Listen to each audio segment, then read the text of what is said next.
1 minute.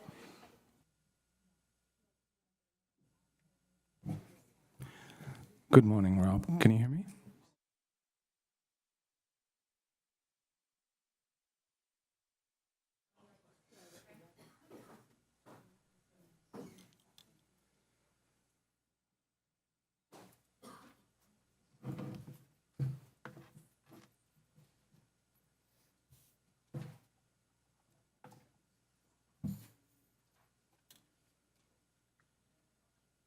We're running a little bit late. I apologize. Good morning. I want to welcome you all to our monthly work session. Today is August 17th, 2022, and we are going to be discussing for the morning with a lunch break at 12:30, and then some afternoon sessions to follow a pretty full day. But before I get started, we have two friends that are in the room, sort of, that have birthdays today. We have Kathy Tompkins over here to the left. I'll just say that we would not be able to do anything without the steadiness and the grace of one Kathy Tompkins. I really appreciate her. I think we all do. She's marvelous. She does a great job for us.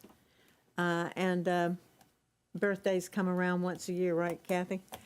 And then in the back room, needing no introduction, on the camera is John Flowerly, and he is an integral part of our television production unit at STC.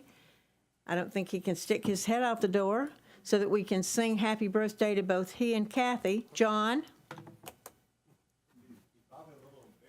I don't care. I know, that's exactly why I was doing it. Yes, please. And then let's all sing happy birthday.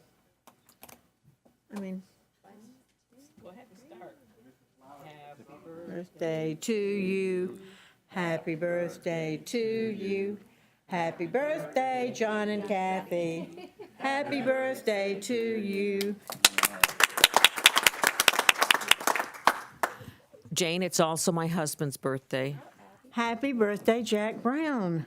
We love that. Okay, good people born on this day. So up first this morning, we have our audit committee report. And with us today, I was going to say at great expense, but I always say that. That's just kind of something to say, is Lori Kidder from the Bradenton office, Mark Smith from the Bradenton office of CRI, and online, do we have Rob Boline?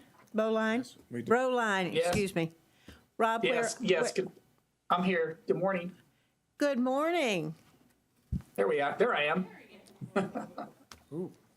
So the two things that we're going to discuss, and of course our wonderful Bonnie Penner, our CFO, is at the table in front as well. Mark, where are you? Excuse me. Rob, where are you? Are you in California? No, I'm in the office. I couldn't come in person today. I had a conflict, but I'm in the office. Oh, you're back. Okay, great.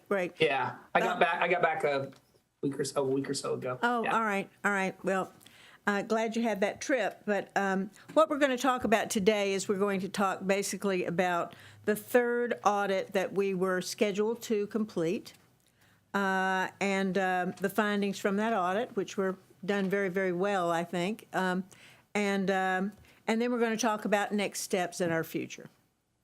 So I think, Rob, you want to start? Sure.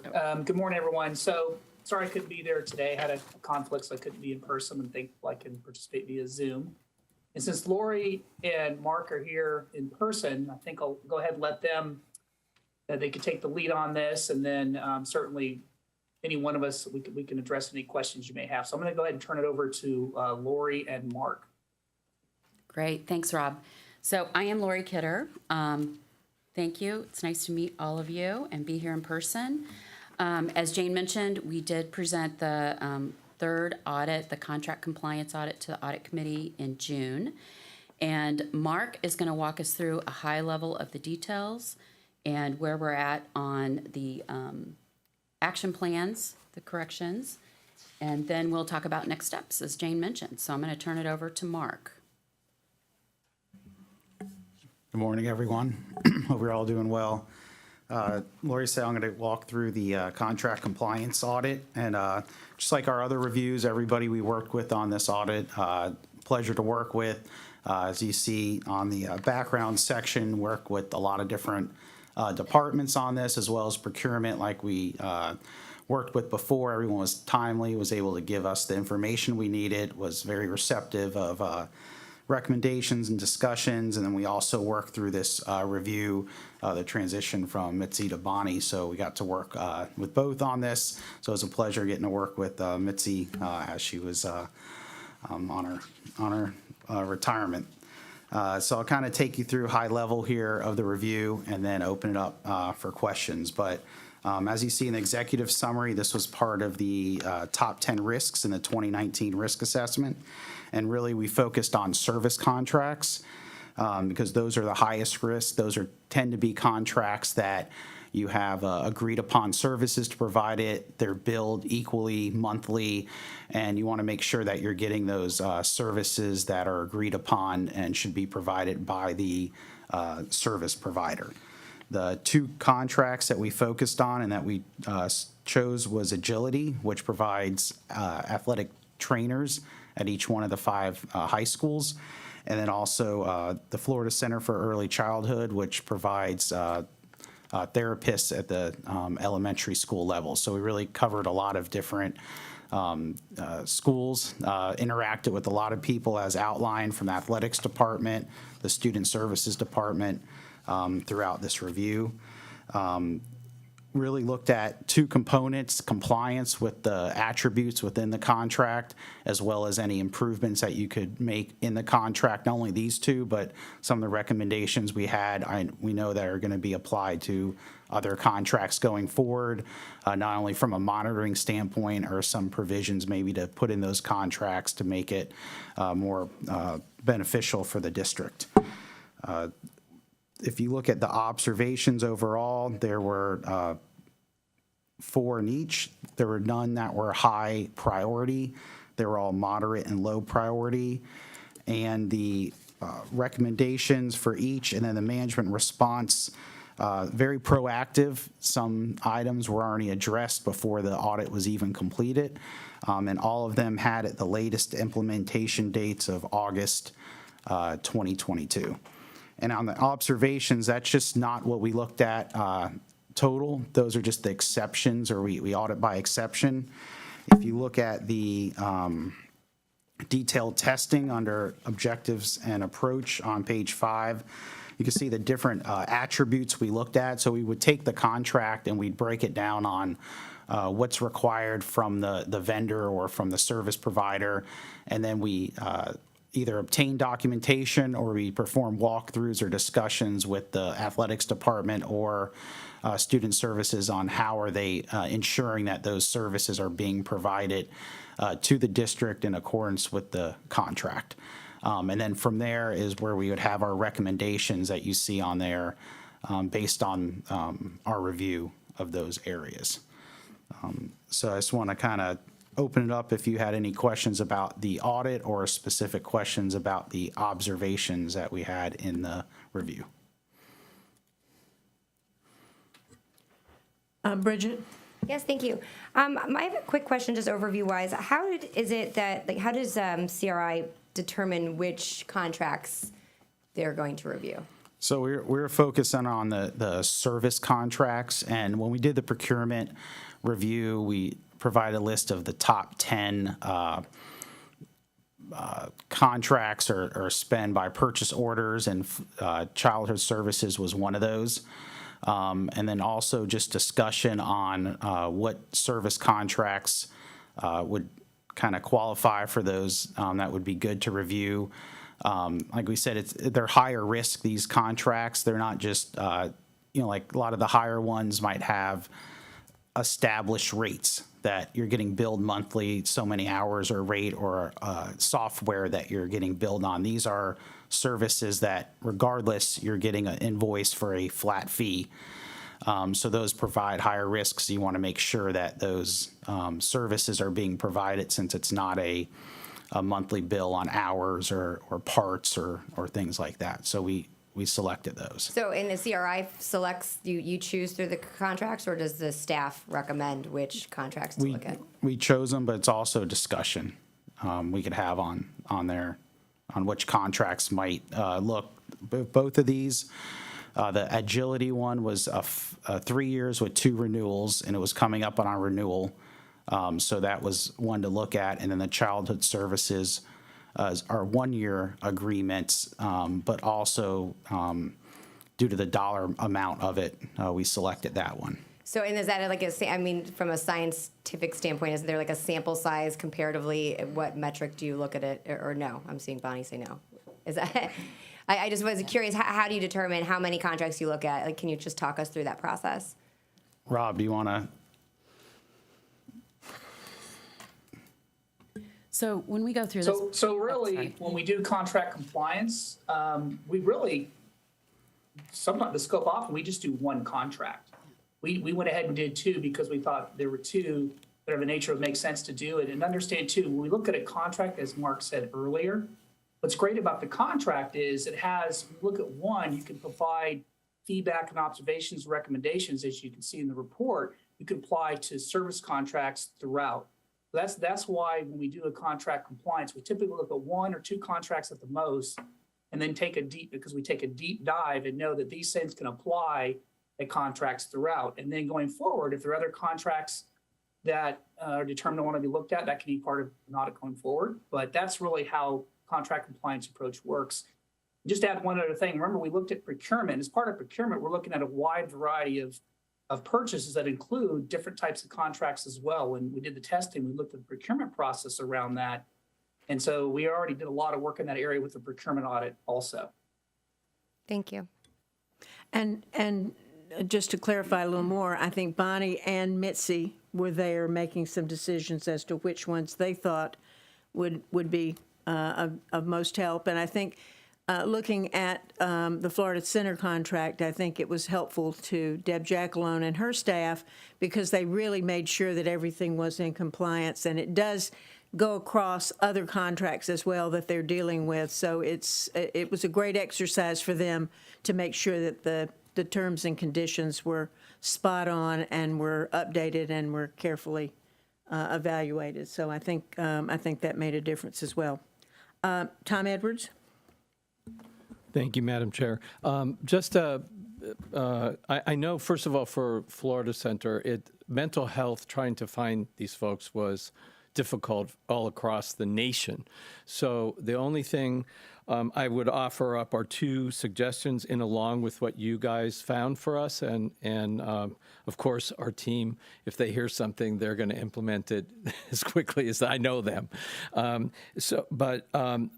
I would look at some sort of electronic timekeeping piece of something. There are things out there called Chronos, whereby if we're contracting for services by the hour or by time frame, that could easily be compliance, and they can be used across the board. And secondly, I would challenge our legal services to also, when they're looking at their contracts, to see how it will be through compliance, not just are the I's and T's dotted, but how will we know we got what we bought. So I just add that. Value for money. Bingo. And a rational way to Thank you. Thank you. Those determine that. Thank you so much. Karen Rose. Thank you, Madam Chair. Question, please. What is our largest, from a financial standpoint, service contract? Who is that with? Quite honestly, I don't have that information. That was one of the things that I wanted to mention. First of all, I was not here when we did select these. Not other than me saying that is only because I did not participate in that process, so I don't know exactly what it was, and that's fine. But one of the things to mention is that these internal audits are risk-based, and they're looking at how we can best our processes. Whereas the audit that you normally see, our year-end audit, which we will be getting, hopefully before the end of the close of the year, that's a different kind of audit. And I'm going back to my audit days, but that's when you do statistical samples, and they are truly looking at our expenditures, and on a statistical basis, they need to make sure that they've tested enough in order to be able to render their opinions. So again, this is very different in that it is trying to look where are the highest risk contracts. So it's more of a discussion about risk. And to Mark's point, looking at those contracts where we're paying a flat fee per month or however it happens to come about versus something hourly that we do have timesheets already, and we have, you're paying so much for, again, a lot of audit contracts, you're paying this much for a partner, this much for a regular staff accountant, this much for secretarial type work, and you can more easily monitor that you're paying the bill correctly. So again, just knowing the difference in the types of audits, I don't know that there would have been any kind of look into this is our largest and this is how we're going to evaluate what is out there. Although I do think that the Florida Center is one of our larger contracts. Just looking at what you see that comes through on the board agenda to approve, it's one of the larger ones if you exclude construction, which, architect can be considered a service contract as well. So it's larger than First Step? Again, I don't know that. Okay, well, think that this was was just over $1 looking at million. First Step because It I was, yeah. know that, we don't have, at least I'm not aware, and I've talked to Mrs. Jackalone about this, that we don't have direct observation of who's coming to work when they're being paid. I suspect still through First Step directly, is that correct? Yes. It's those kinds of things that I would be, interested in as we go forward. I respect what you've done and appreciate the knowledge you've brought forth. I'm looking at the word of mouth that has come through the district of when they're coming to work, if we're paying them when they're not working, if there's vacancies and we're still paying, and those kinds of things. I imagine surfacing at some point in either correcting processes and accountability from a fiscal standpoint are included in this sort of audit or those in the future. So when we did this contract compliance audit, this was about going through the contract and seeing what all the various objectives, the pieces that you were supposed to be getting from, and I'm going to use Florida Center as the example, because there were a lot of details in that contract. The types of therapists that you had, what level of certification they had, if they had been background checked. There were many, many things besides hours that they were supposed to be at the school sites and whatnot. And what this was about was making sure that the district is going through their contracts, and that when you're paying your bills, you're making sure that they are meeting all of these compliance pieces of the contract. So we did not look at One Step, but I would think that what we have learned from looking at Florida Center and Agility is information that can be applied to any of the service contracts that the district works with. And that's what the purpose of this audit was to really help learn how to dive into our contracts and really create a checklist, which I believe is what you've done now. That will be, which will be I'm not contract negating that specific. or disrespecting it. I appreciate Yeah. it and think you've done a good job. I'm just adding information that I have been told by word of mouth, which isn't credible until it does go through some process, that we have at times been paying for counselors. And for me, it's one thing of what they're supposed to be providing, but if there's no one providing anything, what does it matter what it is they're supposed to be providing? So I brought this up more than once a year ago. So I just want a heads up out there as we look at finances and audits that I will be revisiting to see that we have firmed up that indeed we aren't paying out funds with vacancies or no services. You nailed exactly what the intent was. I know this is about the Florida Center, so I'm not going to monopolize the time, but the Florida Center contract is significantly larger than the First Step contract that we have. And we have a provision in place now, if the therapist is not working, they do not get paid. So we contract, I believe, for 10 therapists. And if we have 4 that are working and there's 6 vacancies, we are only remitting payment for the therapists that are working. Thank you. Thank you got it. very much. Yep, and we have a really robust system in place to monitor that. Appreciate that. And I think that's what this process brought, and that's Yes. what I meant, because we discussed that in our meeting that we had in June. But, Deb was able to look at this and to design some other things around it. But hold that point, because there may be a time that you'll want to look at more closely, either through an audit for the department, which happens every 5 years, or, some other issues that might come up, Karen, because I've heard some things like that before as well, so. Thank you. Good to know. So let's move right along, because we had only allocated about 30 minutes for this, and I don't want to lose track of where we're going. Okay, so are we ready to talk about next steps? So I guess let's wrap this first part up as to where we were. I think we found that there were not a lot of issues, a lot of red highlights, shall I say, that we were concerned with. Correct. We did not have any observations that were rated as high, and the observations we did have all either been addressed or will be addressed by the end of this month. So those And this will be a follow-up, which we'll talk about in next steps. Exactly. Okay, if there aren't any questions about that, then let's talk about what we're going to do next. And we had an audit meeting in June, and we will not have another meeting of the internal audit committee until we make some determination, the board, make a determination as to what the next steps would be. I received a draft letter, which we have to finalize and get to all of you. But basically, what we're looking at as our next step, are we going to take on 3 other departments in our risk assessment that we had already provided to us of the 7 remaining parts of that risk assessment? So I'll let Okay. Carrie take over. So, Lori take over. yes, Lori. Our time today. Or Terry, or whoever. Yes, so there were 7 remaining high-risk areas from the risk assessment that had been performed by another vendor in 2019. And those were human resources, transportation, communication, materials management, public records retention. That was 1.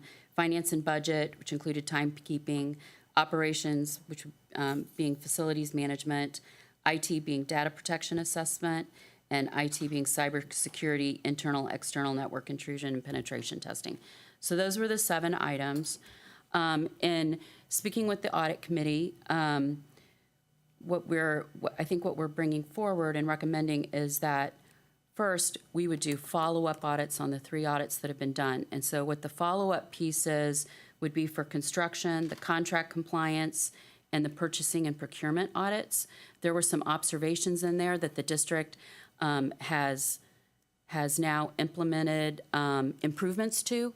So what we would do is go in and re-audit those pieces to make sure that the new steps that have been implemented are working and taking care of those concerns that we had during the observation. So the construction and purchasing and procurement, we would be able to hop into right away this fall. Contract compliance, we just finished. They're just finishing implementing through this month, so we want to give them 2 or 3 months to work through so that we could go in and test. So that could be later this fall too. But then in addition, when we were speaking with the audit committee, I believe what we were talking about were 2 audits, one for human resources and one for operations transportation. So those are kind of the suggestions that have come up out of our discussions with the audit committee and management. So And the HR portion was specifically recruiting and onboarding. Yes, correct. So we were just speaking with Bonnie, and Bonnie's like, please don't start on that one right away because we're in the middle of everything. So I know that these 2, the recruiting and onboarding and transportation, this is a little bit of bad timing since school is just starting. So obviously these would not start until later in the fall. Transportation maybe after the first of the year to give them a little bit of time to settle down. I understand there's been a little bit of turnover there. So that is what we are recommending. And then if the board has other ideas, or if there's a third audit you'd like for us to look at, or, happy to take any discussion, questions. Well, this is for general discussion today, and we'll provide you all with these documents, or at least the draft of these documents, now that we've discussed them. And I think we'll bring this back up at our next workshop and make a decision then, if that is okay with everyone. Mrs. Rose, you have a question? Comment, Madam Chair. Just want to put out there that it seems that we have significant challenges with transportation, and I understand there's been a change in management. However, I, as one board member, and I know we'll discuss this at a future meeting, don't want to wait until January, because if we can't get our students to school, we've got a major problem. We absolutely understand, so we'll follow whatever suggestions or guidance you have. Sure, absolutely. For the next audit. And that is a real good reason to do this, is when you have a change in leadership of a department, that's a good time to take a look. And I'm sorry. My concern with having some of these right now is our highest priority is getting the kids to school. And our highest priority in HR is getting our new staff onboarded so that the school year begins as needed. Not to kick them down the road too terribly long, but let's get through this initial, initial start of school and all the additional challenges that are there before we add an additional to the plate. So again, it's not a matter of saying we're going to do it in the spring or we're going to wait a year or two. This is just simply saying probably September is not a great time to do this. Maybe shortly after that we could get them started. October, November, late October, November was the time. I think we started before. Is that right about that on our first one? I think so. I believe so, yes. Yes. and I think We'll that do makes one sense. and then we'll do the other, which is why one gets pushed. But they can still be done in the fall. Tom? Yes, the documentation that you're providing, I hope it outlines which departments and all of Yes. the costs and things that would be associated with it. From my standpoint, this is the second time I've had a review from the audit committee, and both times they've been beneficial and probably have paid for themselves. So I would look forward to continuing. And also, to Ms. Penner's concern, make sure that as we implement those audits, that it's in conversation with those departments to make sure it is the right time and that no one is stressed out. So it's twofold for me. Thanks. Bridget? Thank you. Now, the documents that you're mentioning that you're going to be providing to us, are they going to outline the scope? Because, I mean, when you think about transportation or HR, they're broad. I know you just said for HR it would be onboarding. I can't remember what, onboarding and training. I'm not sure what it was. But is it lined out as to what the scope is for those departments? Well, I will give you the documents that we have that we've used before, but at this point in time, it just states, basically what we're looking at, which is recruiting new personnel and onboarding. I think that one of the other documents that we had from a couple of years ago may have a little more information in that. I'll make sure that we get that as well, made a copy of.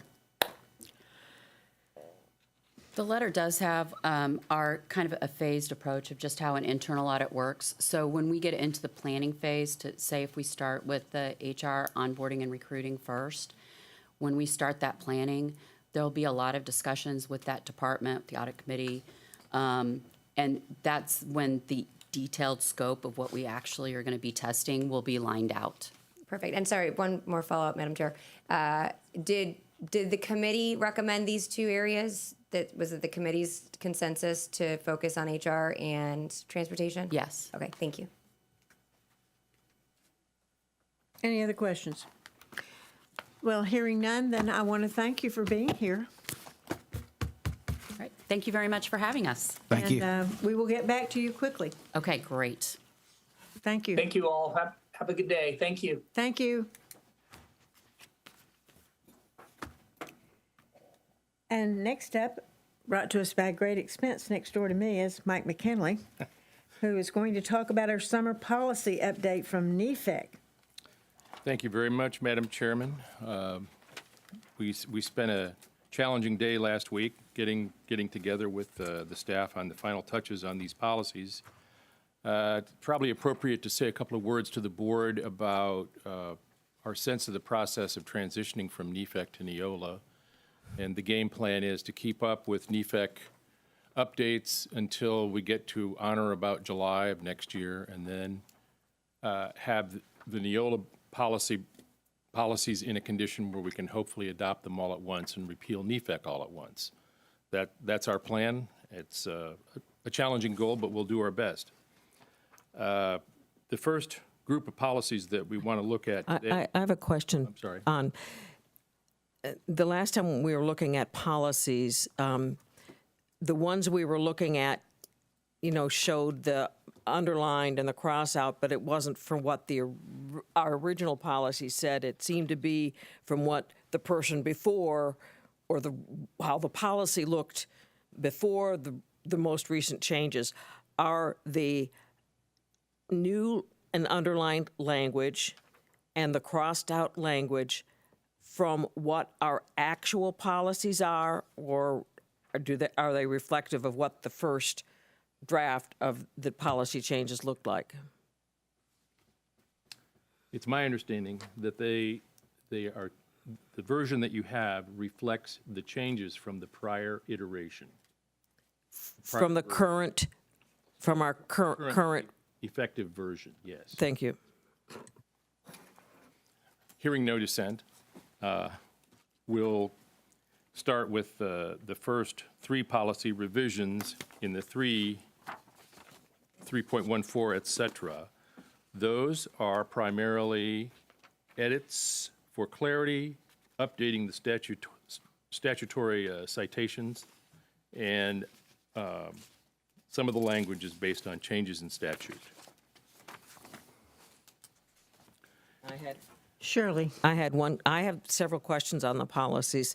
On this one, I wanted to clarify that under the Chapter 300 Suicide Prevention 3.14, Item 6, it talked about that the parents will be notified before we would do an involuntary examination on a child to determine whether it was a low, high, or moderate suicide rate and what we should do with that. And I understand that there is a provision, if we cannot reach the parent, we notify that in the records that we tried or how we tried, but we still provide the services for the student. Is that accurate? I'm asking Dr. Yes. Asplin.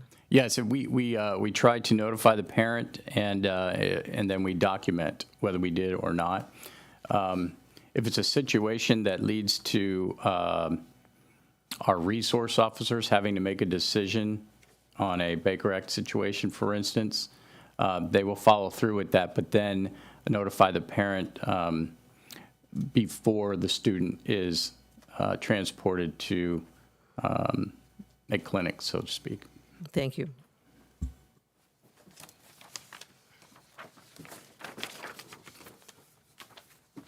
All right, continue. Other questions? Okay. No. So we'll move on to 324.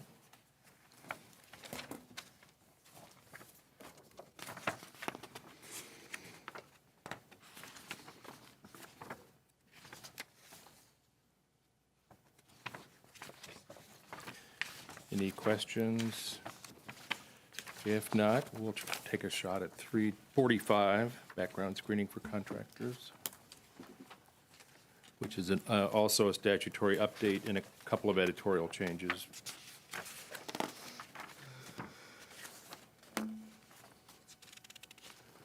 No further comments or questions on the 3 section? Okay. We'll stay in numerical order. We'll talk about textbook adoption. This is as the board is well aware, this is a very challenging prospect. The superintendent spoke eloquently last night about the regulatory framework and lack thereof in this area. I had a colleague describe this kind of process as catching a jellyfish in a barrel of oil. But this is a heck of a stab at it, given the information that we have and all the things that we're waiting for.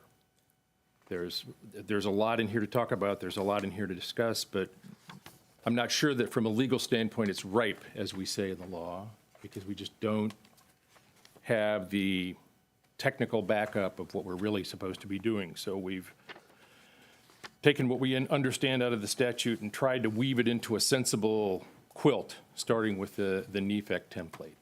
So with all those qualifications, do we have any questions or discussion? Karen? Thank you, Madam Chair. In the adoption of instructional materials, the third paragraph down, and it lists the major content and includes health, PE, and computer science and that adoption process. And my question for Dr. Asplund, do we still have, with health being a required, or excuse me, physical education being required, does the state still allow us to have parents have an opt-out of physical education?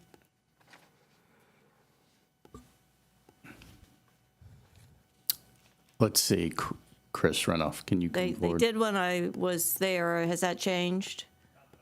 Okay, so what I'm spinning off of from that, because I was still confused last night, and for public clarification, is there an opt-out from the character education under our mental health plan?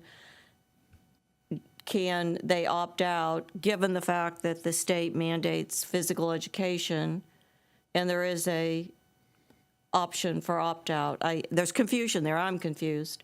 I'm not confused about physical education, and thank you, Mr. Renoff, for clarifying that opt-out still exists.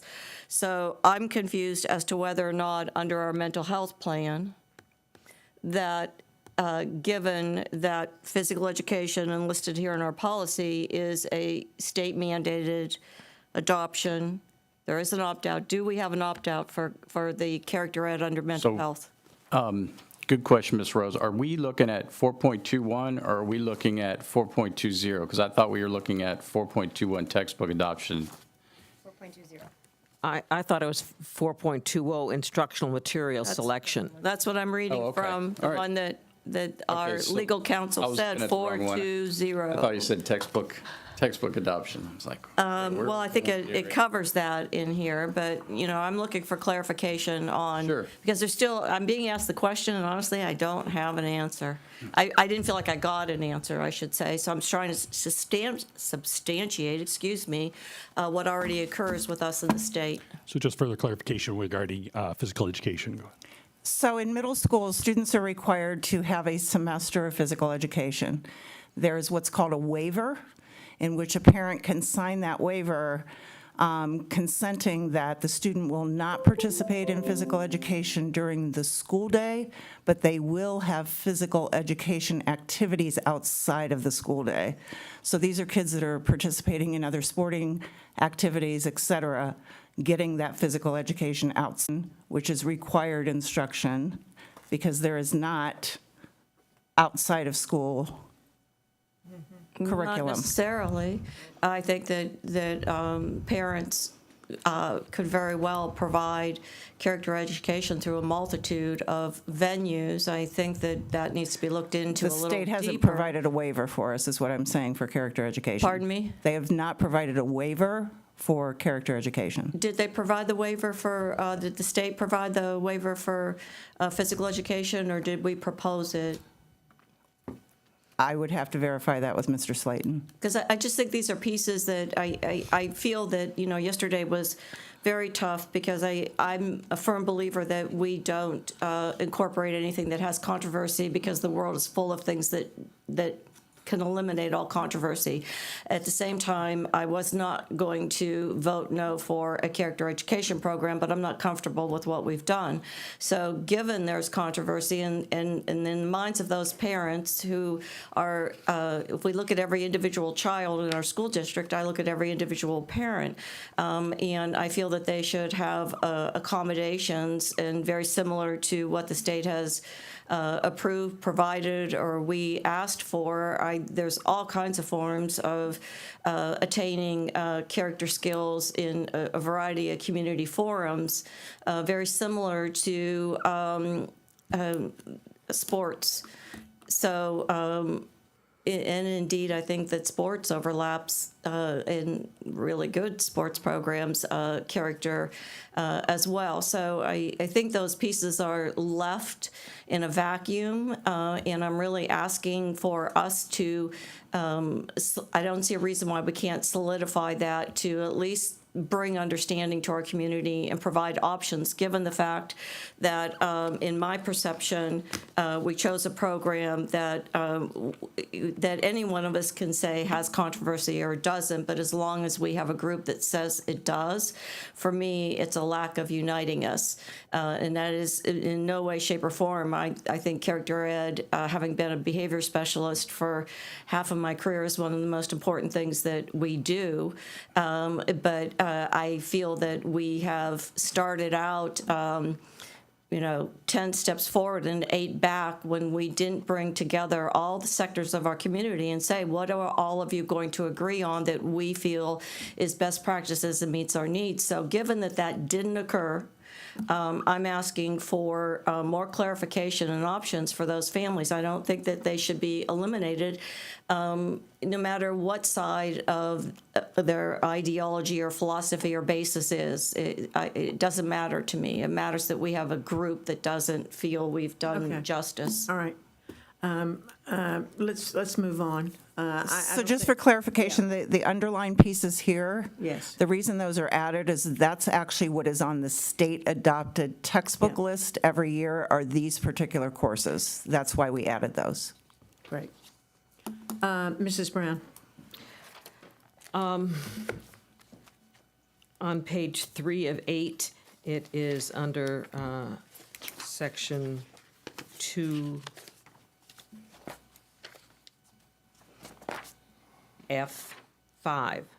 The contested materials shall be made available to the public online at least 7 days before the hearing. I have concerns about that, and maybe you can help me, Mr. McKinley. Aren't there some copyright issues if it's a copyrighted textbook? We can't put that online. The licensing agreements usually provide, for that type of use, there's a phrase for it, incidental use or something like that. It's not like we're publishing it, we're using it. It's part of our use. Fair use. So Part of fair use.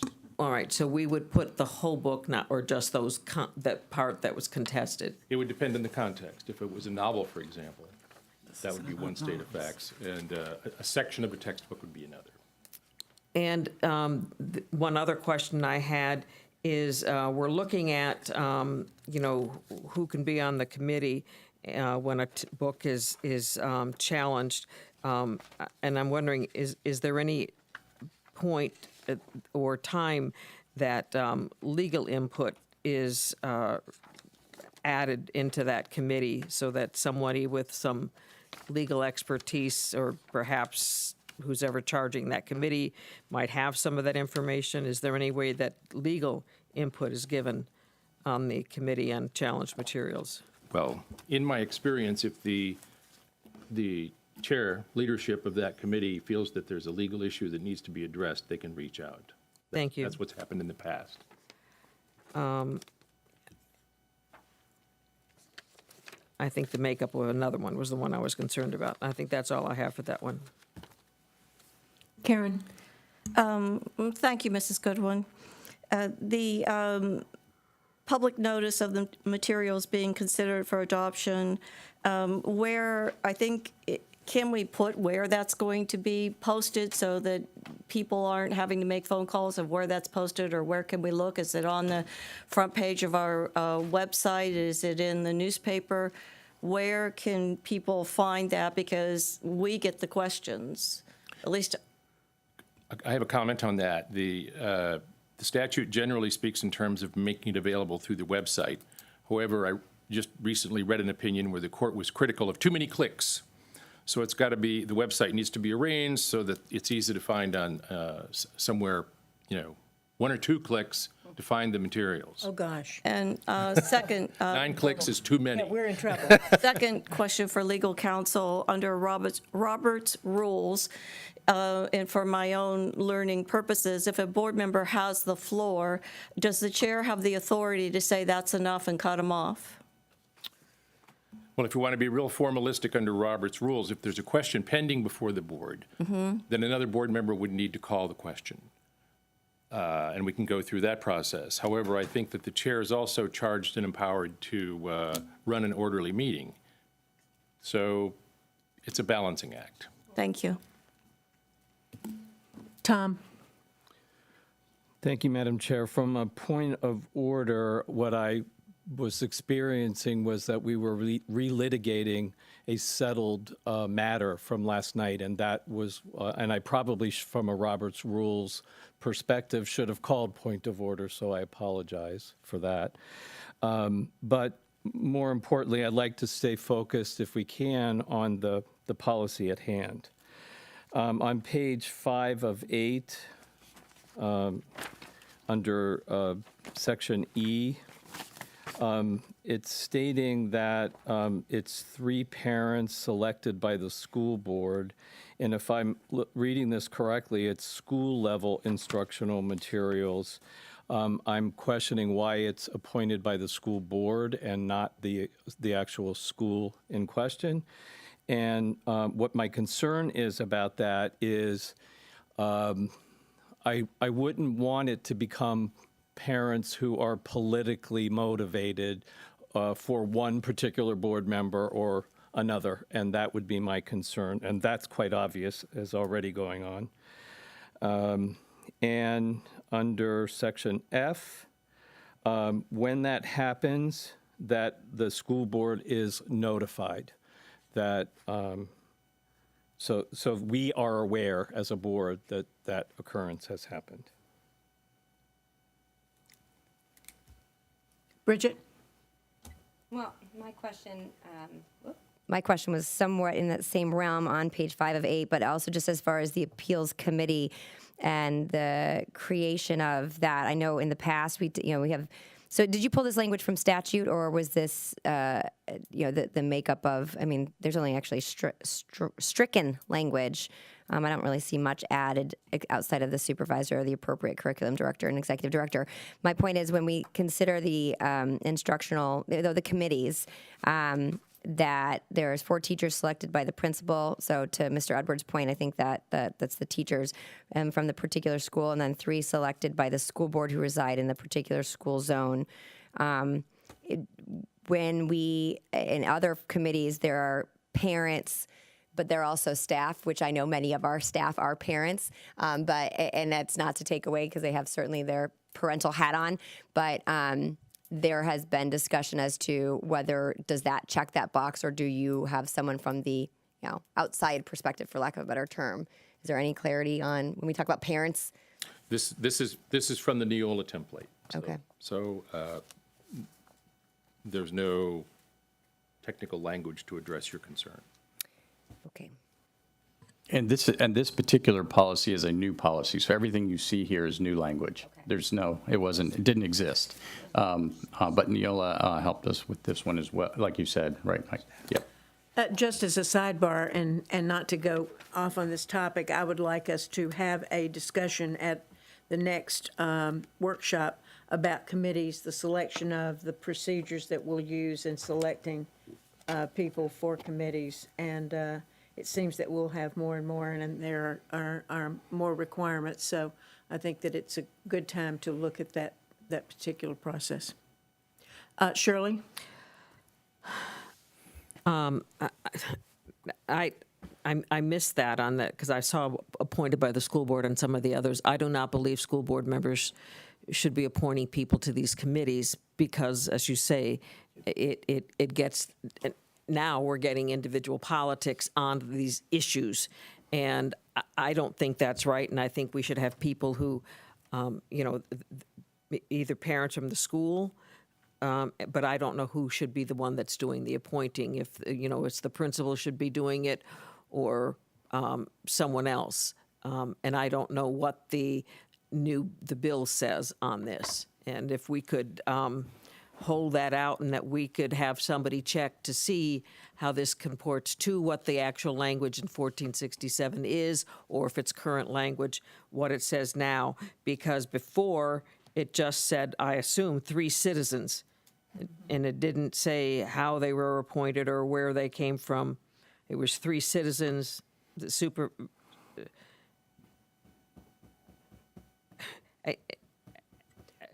material supervised. I'd see again. Rob, do you have some? If you look at what this says, it used to say Take the fifth. 4 teachers. Shirley, could The Rob? teachers, I think we need to look at this closer because I want to see what the current language is. Because if you look at what's here, it doesn't make sense. Plus, I don't know what the new law says about. Rob, would you like to add something to this, please? Sure. So I just want to clarify one thing. This particular policy is dealing with textbook issues and not library. So I just want to make sure everybody understands when we talk about instructional materials from this I perspective. dreamed about libraries last night. It's textbooks. 1467, to the best of my knowledge, doesn't prescribe how we create committees. So we took our original board policy that we had, the amended policy, I believe that we did in 19, and then the language, Sue and I looked at the NEFAC and Neola language and tried to craft or align, knowing that we are in NEFAC, moving to Neola, something that would not only address our needs, but protect us moving forward and try to be as inclusive as possible. So. Dr. Asplin. Yeah, just to speak to that, as you know, I think part of it is to make sure that trying our best not to have a certain bias, right? And so how do you do that? Who's the person that's going to choose the committee and that kind of thing? And it is something that we need to look at because no matter who it is, there is some sort of bias. And, you hate to say it, so who is that person that is so unbiased they're able to choose different folks to be on a committee? So we'll have to work on that. But also, one thing I had for Mike I just want to ask was, when we create these committees, when you use the word committee, at what point does it have to be advertised to the public? They can come to the committee, kind of like the equity committee. People can come to that committee versus a work group or a committee that we have in our school district where all of our folks who are educators, been doing this a long time, and they're trying to make a decision on a certain material based on that versus everyone coming to a meeting. Not that we're trying to hide anything, but I just want to make sure we don't do anything wrong. Generally speaking, when you add citizens to one of our committees, it becomes a sunshine committee. And there's a very narrow and strange exception where we can create a fact-finding committee, where you have, a department that's particularly troubled. The superintendent can put together a committee, including citizens, not just staff, to go in and say, okay, why are there so many problems here? Okay. That's an example of a fact-finding committee that's been allowed to operate outside of the sunshine. Okay. But the general rule is if we bring in citizens, you're under the sunshine, and if your process is to eliminate candidates, that's also a troubling area. You know, principal candidates, that's a problematic area. So if you go with the sunshine, it's hard to get in trouble. Bridget? Yeah, no, and I apologize because I know I also harped in on this. I was going to say, I agree with Mrs. Goodwin that in a separate conversation, because there are a number of different committees, that we kind of set that aside so we can keep moving because there's a substantial amount of policies in front of us, but that we address that kind of separately and then have a set tone of, and then we can address the sunshine, you know, as far as being in compliance for the law as well. So if we can put that on a future workshop, soon in future workshop, that way, I think it might be the most maybe in September. efficient. Okay. Tom, and we're almost halfway through our time.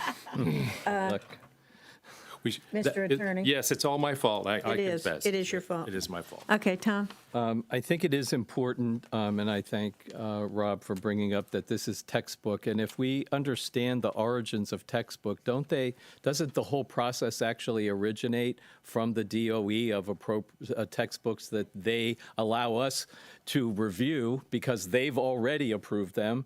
And it kind of gets down to, of the materials of selection, which of the three that they approved, which one did we pick?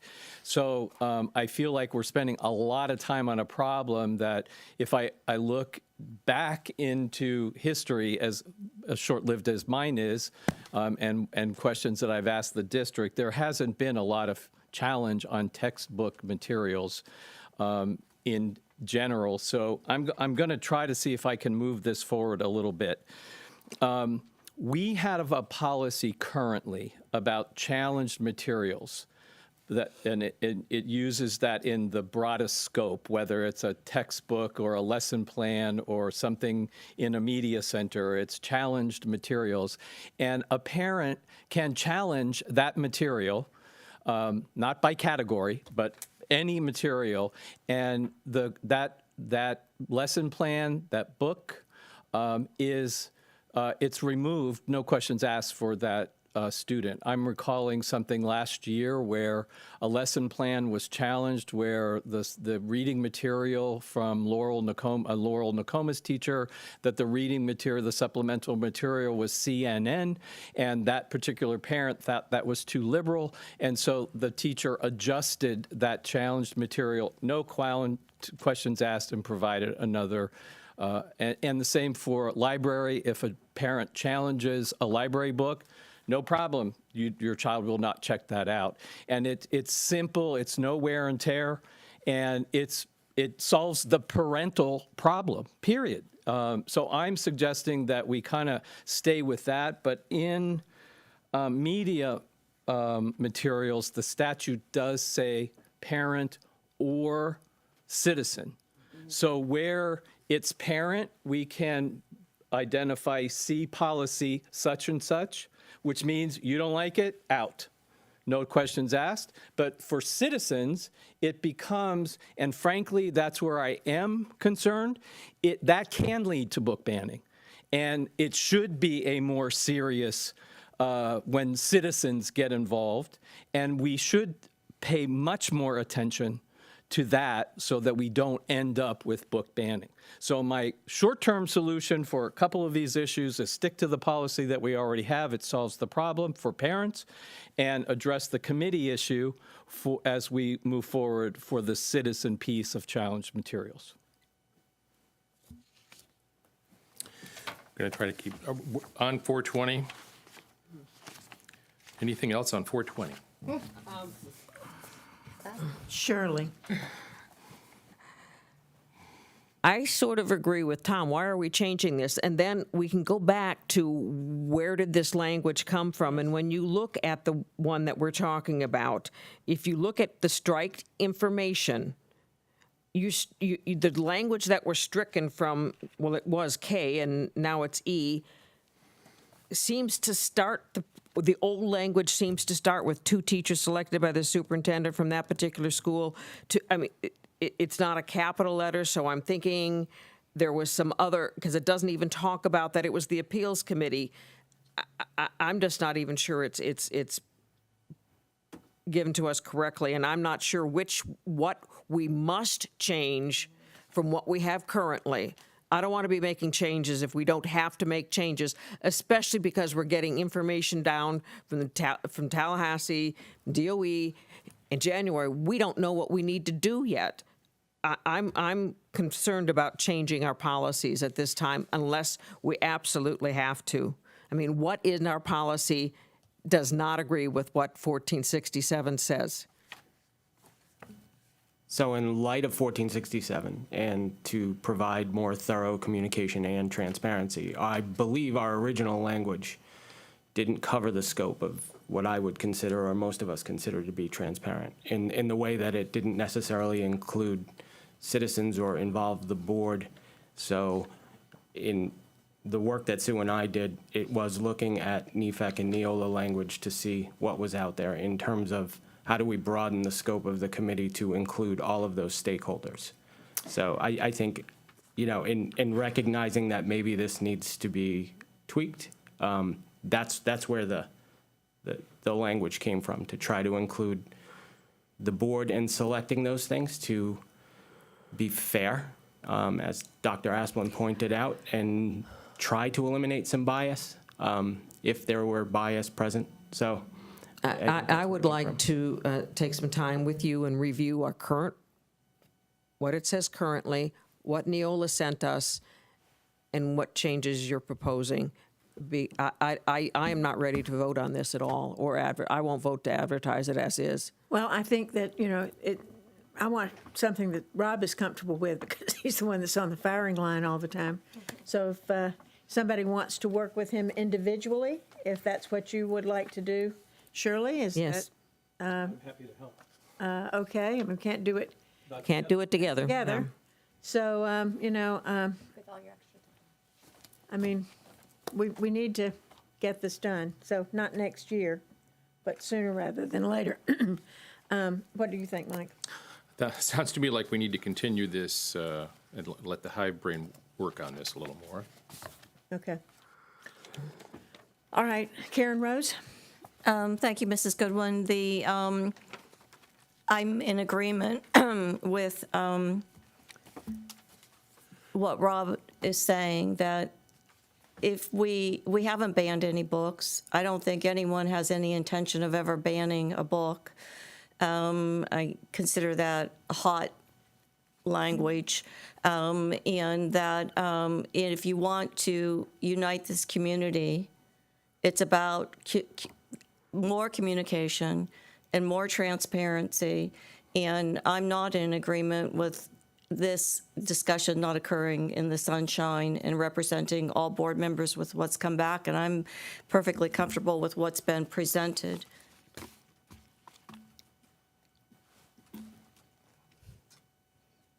Dr. Asplund? What do you think?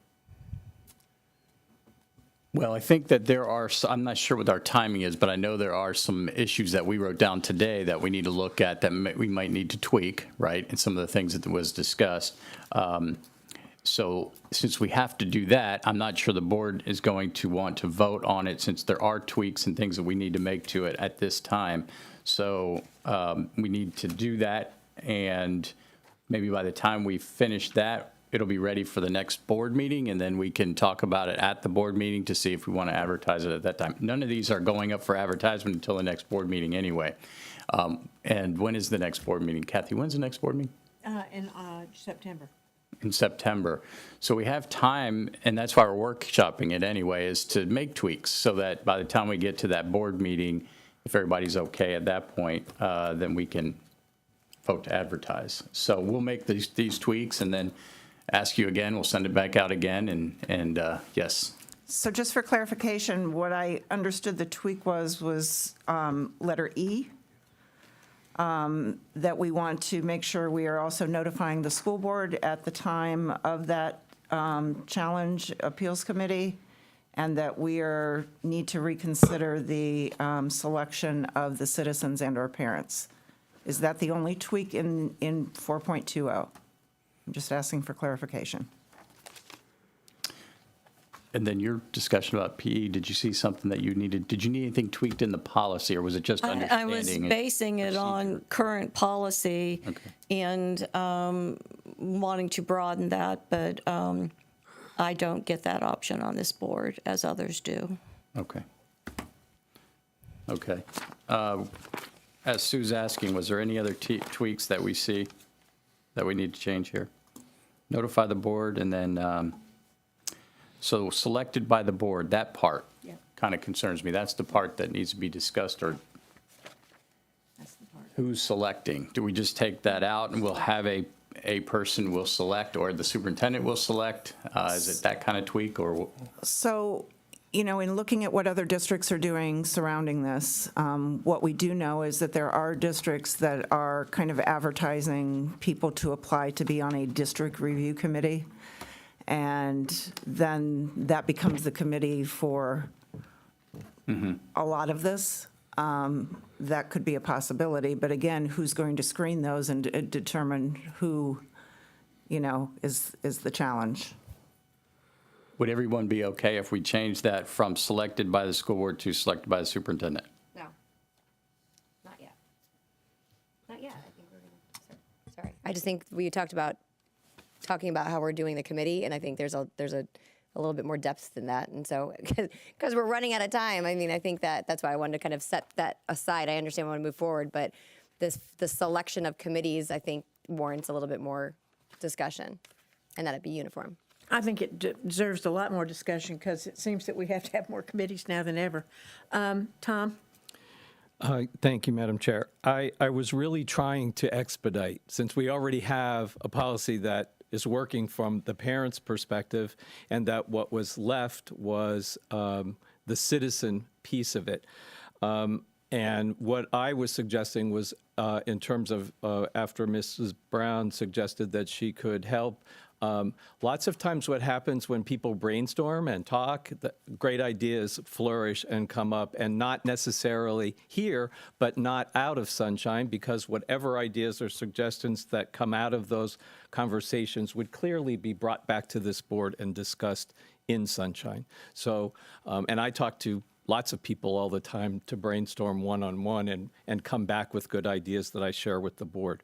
So that's really what I was suggesting. So what we have as a policy around challenged materials, I feel is a good basis for us to build from as it relates to the parent aspect, and when it then becomes a citizen involvement, that's the place that we have to really drill down into. How do we solve that problem for our community, and which citizens get to be on that committee?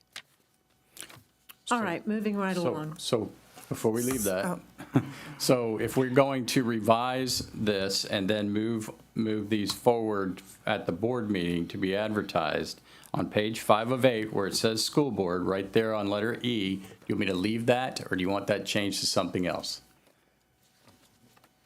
That's my question. It can be the superintendent, it can stay the school board, it does, it can be anybody you want it to be. We can put it there, or we can take that out and just say that 3 citizens will be selected who reside in, and take out who selects until we can talk about committees as a separate issue later. Please. Okay, so We have to decide what committees are before we Okay. put committees in any policy. Good point. So if we take school board out of this sentence, it'll just say 3 citizens selected from their, perfect. For the time being. Okay, so we'll revise that. At least this policy can then be revised and then voted on for advertisement, and then we can talk about committees later and how we put those together. Then we'll have to revise them again. There's also information on here, section 3, that says, that's being stricken, that talks about when teachers, groups of teachers, or academic departments determine that the need exists for new or additional classroom instructional aids, they shall review the available items and seek input.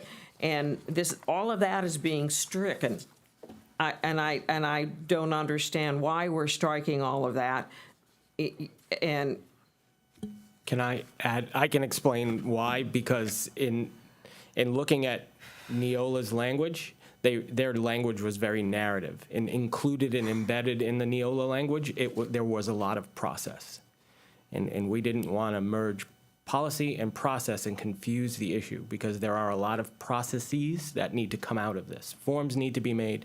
We have to flesh out the processes that are going to support the new law and the policy. So that's why that specific part was we struck that because of that reason, because it started to get into procedure or bylaws, process. or whatever we call it. So you think that's procedure and that's why it shouldn't be in policy? That was our thinking, yes. And I strongly support that point of view.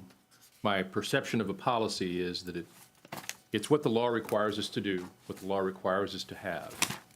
And in many cases, it's our challenge or responsibility to create the procedures and forms and so on behind that. They're not prescribed by the law.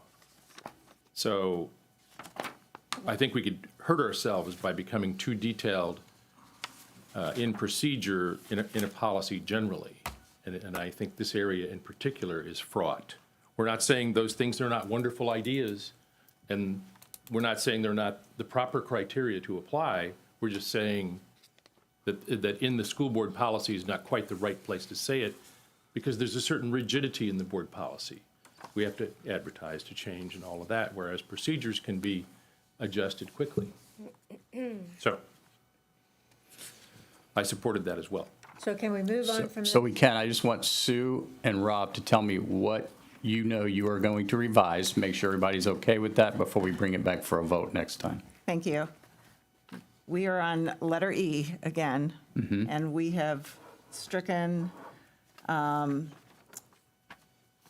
parents selected and made it citizens who reside in the particular school zone, but we don't have a way to do that as of now. Right. Okay? That's the committee process that we're going to discuss later. Yes. Okay?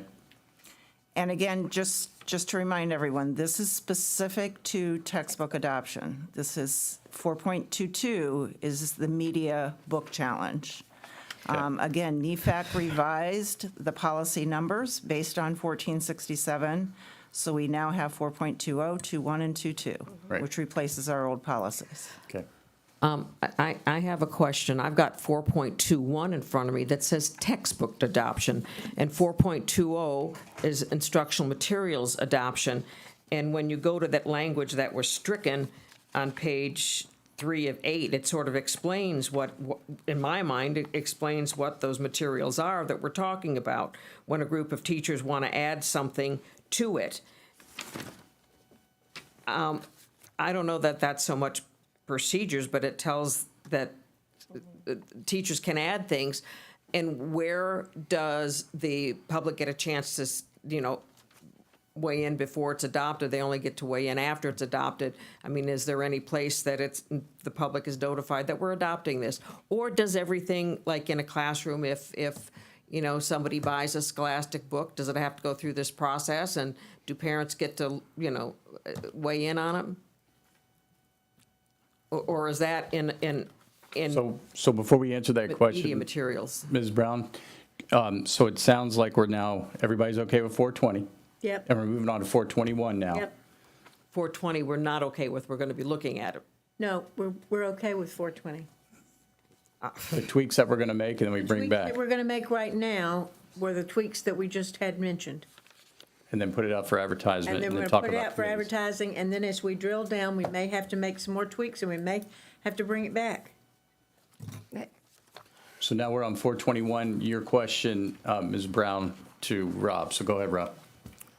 So the textbook adoption process as defined by the state, referring to the adoption of textbooks for core courses, math, social studies, science, and English and reading, is defined by this statute. So that's that very specific process where we convene the committee, we go through the process, we advertise for, I believe it's supposed to be 20 days at the front, and we end up doing that for close to 60 days where we post the materials. I know that was addressed before. That's all worked out with the publishers and the DOE in terms of having to post sample materials for citizens in the community to review those materials online. So we post those links. We advertised last year in a banner in the Sarasota Herald and a few other places that we were conducting our mass adoption, and if you were interested, here's all the information you could use and need for that. So that process we go through, and then we do come to the board for approval of that adoption and then by law have to post for 30 days to hear a formal objection to the adoption of that material as a whole. And that's the specific part. So if somebody objects to us adopting McGraw-Hill for math, then we would hear that adoption and go through that process. After that, it falls to that instructional materials challenge, and I know that's not necessarily, I just want to clarify that piece in terms of those items that are selected by a school or a teacher as instructional materials for use in a school. They do not fall under that process of having to submit post 30 days. That statute defines that for the textbook adoption process. It does not, as of yet, define that we have to do that for a supplemental or ancillary material that is used to provide support for the core textbook adoption. So, Bridget? No, I think thank you. That was a very good overview, and kind of going with, because there was some need for clarity, so I would agree, and even to Mr. Edwards' point of that the core instructional material, as was just defined, is very prescriptive. It's the mass adoption process that is on a schedule from the state level, all of that stuff, which you can find through DOE and et cetera, et cetera. So then we're striking the E language. Let me see what teachers.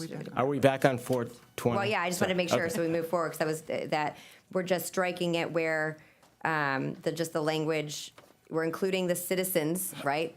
Language, we're putting citizens back in. Yes. Because that is, yes, and then we're going to, my only question was, selected by the school board, to me, to advertise and then bring it back and not back, I mean, I think it's redundant. I don't know what our time frame is, but do we need to continue? We can't keep school board on there, because that is a massive adoption comparably, and that's why I know we have to talk about committees, but to advertise, go ahead. So I just want to clarify, so when we get back to 420 and we're talking about specific instructional materials, we're now back to that, I'm a parent, we're using my perspectives in high school ELA. I get a notice that my child's going to be reading a story, an author, and I call the teacher and say, I don't want my child. At that point, the beginning of the process is that conversation. Well, is it okay if we provide an alternative? If the parent says no at that point, I don't believe anybody should be reading this story or this author. Now we're here in that specific instructional material Within the process. So it moves from that conversation, step one, where the alternative is offered, to that process where now the school has to form that committee to say, okay, we have a parent who is or citizen who is challenging that specific, the use of that specific material, and the committee would convene to have that conversation. You know, should this material remain in use for every and all students? Is it appropriate? Is it here? They're not objecting to the adoption as a whole. That's done at the front end of the adoption. Once that 30 days is over, if we don't hear an objection, you can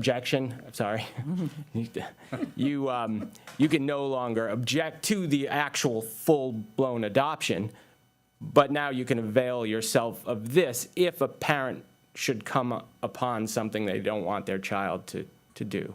And just as a follow-up, and to kind of Mrs. Brown's point, does it make, and I'm sorry, I don't want to put words in your mouth, but because you were talking about instructional materials broadly, which is like the word curriculum. I mean, the goal is to make this very clear for both staff and the public and our families.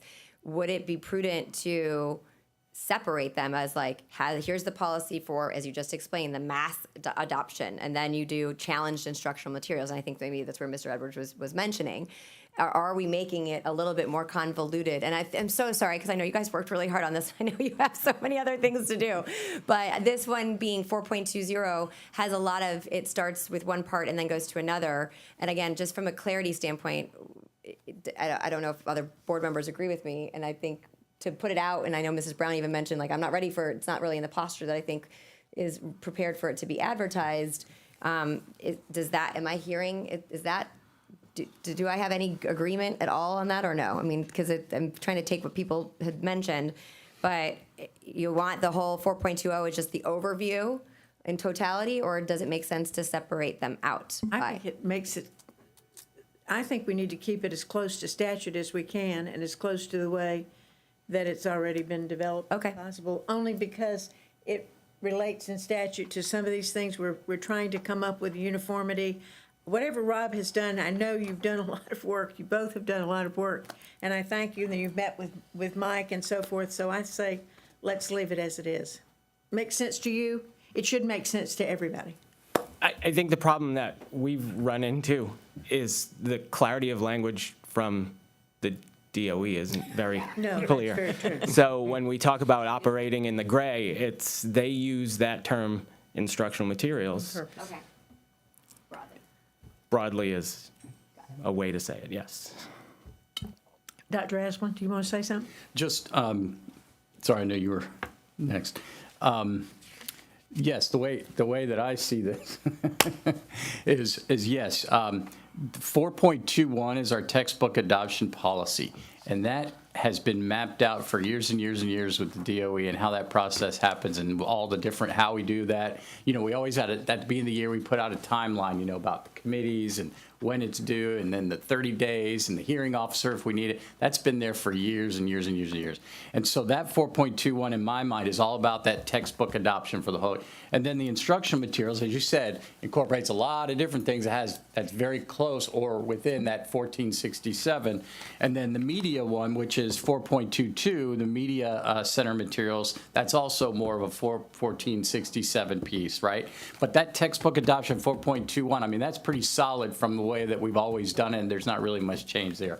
Okay. Sorry. Tom? I feel like we're getting close. I'm going to try it one more time. This will be the third attempt. When I looked at a lot of those policies that refer to textbook and then media, and it goes in a couple of different directions by policy, when this was first discussed legislatively at the last session, in this vein, I thought to myself individually as a lone school board member, we already have a policy that solves this problem for parents, because if a parent objects to any instructional material, textbook, this, media, wherever, that it will be addressed to what Rob said earlier. We give the alternative, and usually that solves the problem. And I haven't heard it not solve the problem. Where it got complicated was where citizens got added to the statute.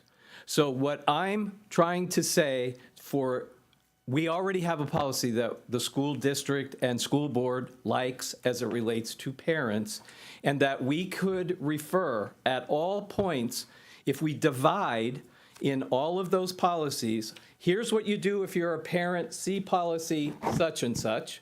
And if it's a citizen, here's the procedure that Rob and Sue still have to sort of determine where this committee comes from and who, all that kind of stuff for when it's citizen. And I think we're all kind of saying the same thing. We feel good about that. And that, I think, helps us move on from this conversation. I'm happy. I don't want to argue with a parent. If a parent doesn't want their child to read that or have no questions asked, done. We'll take it out. We'll provide you that alternative. And when it's the citizen, that's the part that we still have to examine. And I think we've given you enough suggestions on it shouldn't be, we don't like the word school board, and who gets to determine who that committee is. So back when we first knew this was coming into law, Rob and I spent a good amount of time reviewing our current policies and revising those policies to match the language of House Bill 1467. At that time, we found out that NEFAC was going to come out with their revised instructional materials policies. So we put our revisions on hold, waited for the NEFAC language, and also Neola at the same time was creating their language based on the new law. So our direction was to take the NEFAC language as it's been proposed as new language, and you'll see the way they've decided to delineate this with all of the underlines being new language, and then revised it based on Sarasota and our way of work to make sure we were complying. The Neola language, we incorporated where we thought it was appropriate, and then as we work as a district on revising everything to Neola, everything will change to Neola language moving forward. The main thing for us was to get this revised to be in compliance, knowing July 1 was when this went into effect, as quickly as possible. And that's why we were here today, hoping to get these then move forward, and then we would begin working on the processes and the forms and everything that accompanies these. So if we want to backtrack and go back to old language and revise old policy for new language, we can do that, but that's going to take more time again. I don't want to do that, but maybe some others do. Shirley? I think the public will have some confusion when we have one thing titled textbook adoption and then instructional materials selection. And when you look at instructional materials selection is where you find the objection. I don't know why, if this is the way to object to materials, why isn't it called objection? And perhaps the selection of instructional materials might be with the textbook adoption.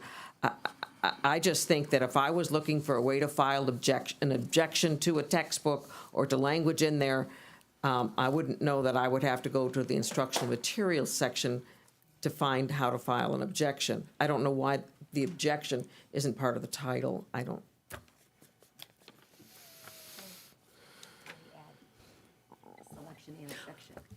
Maybe you could add a parentheses with objection underneath it.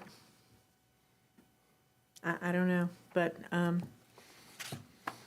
know the work that they've put in, and if and you have a lot of work ahead of you with the forms and the procedures, the bylaws, or whatever we choose to call procedures. And I know that that's going to take some time. So in respect for that, I want to keep it as it is here as much as we possibly can. But I think because we have a lot of work to do ahead of us, Yes. because we're waiting for DOE to give us more information, and because we are then going to adopt Neola's language, I'm like, I don't know why we're forcing this and spending so much time. As Tom said, what was wrong with our current language that we must make these changes now? Well, but then it's not in compliance, according to Rob. The language that we have is not in compliance, correct? So that's why we're making the changes. But I don't understand why we're still going with NEFAC, why we just didn't go with Neola to begin with on something that's new like this. Well, please do. So, all right, so when you look at the Neola policies that come in, okay, there's also many, did I say NEFAC or Neola? You said Neola, and you meant NEFAC. No, I meant Neola. Oh. When you look at the new Neola policies, which are really good, excellent policies, I know Mike would agree with that as an attorney. Within those new policies, there are many links to other policies. And so once you do that, parents are going to be lost because they're not going to find those policies. And so we have to do it all at once and flip it over. Okay, got it. That makes sense. Tom? I am sorry to be the monkey wrench in this process, but according to what I'm hearing from Ms. Rose, I find these conversations to be part of the lightning rod in our community, these actual bills and these legislation. And so I feel that it's very important that we take our time to try to find the solution that solves the problem for all parents, and I mean all parents, and then that piece that addresses the citizens. So I can't imagine why a school district can't adopt a policy that it reflects statute X, Y, Z, And Q, please see policy 4.21, and that incorporates all of those statutes into one policy. And I feel, and I keep saying this, if we use a broad brush of instructional materials, so to Mrs. Brown's point, that the general public, when they have an objection about instructional material, whatever it is, that's our policy for statute X, Y, Q, Z, R. And I think it can be pretty simple if we have the parent piece, which we like. We already have sat with it and lived with it for multiple years, and it seemed to be working. And I'm reiterating that Rob and Sue have to work on the citizens piece. The major complication is that we have one set of processes that the new statute creates about textbook adoption. That's its own Megillah, its own thing to think about and work on. And then alongside that, using a lot of the same concepts and nomenclature, you have the processes of instructional material and library selection. So you have to figure out how to make those harmonize. That's the puzzle. And that's a good point, Mike. And again, back to 4.20, if you look at page 1, number 2A, prior to final adoption, this is for instructional materials. Prior to final adoption, student editions of the recommended instructional materials will be made accessible for review online at least 20 calendar days before consideration. Okay, that's different than textbooks, which is 30 days. And so there are differences that we have to show somehow, and I think that's what you try to do, Rob and Sue, right?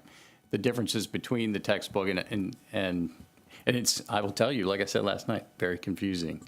And I agree. It's not only writing it, but then trying to explain it to people. Very, very confusing.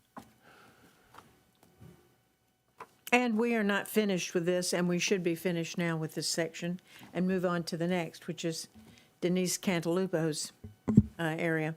So how do we want to proceed? Dr. Asplin? The rest are easy. I thought they were. No, I think the rest are easy. So do you want, are you going to go through the rest of these very quickly so that we can bring them? That would be my goal. We could Yes. bring as many of these to the next board meeting for advertisement at least? Yes. The ones Let's that do we want to bring. Let's do that, please. Can we move on? So 4.22, that's the media material selection. I don't know if you want to talk about that. I mean, we've hit this pretty hard. We could, or we can go on to other things that have nothing to do with books. I think, I would use instructional material. Move on from Let's- anything Okay. that's instructional. let's All move right. on.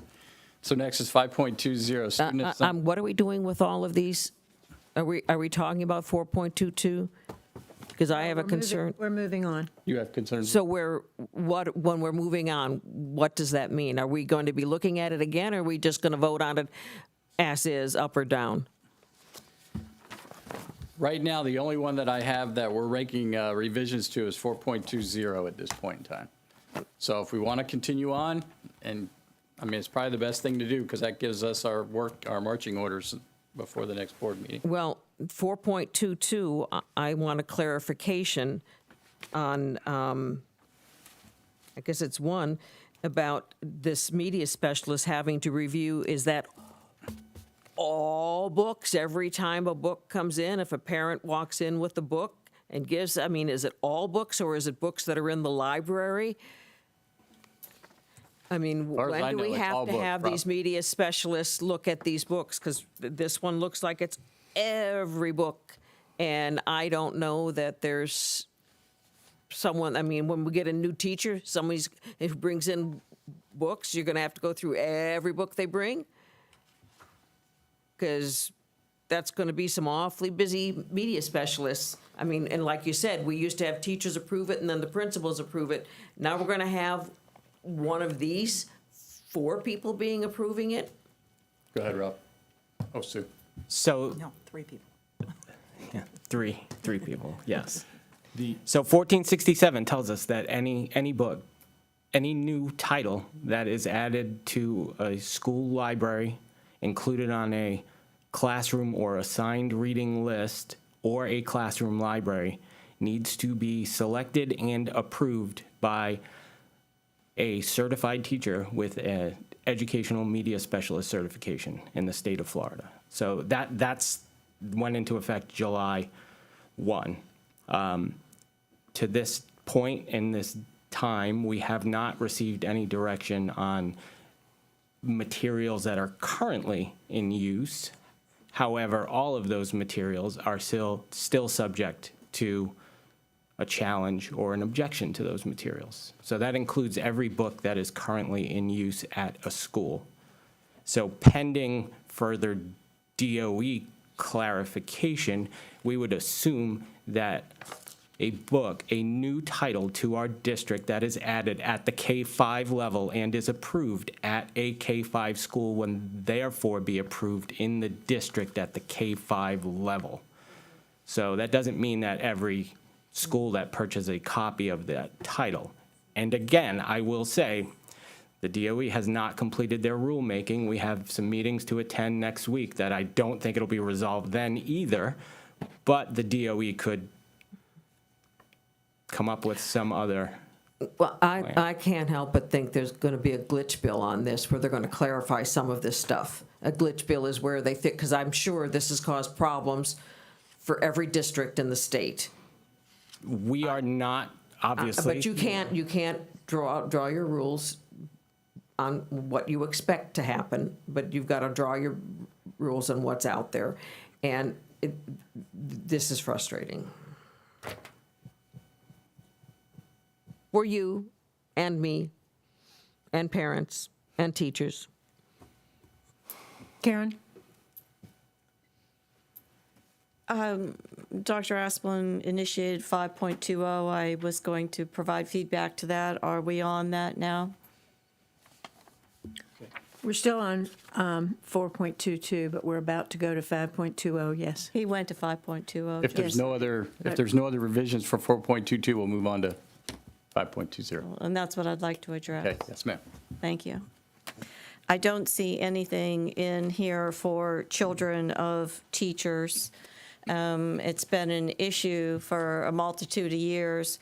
For example, at Sarasota Middle School, elementary children of teachers that may live in Bradenton or in South County getting access to Ashton across the street based on seats or the similar. I think that we need to focus in on everything that we can do for teachers and staff, and I feel like they are left out, and I don't think that's just elementary students. I think that there should be a piece of this, or if there is, I'm not reading it. I see legal counsel edgy. Yeah, I'm getting nervous. There's mention in the next policy in 5.201 down in Roman 2C of that idea.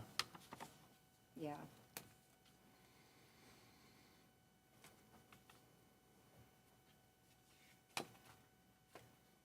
I don't see that as reading that way. I read that and I didn't see it, with the exception of children of full-time board members who are non-residents. Board employees. Employees who are non-residents of the district. I'm not talking about just non-residents of the district. Oh, you're talking about Teachers, out of county. teachers, Okay. Lori White would always overrule this policy for years, and there was discussion on a regular basis. There was discussion that why do we have a policy that the superintendent previously, which I'm a full believer in, we're here to serve students, recruit and retain staff, and take care of our teachers, and they should have the convenience of a school in their locale for justifiable reasons.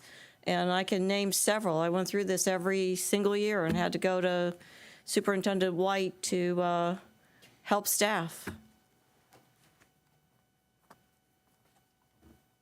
And we have a shortage. I love it. I agree, and truthfully, procedure-wise or practical, we do that. So if that's something we want to put in Yeah. Make the it policy, clear in here that seems like we should put it in there. Okay. Make Yes. it clear. It's under school reassignments, not under the school choice, the lottery, but under reassignment.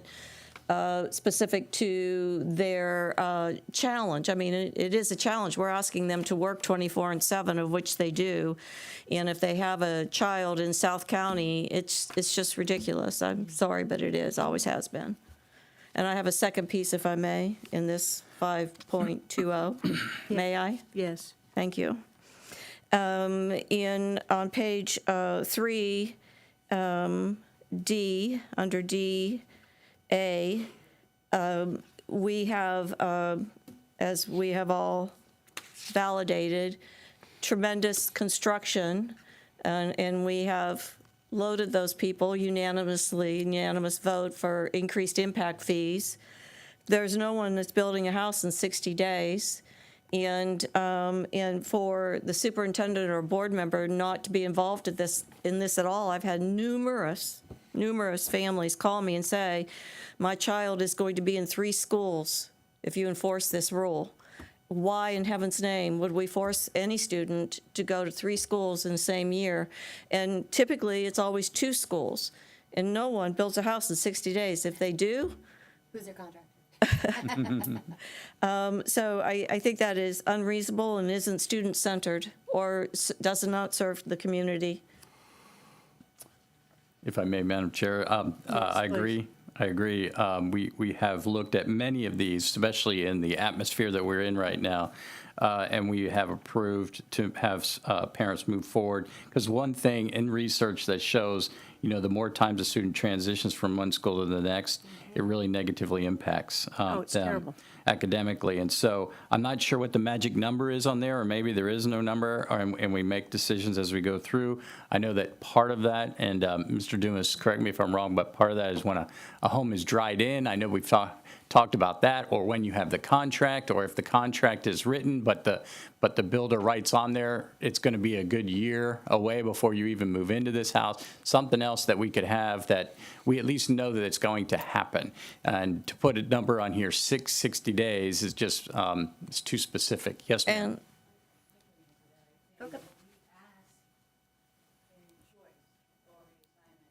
Can't hear you. She's all about efficiency. Is that we ask that they show proof that the house will be constructed within that time. So we do have documentation coming from the builder. Within what time? We 60 days, and then we went back and forth with Mike about whether it should be the semester.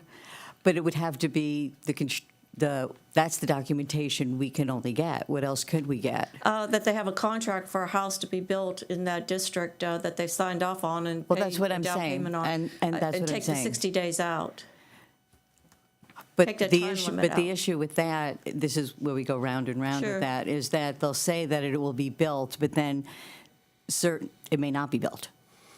So we have parents that have called and said, yeah, my house is going to be built over here. They get something from a contractor, but it may be a year and a half. So then again, we're moving kids where we don't want to move But them. that's not the student's fault. If that student goes to that new school where the house is being built. And what if it's never built? If it's never built? It goes around the choice law, and people have figured that out. Well, I don't think we look at people that you are saying that are playing the system. I think we Oh, but we with write choice- policy based on the needs of our students. And I would also like to add that the involvement of superintendent and board member, that they can't be involved, be taken out. I mean, who do you go to? No. If you disagree with the way this is a perfect example.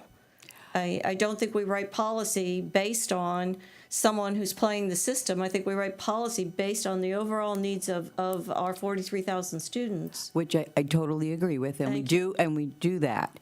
However, in the past, and we've been doing this a long time, it is better if there is nobody involved except the rules and the programming of choice and reassignment. Because what happens is then you're inundated with calls about, I want my child here, I want my child there.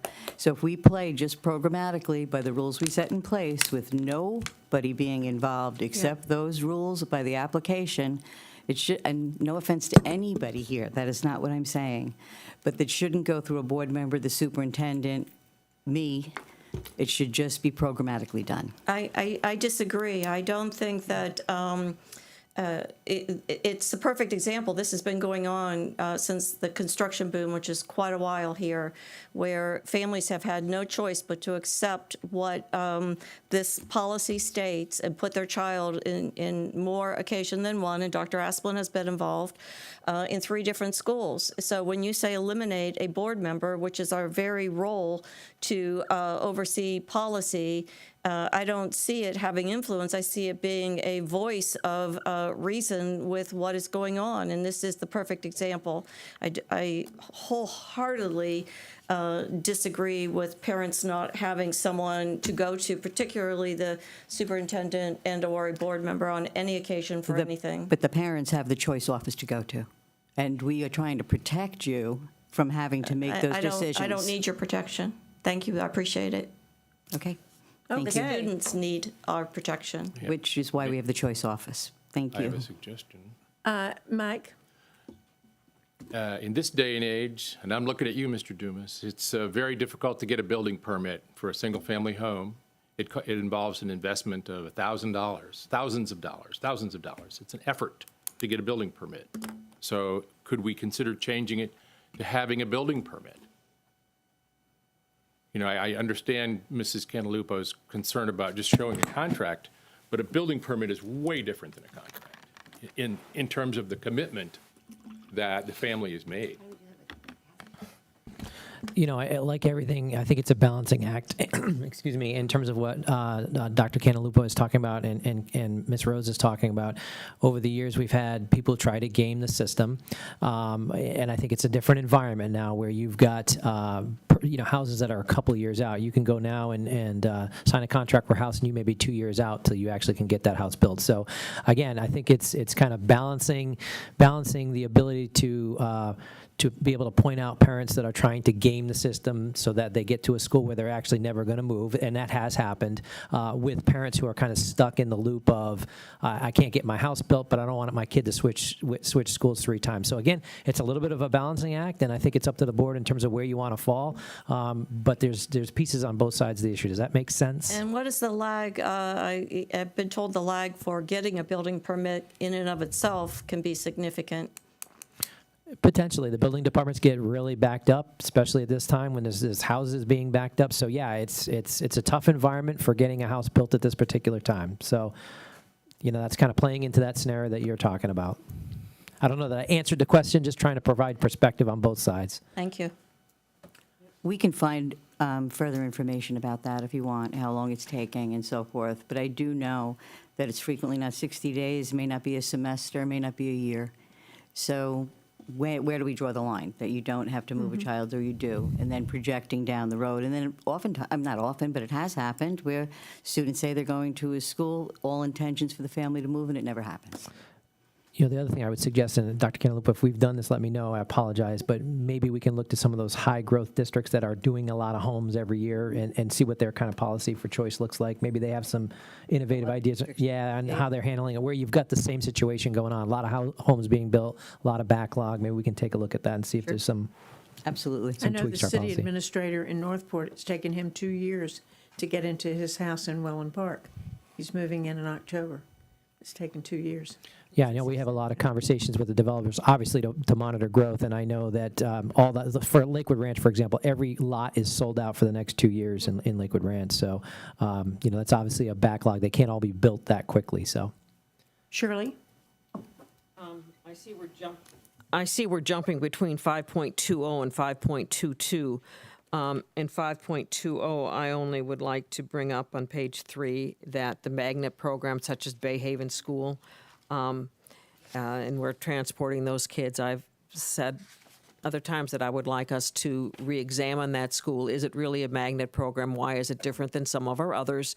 And, especially now with the busing issues, I would like to look at that.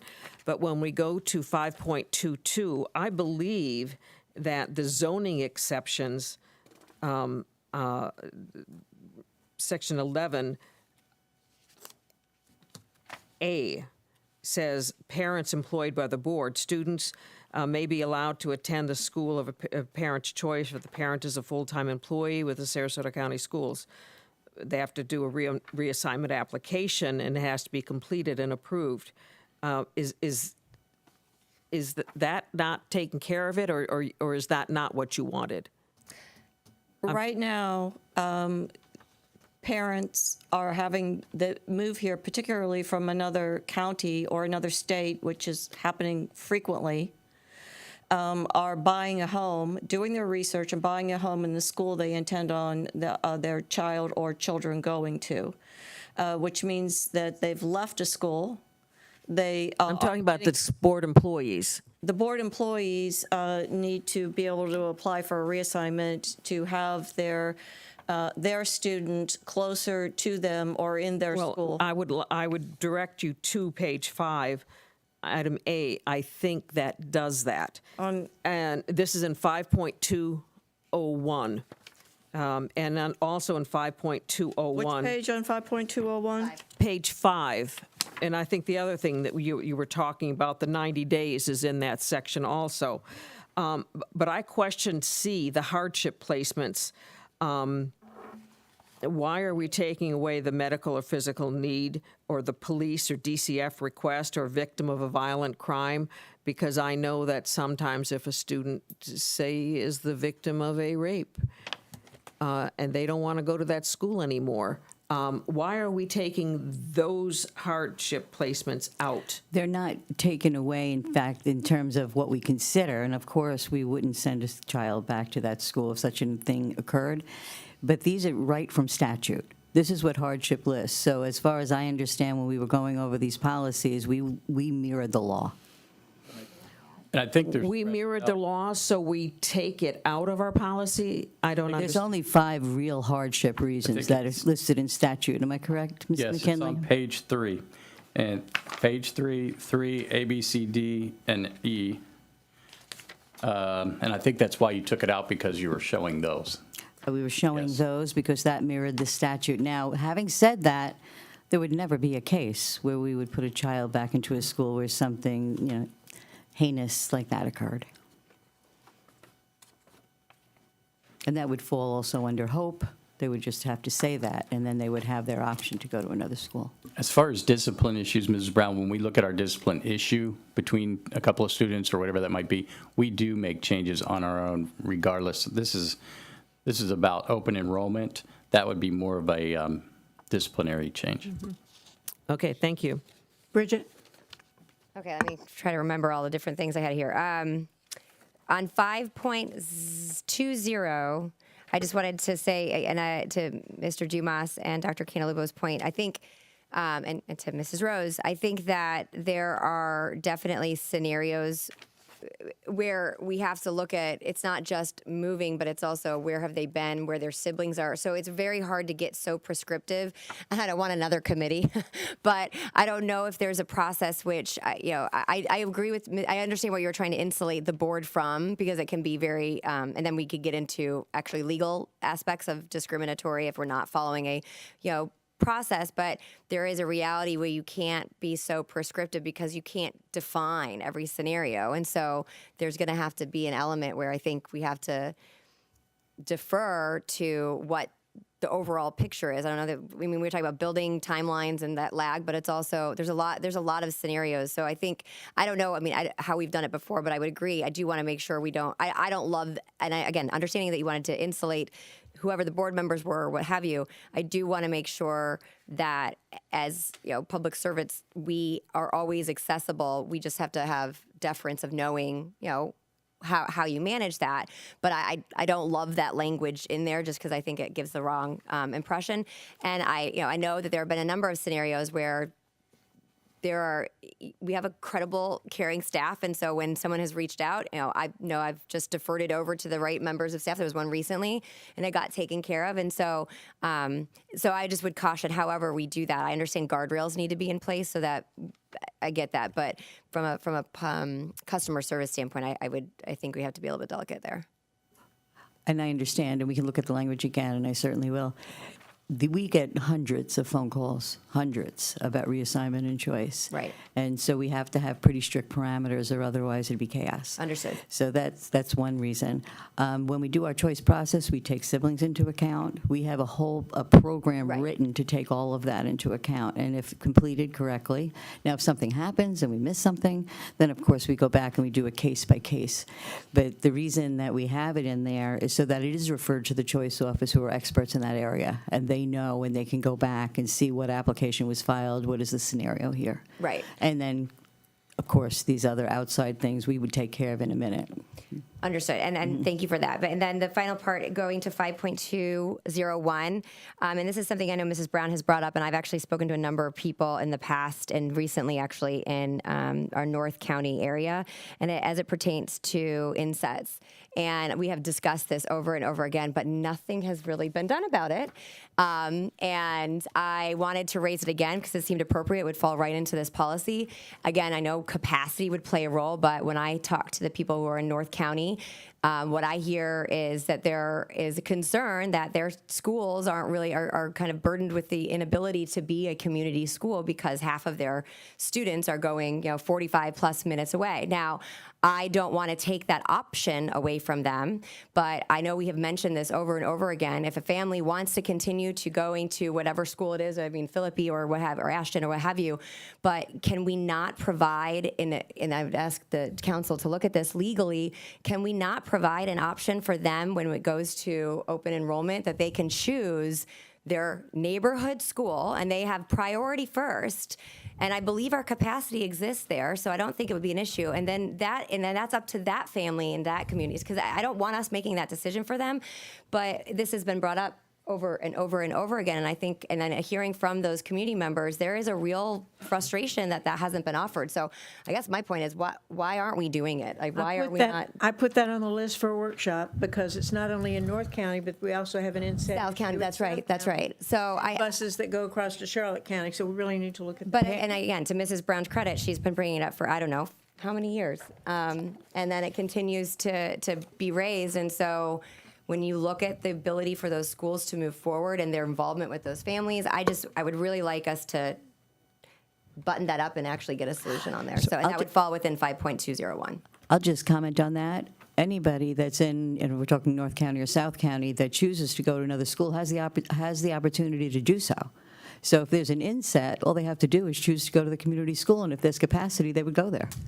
So it really isn't a technical issue. It hasn't, and I think there's twofold. I think there's a communications aspect here that we need to be very focused on, and not just say, hey, it's open enrollment, February's here, hope you guys get, and I know there's a lot of engagement, so I'm not trying to belittle that by any means, but there is an opportunity, but I almost want it to be where it's a guarantee they have a spot in that community school when it's those insets, because again, I'm hearing from the members, and I'm hearing more from North County, but that it's a concern and it's an area of frustration, and I think it's something we can absolutely solve. So I just wanted to put that forward.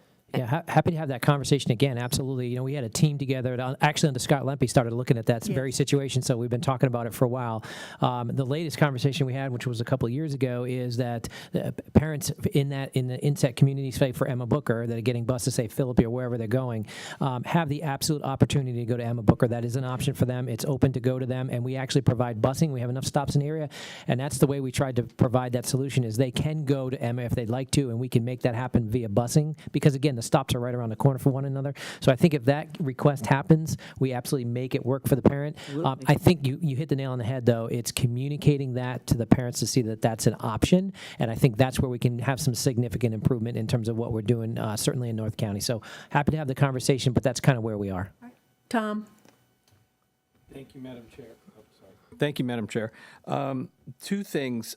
When it comes to board involvement into the situation that Ms. Rose and Ms. Cantalupo were discussing, school choice. I had a situation just this past week with school choice, and the way I understand my role and my responsibility is that Dr. Asplin runs the school district, and the policy and the procedure is in place.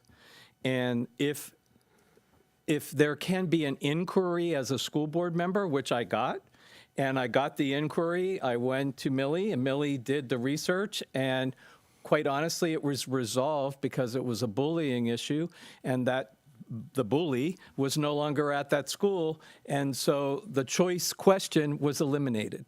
And it was resolved. Had that not been the case, I had already predisposed that parent to say, listen, I can do an investigation, but it's ultimately up to the school because they have rules that they have to follow. So I feel that we have to be supportive of Dr. Asplin and his team to make those kinds of calls for us. That's what they do. That's just my personal opinion. When I get those kinds of things and those requests as a school board member, I do follow through, but it's up to the school district to run it. And we are a country of laws. We are a school district of policies, and I feel that's how we should be handling those types of things. But my only piece on 5.20 is around a customer service, and I want to make sure that we're following statute. It's on page 5 of 9, and it's in and around the family empowerment scholarship programs and HOPE and all of those things. Do we provide a customer service inquiry with the parent that is utilizing the voucher to find out why they are leaving the district and going wherever, so that we absorb that information and learn from it, either to maybe save that student from leaving the district, or resolve the problem, or learn from it so that it doesn't happen again. So that would be my suggestion in terms of that number F, or letter F, sorry. Sort of like an exit interview. Bingo, I was just having that conversation with our HR head over there, exit interviews. We don't currently, but wonderful idea. The data coming from the state on family empowerment scholarships is kind of strange right now. They send us large data sets saying these people may have applied, but then less than half actually end up at the school that they're going to, and we find them in our schools after the fact. So we would have to wait. It might be a little delayed, but we certainly could do something like that.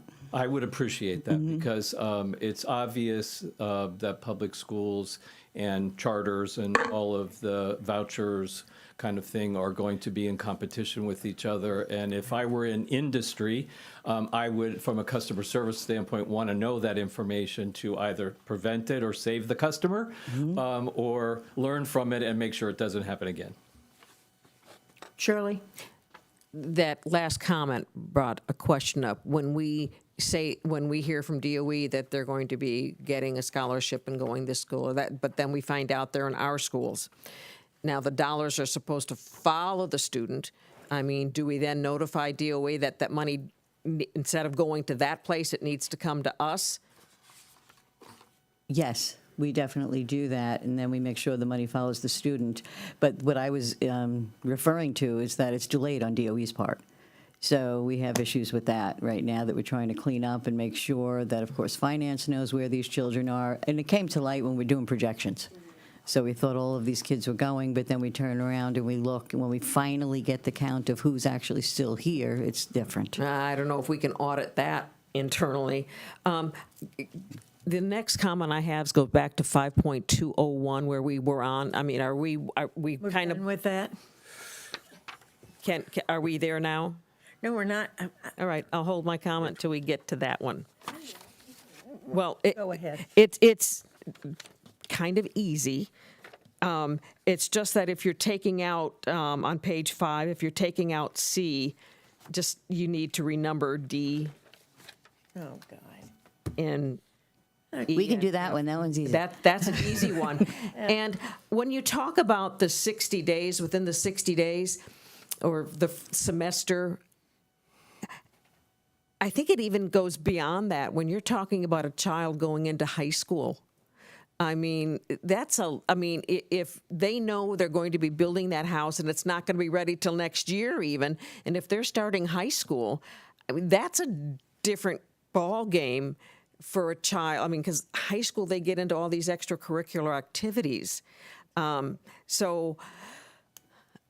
mean, it's not like going through elementary schools. I mean, I went to 10 different elementary schools before I got out of 6th grade, 3 and 5th. So, I mean, I would like something to include that. I don't know how to say it, what you're going to say, but I don't know if we've determined what we're going to do, or is that 60 days going to stay, or are you going to look at that? So we're going to look at it. Yeah. We're gonna get together and look at what makes sense, especially in the environment that we're in. So we'll do that, and then we'll have that ready to bring back for the board meeting. You can look at it for the advertisement approval. Okay. 5.23? Yeah, 5.23. Are we all on 5.23? Shirley? I'm on 5.23, yep. Okay. Mike? Statutory and clarity, deleting archaic language. Yep.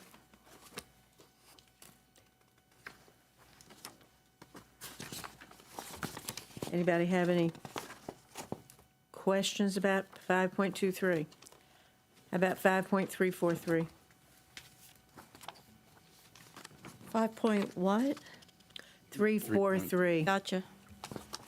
I do. Seclusion. Okay.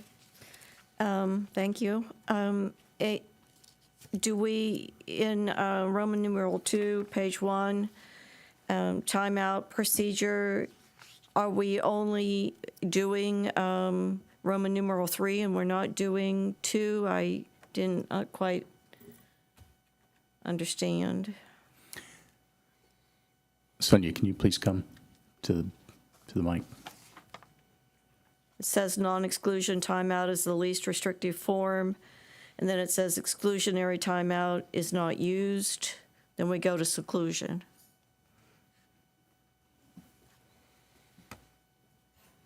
Good morning, everyone.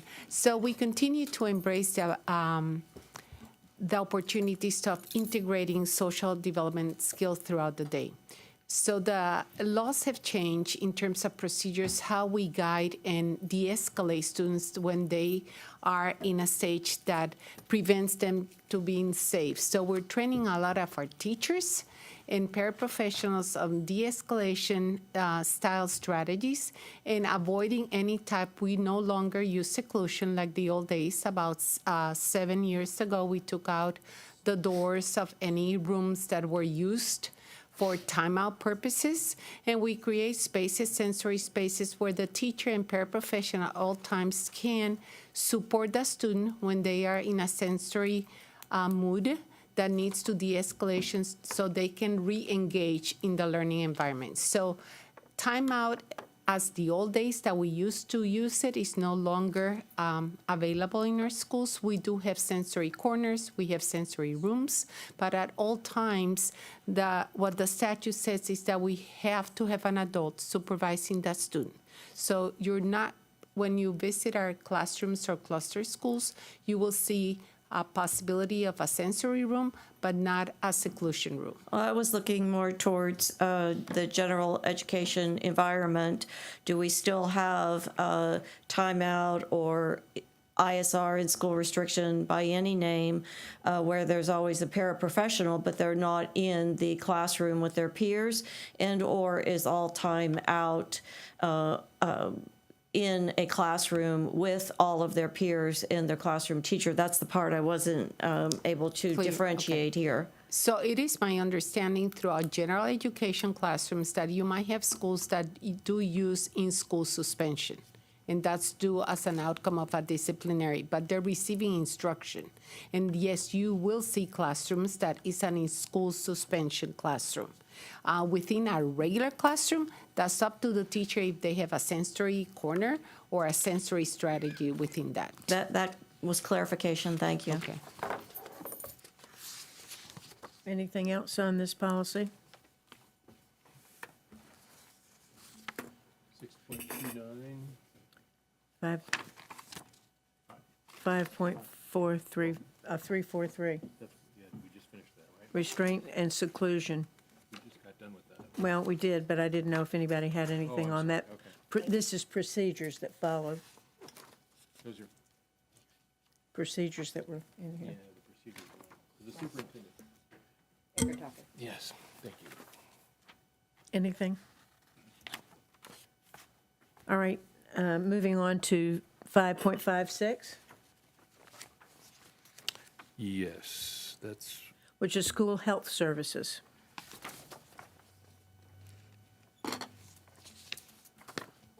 here we go. I don't know if I have that one. Have you lost your? I've lost my place with my, here it It's is, okay. a one I page. found my place. This is a very short one. 2 pages. Clarity and consistency with the statute, again.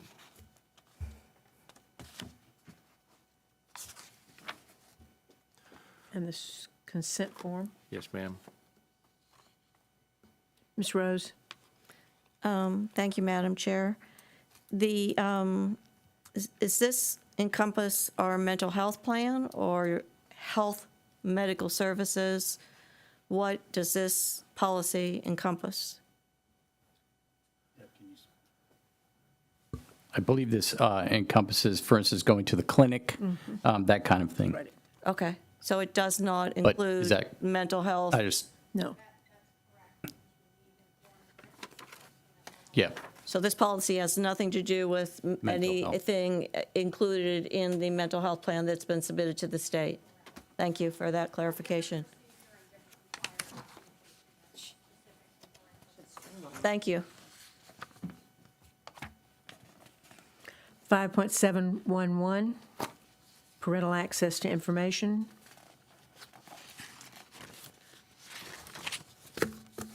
These are revisions to comport with the spirit and letter of the Parents' Bill of Rights.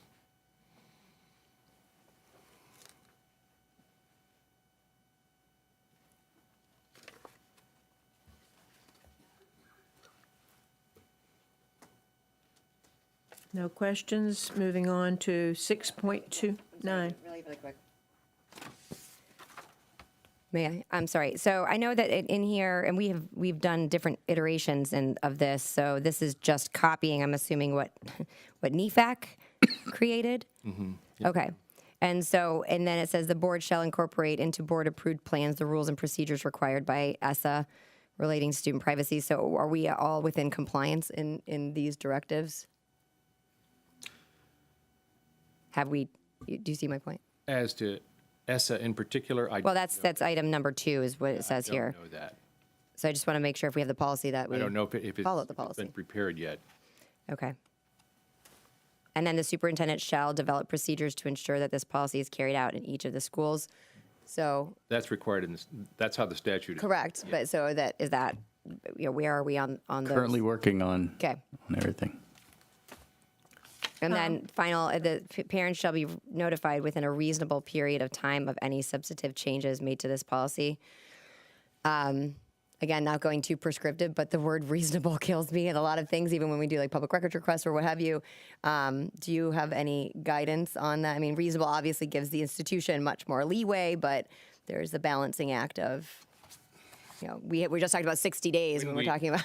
Let me make this observation. When we get to court, the judges don't have any trouble with the word reasonable. It's a lawyer word, and it's reasonable under the circumstances, and I understand it's different from 30 days. Right. Proscribing, but I think the legal system works better with reasonableness most of the time. Okay. But I believe if we were making a substantive change to a policy, remember, we have to advertise it for 30 days. So they would be notified at least 30 days before. Tom? Thank you, Madam Chair. I don't know if this is where this is appropriate to mention or not, but our LGBTQ policy has been altered to say that parents will be informed, and I would like language to be added to that phrase where possible, because there are circumstances where it will not be possible, and I would like the person in the school district to have that added pause of where possible. so that the student and their situation is addressed. Bridget? Thank you. Actually, I wasn't sure. I was looking through this as to, because I wanted to address that as well. There are a couple different things, and we're talking about what at least was formerly known, and this is a procedure, although, again, we can go back through the policy and procedures, but I know it as the gender diverse guidelines, as it has been formally noticed as in this Sarasota County School District. And I was not aware of the updated changes. While there are elements in there, I'm happy about the parental notification and consent, which is pursuant to the Parents' Bill of Rights and then parental rights and education. I have serious questions and concerns when I compare the first draft that was drafted in 2018, that many of these board members are familiar with, to the new one. And so I have questions for the superintendent as to the language. Who wrote the revised, I don't even know what to call them, guidelines? So in student services, we obviously were looking at the guidelines to see what revisions we might need to make due to the new laws. If you could, what would be very helpful is taking the old guidelines and the new guidelines and highlight the differences for me and give those to me. That would be great. The ones that you have concerns about. So I could take a look at that and share that with our student services team. Deb, did you want to speak to that? I just want to highlight, there is one, and I don't have, what was at least released in the Herald Tribune mentioned something about sexual orientation. That is not pursuant to parental rights and education outside of instruction. And I think that is a very, very important distinction, and caused me to have serious alarms because we have to be very clear about and I think the way the public discussion has gone, of which I think has been mired with misinformation, that it's one thing when you have an organization that's an activist group and they create some tagline that's completely false, but when we're adopting policies or procedures that is not specifically aligned to that law, and nowhere in there does it talk about sexual orientation and notifying anyone outside of it. Only when it talks about gender identity and sexual orientation is about instruction, K through 3, and then it talks about an alteration or change in services, and that is where when you think about what a lot of this conversation is we're talking about if there is a student that wants to be identified in a different name, different pronoun, utilizing different facilities, that is one piece, but sexual orientation has no part of that conversation, But so I wanted to know where that came from. And I don't know what's in the Herald Tribune. I don't know, they have some. We haven't given them anything, as far as I know, but we are still, I believe you're still working on it. It hasn't been completed yet because we were adding the parent piece to it, the parent notification piece and all of that. So go ahead, Deb, you can speak to that. There's a multidisciplinary team of experts comprised of students and school district members working to revise the guidelines, like Dr. Asplin just indicated, to align with current statutes and legislation. It is not a policy, but these are guidelines for our staff. And if you go to our webpage, you'll notice that the guidelines are no longer posted, that they have been removed, and there's a statement on there that says under revision. The team is meeting at the end of this month to review all of the guidelines that are currently in place and make sure that they're aligned to statute. And we have legal counsel as part of that team guiding us in this process. So there's no draft that you're aware of that has, and I can pull it up, that mentions that if a student notifies staff of their sexual orientation and then it goes to pronouns and et cetera, that draft does not exist? The guideline draft does not exist any longer. There has been guidance provided to schools on how to handle difficult situations or situations that may arise where students disclose information to a staff member and how best to proceed. Okay, I'd like to ask the superintendent, I know these are guidelines and policy, and I don't even want to get into those semantics, but because this is an important topic, and I think clarity and clear communication is paramount, that it does come back to the board, not that it just stay internal. Yes, I'll certainly send it to you so that you can see that. It's being that it's a guideline, it wouldn't be something you would vote on, but I will certainly send that to you for any revisions or feedback that you might have. And Deb, just for clarification, I know they're meeting at the end of the month. When do you think you'll have that ready? That will Right. Okay. Move on? Okay. Yeah, we've got a hard. All right. I think. Okay. So in a couple of months, probably. Okay. Thank you. All right, moving on. Moving on into report of misconduct, 6.29.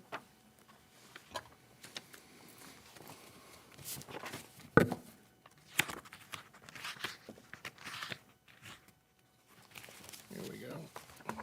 So, 6.29, this is comporting with a new statute, and it increases the district's burden to report certain kinds of misconduct in employees so that they can be tracked. Sexual or romantic? Yeah, sexual or romantic. The romantic part was,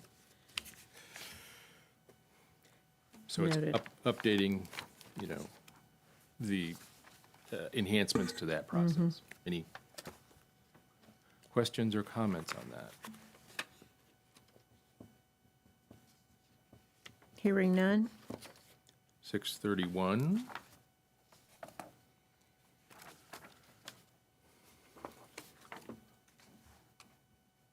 Records in general.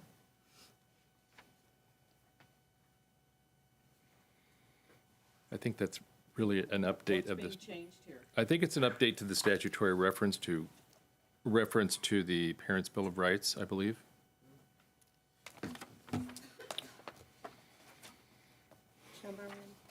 We 631, and now that's And it. that's it. Hallelujah.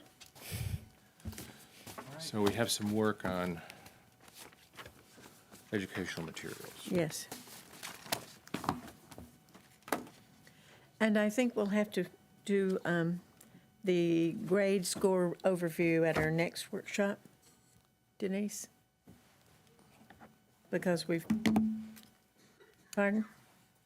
I think we should try to get through this workshop. If we have to stay a little longer today, I'm happy to do that, but we keep. Well, we have a hard date with the legislative platform and people zooming in at 11:30. Can't we leave out career planning software instead? I agree with Mr. Edwards that it's one of the more, it's a priority.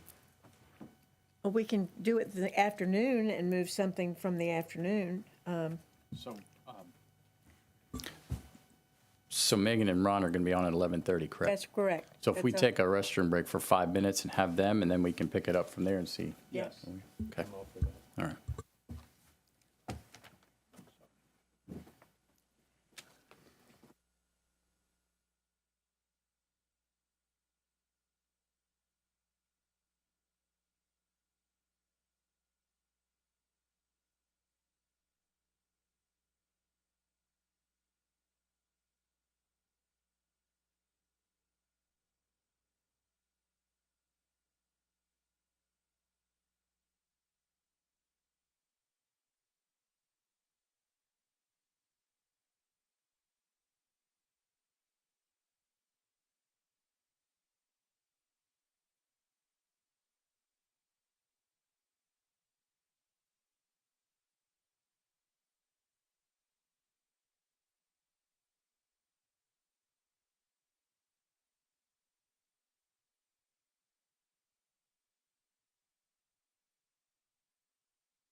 Great.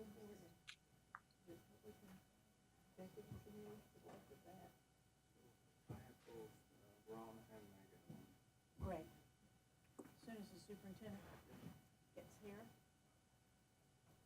get our ducks in a row.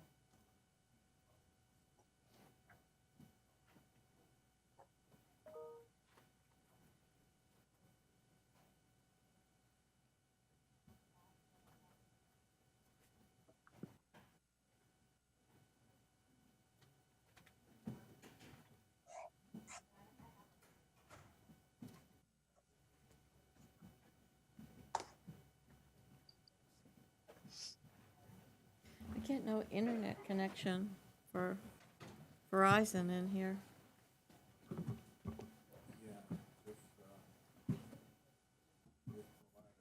We're back at our workshop. Is that it? Call this workshop back to order. We rearranged a few things, a few seats on the deck. But right now, we have with us both Megan Fay and Ron LaFace from Capital Cities, our lobbying firm, to talk about our platform.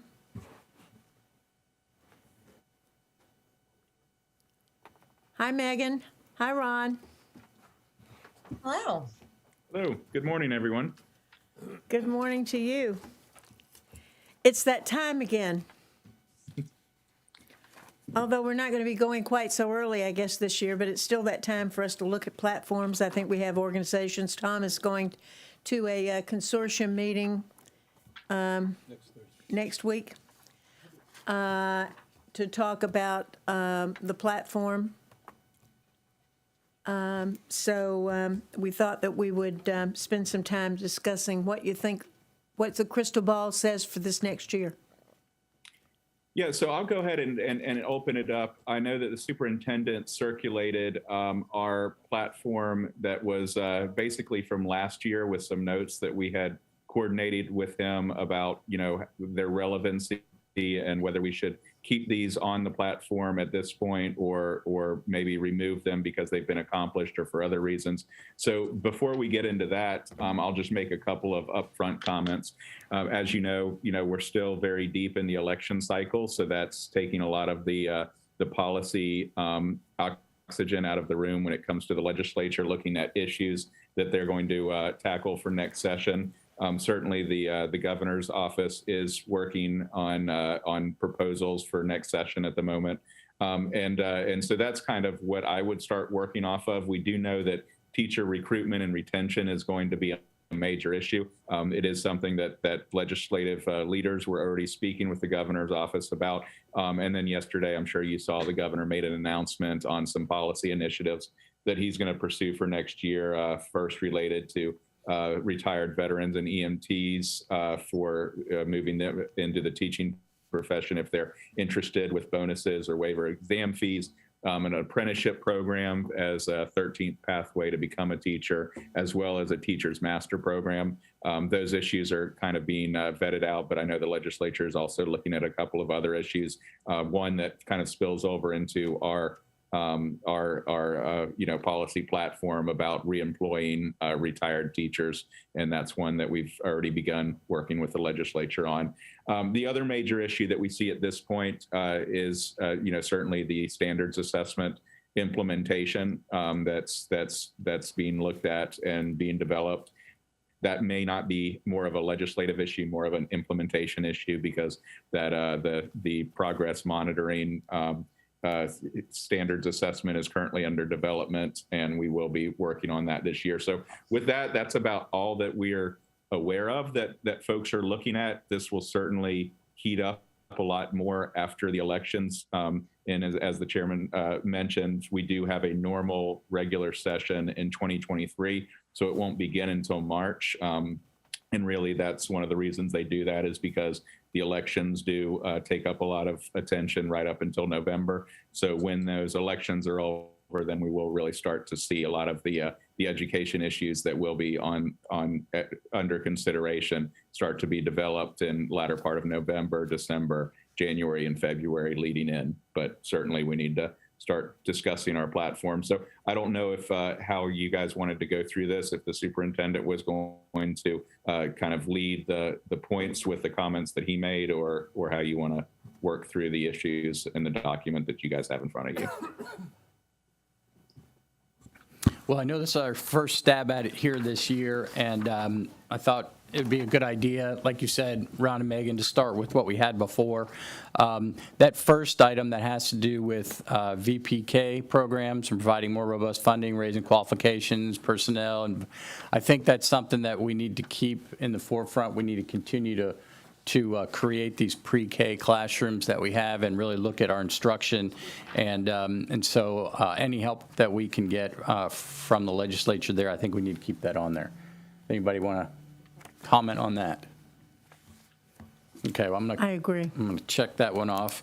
The next one. And Superintendent, Yes. I will make one comment about that. Right. That is something that I think is certainly has been an important issue to Sarasota as well as other districts, but I do think that we are getting in a position to maybe make some progress on that issue. As you know, the big question had always been accountability of VPK programs, and some discussion about whether, you know, the providers were being measured in a way that justified more resources being put towards them.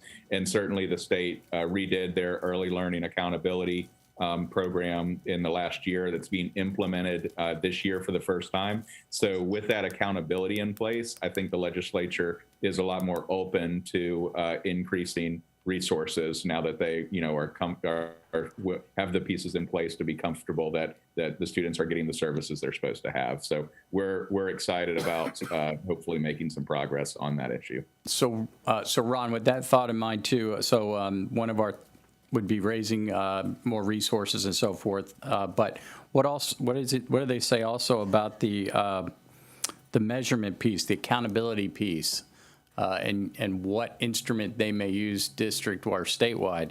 Do we know anything about that?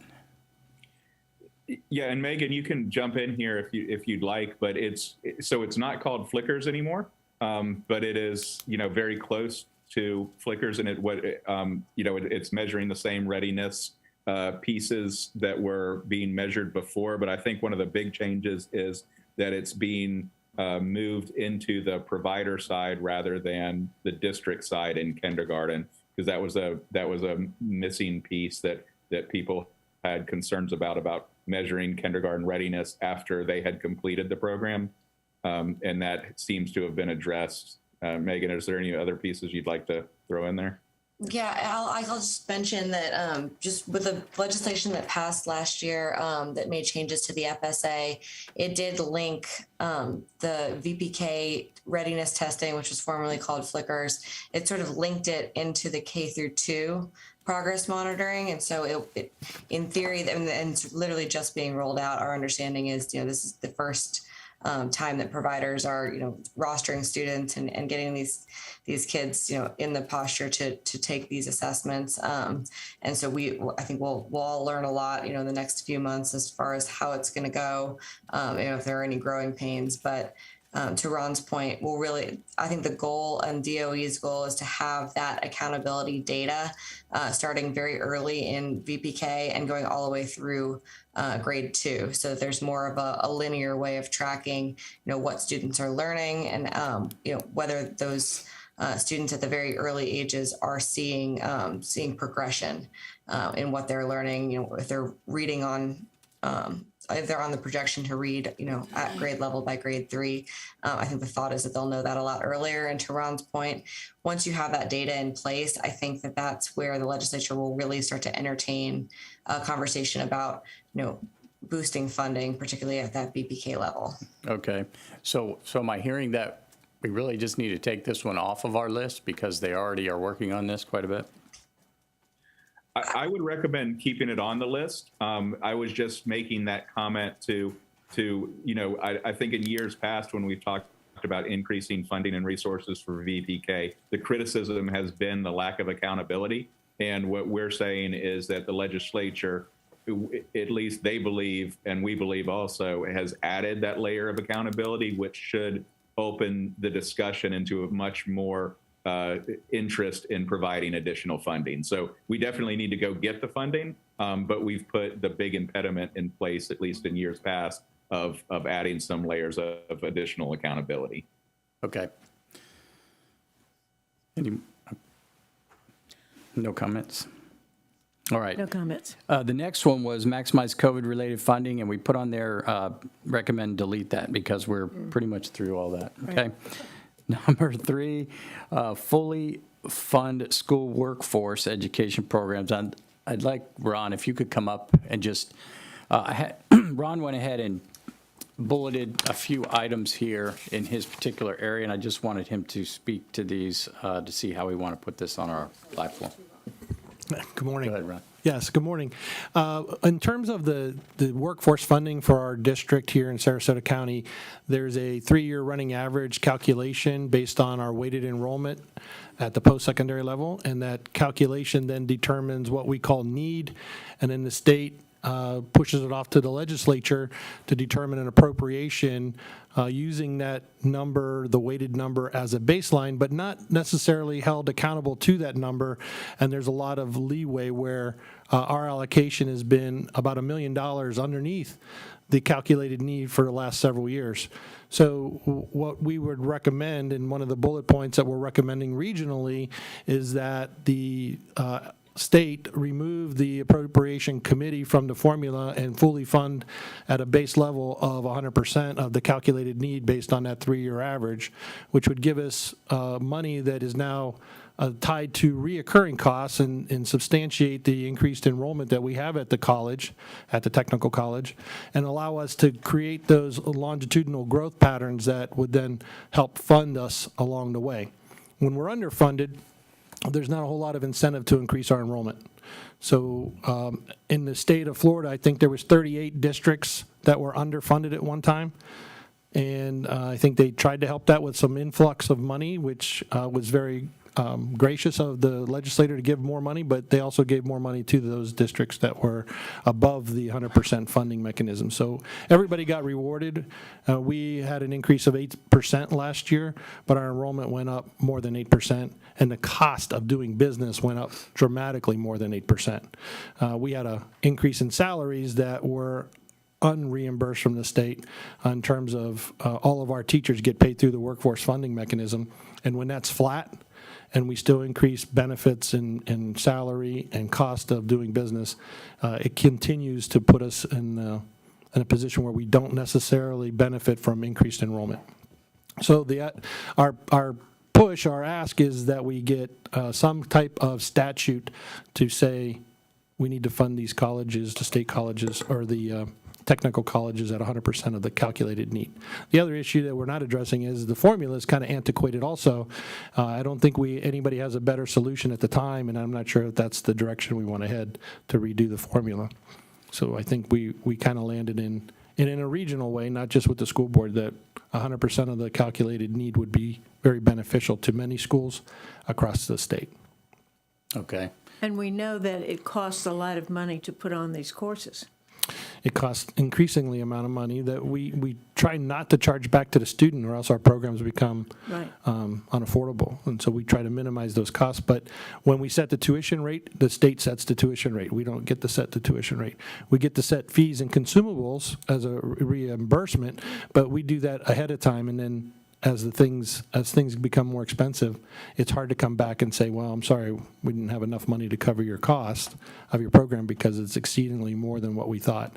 Every year we do that. We bring those fees back to the board and try to keep them in a marketable area where we're still an efficient program and it's a good return on the student's investment. And so we want to stay in that area where you can get a career in a year and you can do it without going into debt. Bridget, do you have a question? Yeah, no, thank you. I think this is always been a huge priority, and I really love to see it get over the line. I know we've talked about this before, and I welcome Ron and Megan's response. The word fully fund, although in this scenario, actually, it does make sense, but just in my experience, that makes legislators kind of just tune you out when you use the word fully fund in anything education. So I think if there's a way that we can And I believe you have this where you can show the historical deficit and then also what the future forecast is. I mean, certainly this is a major priority to our local delegation, but also the governor. So I don't know how else we can pitch it in a different way if there's a specific appropriation ask versus, based on the historical. I mean, I understand the calculation piece of it, but if we can't get that revised, right? So if we're trying to get up, and I understand the committee, but if we take it in buckets, I mean, are Ron and Megan still on? Yeah. Yes. Do you guys Yes, have ma'am. any recommendations on how you would approach this? Yeah, absolutely. And I think it's, to your point, we have had this issue on the agenda and platform before. We have had some pretty in-depth discussions with both the department as well as the legislature on it. And how we've presented the issue, to your point, is not necessarily been it should be fully funded. It's more of a pointing out that the way that the funding formula works is that it does not reward or compensate districts that are in a growth mode, which is what Sarasota is. And I believe that gets to the heart of the issue that Ron is raising. We have received some acknowledgement from the legislature as well as from the department that that position is justified and that they do see that issue. We've had a difficult time trying to get the people who need to get engaged in this at the legislative level really engaged and ready to take this issue apart, because it just seems like with all of the issues that they have, this one kind of just gets pushed into the back of the line because it's kind of an inequity, but it doesn't seem to be as important to people in the past as we think it should be. I say that because in our conversations with the incoming appropriations chairman, we have been talking to them about this issue, and in particular, the person on the Senate side who we believe will move into that role has a similar issue in his district as well. And so we think that we've got hopefully the attention that we need to have staff really dig into this issue and point out the inequities, validate them, and then maybe offer some solutions. And what I would like, if it's okay with you all, certainly please keep this on the platform, but I'd like to work directly, Bangit and I, with Ron to talk about how some of those solutions can be, because, I don't think that we're going to get a separate appropriation just for Sarasota to make up for, what's called the deficit. But I also think that if we message this correctly and make sure that we have some data to back it up, to show that, look, the formula is inequitable, where, the districts that are in growth need the money now. They don't need it 3 years from now. I think that we can, hopefully make some progress on that. Yes, absolutely. Thank you. Thank you.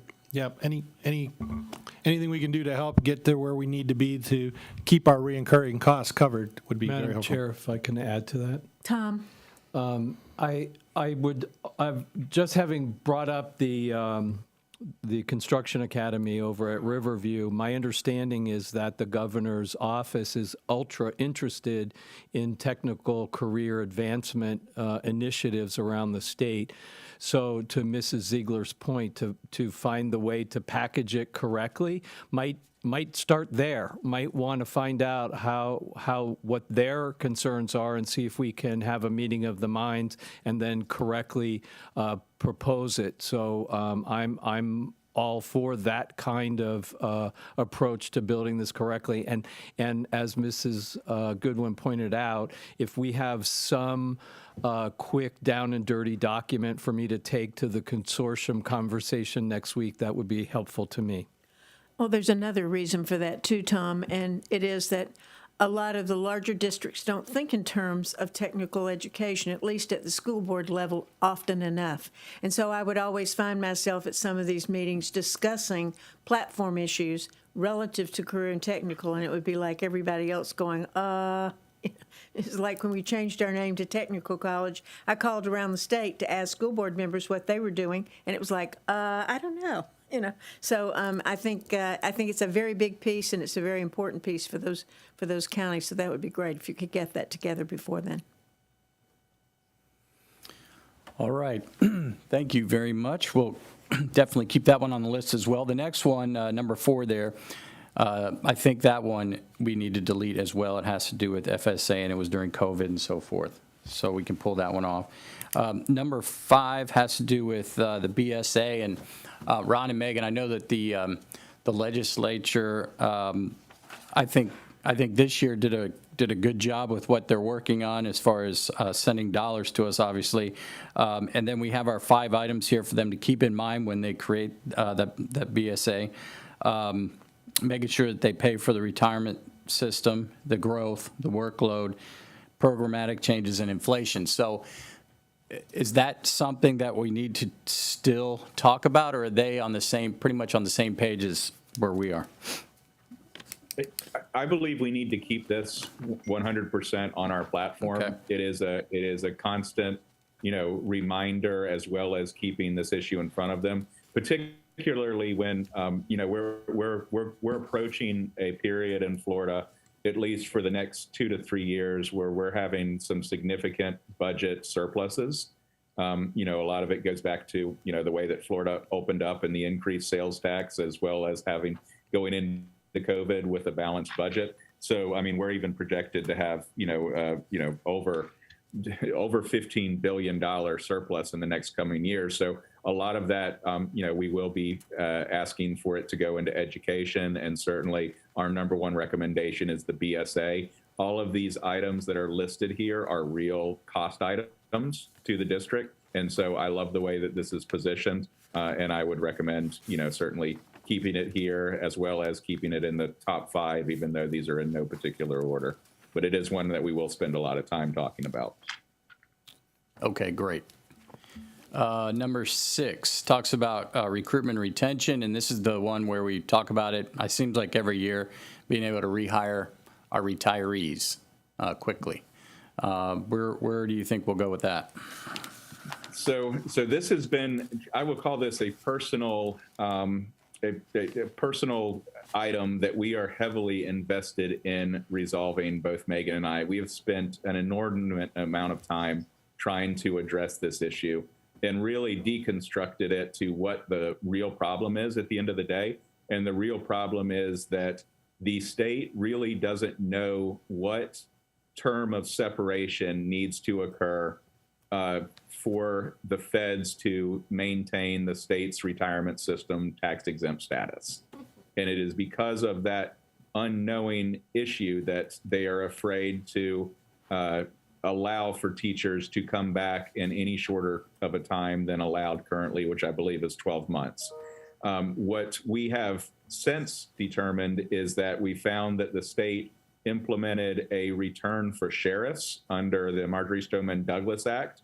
And Megan, I don't remember exactly the time period, but I believe it was somewhere in the neighborhood of 3 to 6 months. I believe it's 3 months. 3 months. But I would have to look, but it is existing law and statute that was passed in 2018.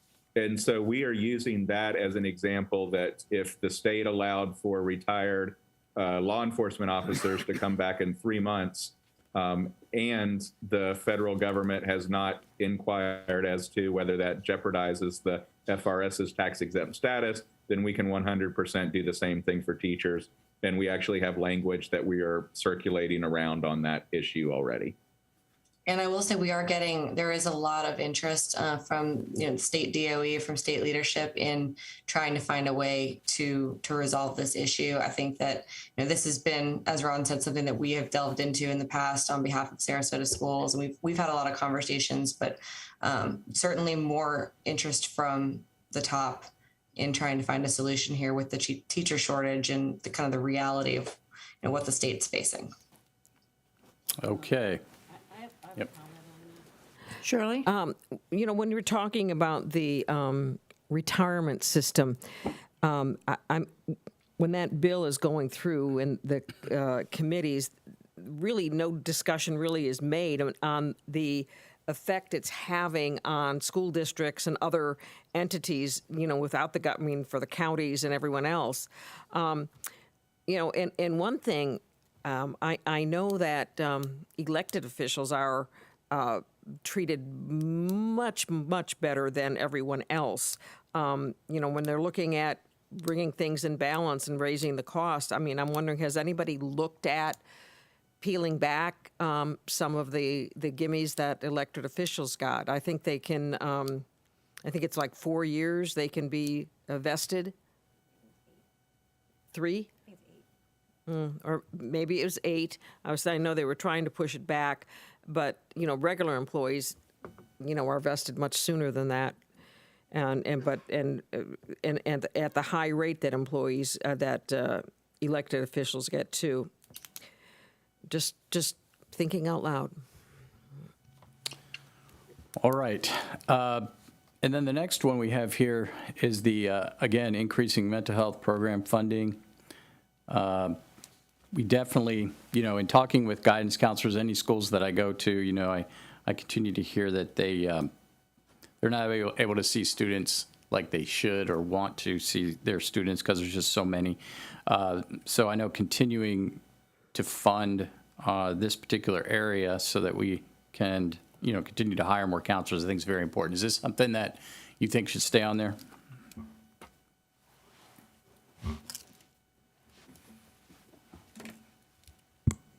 Ron or Megan? Oh, we do. I'm sorry. I thought you were addressing the board. Oh, I'm sorry.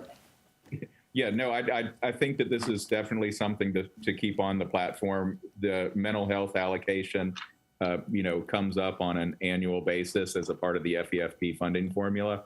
And it is something that we discuss these items with on an annual basis as we're attempting to increase funding. And there was increased funding provided last year and will continue to do that.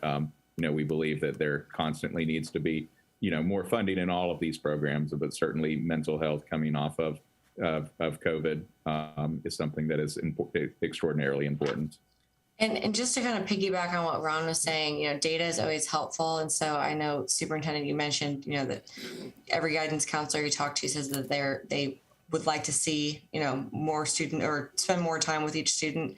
If you have data or the schools have data on the ratios that you currently, kind of the ratio of guidance counselor to student, I know there are preferred ratios out there where there's best practices. And so if we can kind of make a case that even though, programmatic funding has increased over the past few years, that we are still short of those, kind of best practices, that would be helpful in making the case, for increased funding in that categorical again.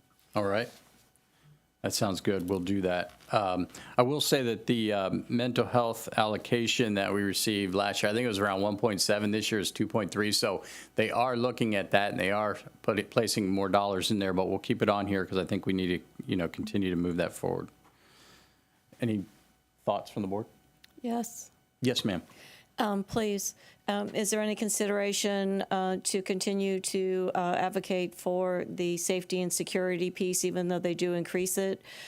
Similar to the other pieces that we have on there, I would like to be able to fund having SROs at back-to-school events when our campuses are full and making sure evenings are covered. And there's something that came up recently that I hadn't thought of that I think is important, that whenever there was a security issue at any of the schools that I had the good fortune of leading, the officers' cars immediately went out front. I saw the Sheriff's Department cars out in front of Ashton yesterday. It's a huge message. I just think that we can continue to add layers to our security program. And I know that they're looking at that and they've been doing it, but I think it's worth consideration of the board to keep on there and keep promoting. Okay. Shirley? We've been dealing with a couple trying to work out how to implement 1467, and I know other districts are having some of the same problems. That's the review of all the materials that are in schools.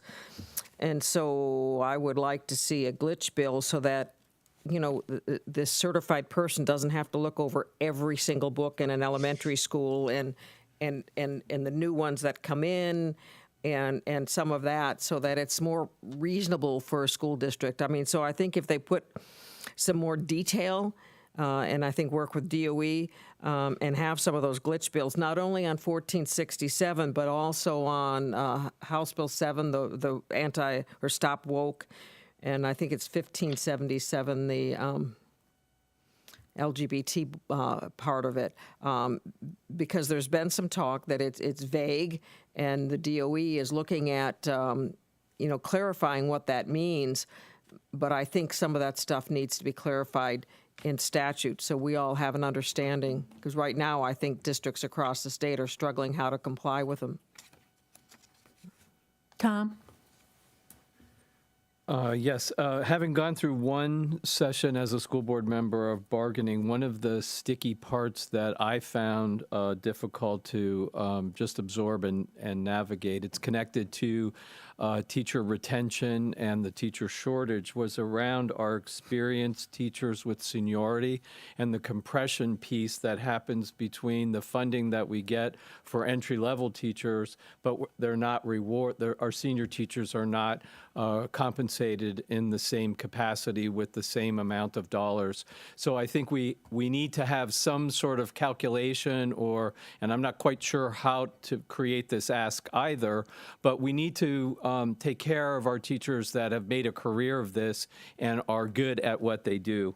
The second piece is that I voted down the bell changes because it was a bus driver issue, and 67 counties are struggling with transportation because of a bus driver shortage, and I think that's a situation that Tallahassee needs to review.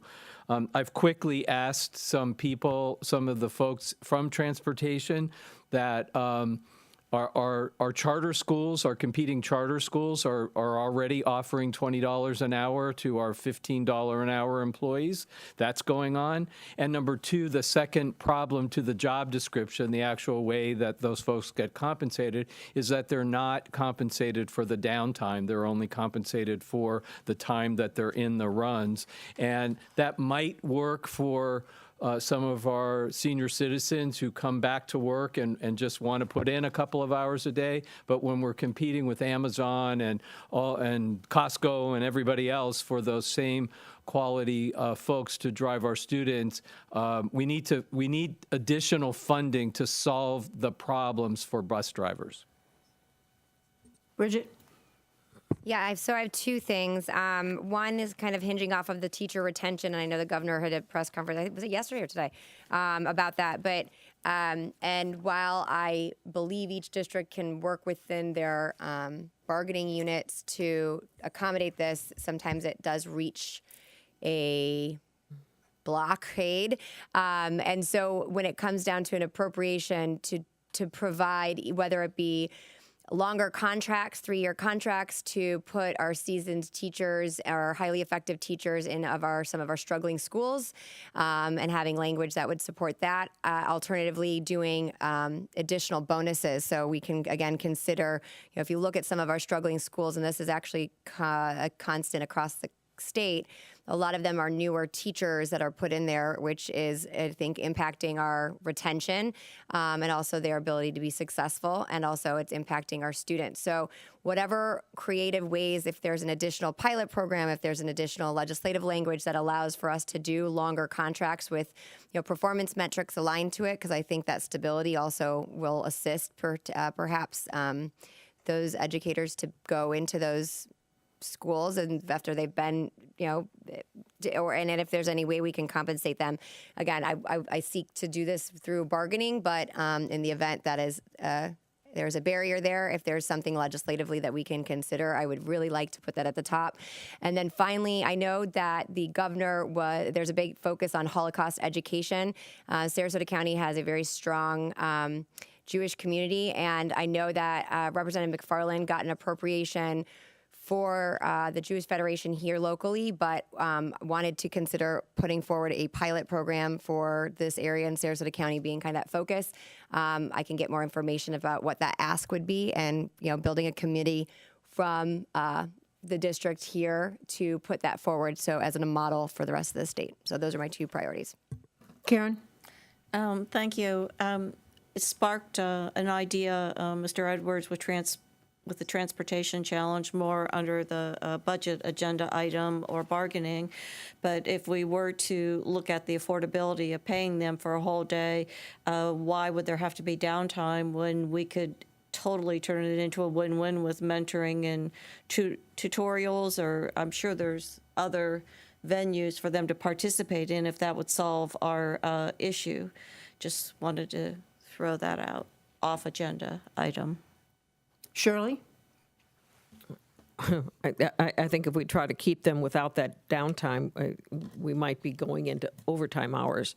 But I agree with what Bridget talked about, and that is the longer contracts, because I've heard from teachers who have said they've had problems getting mortgages because we have that one-year contract. And I think perhaps maybe, yeah, for the first year it's a one-year contract, but then if they're highly effective, that we could extend that time frame, because that one-year contract is causing a lot of teachers a lot of problems when they're out there trying to get financing for a home or a car, or even leasing an apartment sometimes. So, I mean, I would like to see that put on our agenda to, remove the one-year contract requirement if teachers are effective or highly effective. I really think that, longer contracts might be a very good thing. I think transportation is a problem for all of us. This new approach to apprenticeship teachers, I'm having concerns about that. We're talking about military, someone coming out of the military, and sometimes I hear it's and their wives. Other times, no, it's just the military individual themselves with 4 years of experience and a couple of years of college. Can get into an apprentice program. Well, in that case, why don't we open that up for other people who have a similar walk in life, who are not military and are not retired law enforcement, but maybe they have a similar situation as well, and they would be, an opportune person to go into an apprenticeship program if we're at all going to look at this as a viable alternative, although most of our teachers that I have talked to don't think this is a very good idea at all. But if we're looking at an extreme shortage, and I think we are nationally, we have to ask ourselves why, and why are teachers leaving early in the game, because it's a really tough time. Karen? Similarly, in the early 2000s, we did have a legislative-led option. It was called the alternative certification, although the candidates had to have a degree and had so long to get the teaching certificate that aligned with that degree, because we had a horrendous shortage at that time. For some of the similar reasons, people could not afford to live here during that particular recession era. So I think there's more,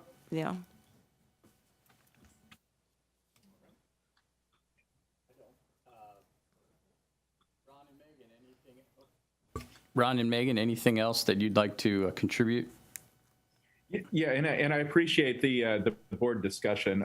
Megan and I were both making notes, and I will say that the items that were raised around, teacher bonuses, longer contracts for struggling schools, addressing the compression issue because of the increases that we've made for beginning students, I believe that all of those fall under the recruitment and retention item that you already have on the platform. So we were making notes on specific items of interest that you guys wanted us to work on, and so we certainly made notes on that.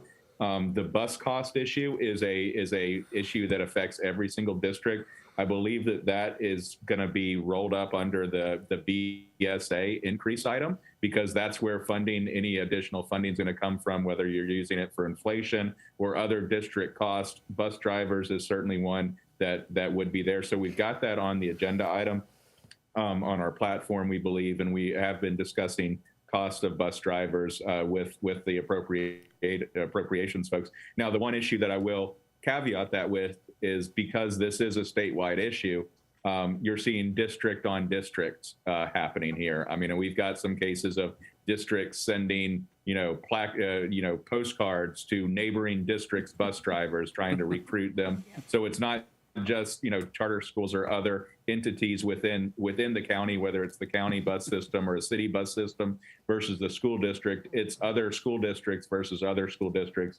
And BSA increase certainly, gives all districts similar or equalized funding that they could allocate towards bus costs. But the point being is that that issue, we will certainly work on, and we believe it's included in the BSA.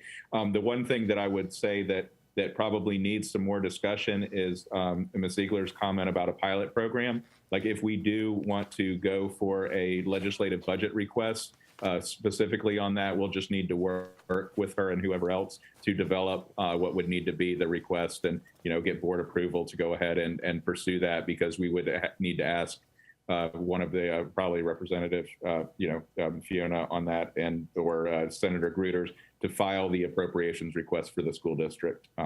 Representative McFarland, sorry. And so we'll need to keep working on that. And then the last item to touch on is, I don't think we spoke about the RLE item, which was the last one on the agenda.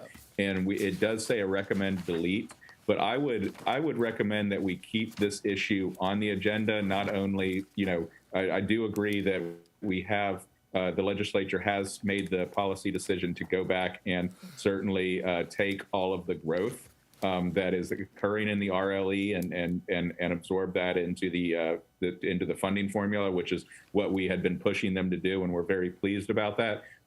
But this year there was a new issue that came up in this area where they only forecasted 7% growth, and the growth ended up being about 20%. And so there was still growth left on the table that that on the millage that local governments were able to take advantage of, but school districts weren't, because of the way the legislature sets what growth they will absorb. So we do want to keep working on that issue, knowing that, while they're accepting growth and not requiring a rollback, we did leave some growth on the table. So I'd like to, have that still be a priority if that's the will of the board. Great, I think that's important. Shirley, do you have a closing comment? No, this is on the funding issues. I don't know how many other districts ended up getting negative state FEFP dollars, but when they calculate how much needed to go for the scholarships, that ended up coming out as a negative, and even just the state FEFP was a negative. I think it was around 10 million, and the scholarships was 20 million. So the state portion of the dollars that came to us was reduced by, I believe, $20 million. And I would assume that's because we had so much in the categoricals, but the categoricals we can only use on the categoricals. So what that means is, rather than coming out of the state dollars for the FEFP, I mean, it's coming out of our local tax dollars. And so I was just wondering if there's any other districts that ended up with a negative state FEFP, and if it's something that we could look at. Because I know at one time we were limited to 90%, but if you don't calculate the categoricals, that you can't spend on anything but, I mean, why are we being penalized with that negative 30 million and our other districts in that same boat? Mm-hmm. And if you'd like me to respond, Superintendent, so as my understanding of the issue that was just raised is that, yes, it is a statewide issue, and it has to do with the increased eligibility for FES scholarships, which did have an impact on school districts' student count, because they were unable to count how many students this year would be taking advantage of a scholarship until I think it was maybe the October spring count. The issue, I'm not sure if the issue ultimately was resolved or not. I believe the department decided to do a fourth quarter calculation adjustment that was supposed to make whole the categorical issue that was raised. I know that a few districts that I spoke with let us know that the fourth quarter recalculation adjustment did fix that issue. And if it did not for Sarasota, then we need to know that, and we can look into it a little bit more. But it is a known issue, and last I was told, it was intending to be resolved in the fourth quarter calculation. Can we get a report on that, Dr. Asplin?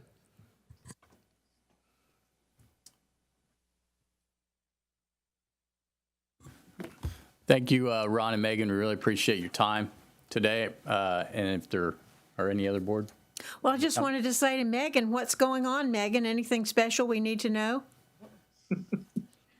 Yep, I'm expecting my first baby beginning of August, end of September. So that is why I am not here in person today. Well, so I want I'm you- officially no longer traveling. Well, and can I just say, best of wishes. This is the happiest time of your life, but this last month is the happiest time of your life. So get a lot of rest, you know? Get a lot of you. rest and look forward to hearing what baby this is, how it goes. So best of luck and love. Yeah, I will certainly give a report to the board of Megan's status. And I apologize for not being there in person today. I was planning on making it, but my wife has a little arm surgery tomorrow, and she had a pre-op that was scheduled today. So I needed to remain in Tallahassee, but I look forward to seeing you all in person soon. Hope that goes well, too. Thank you both. Thank you. Thanks.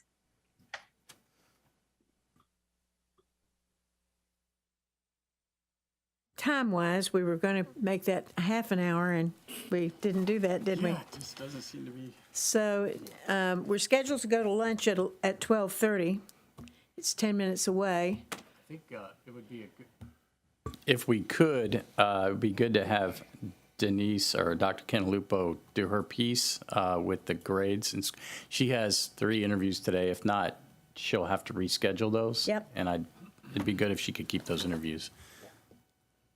So just instead of giving you 60 minutes, we'll give you 20. 15, right? No, we'll go through it. Thanks, Denise. I'll eat up here.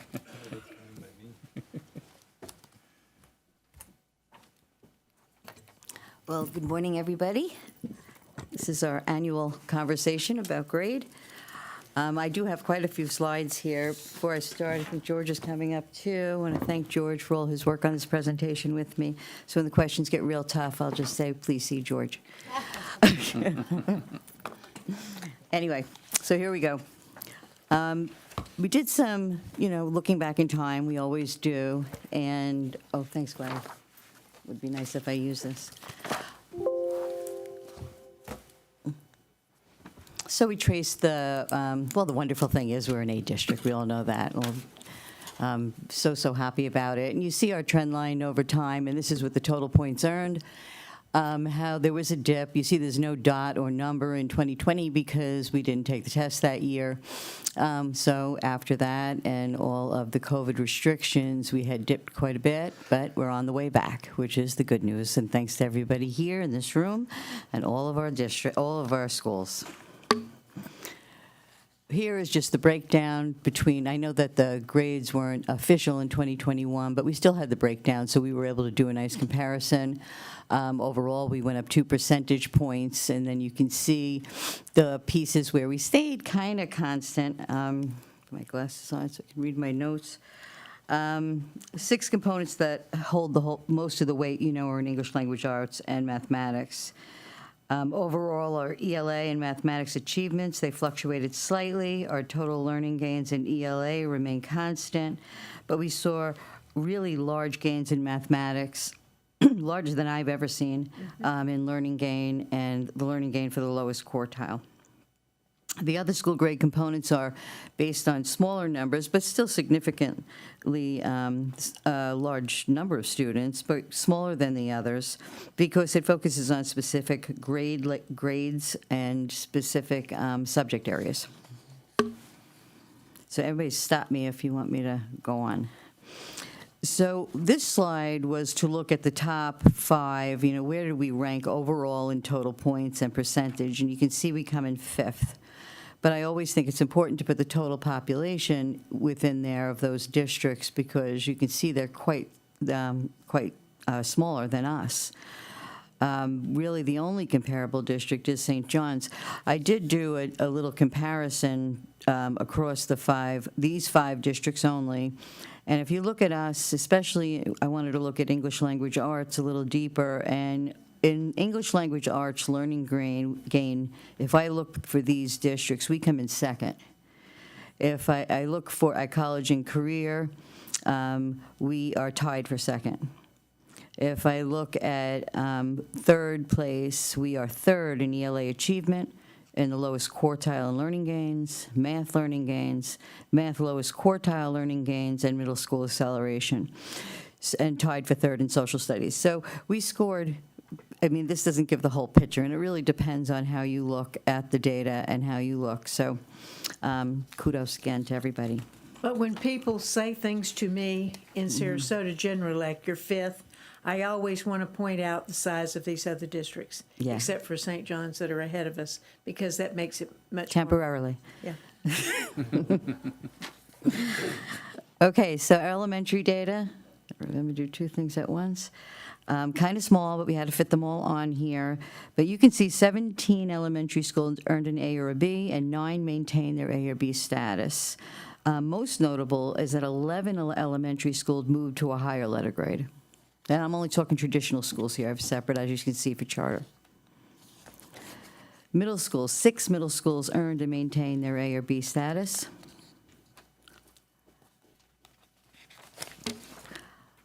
High school, 5 earned and maintained their A or B status. Both combination schools maintained an A status. Charter schools, 8 charter schools earned their A or B. 7 maintained that A or B, and 1 earned their first grade, and that's the State College of Florida Collegiate School, and their first grade was an A. There's several schools not included in these numbers, and that's because they don't receive a school grade: Oak Park, Triad, and Acceleration Academy.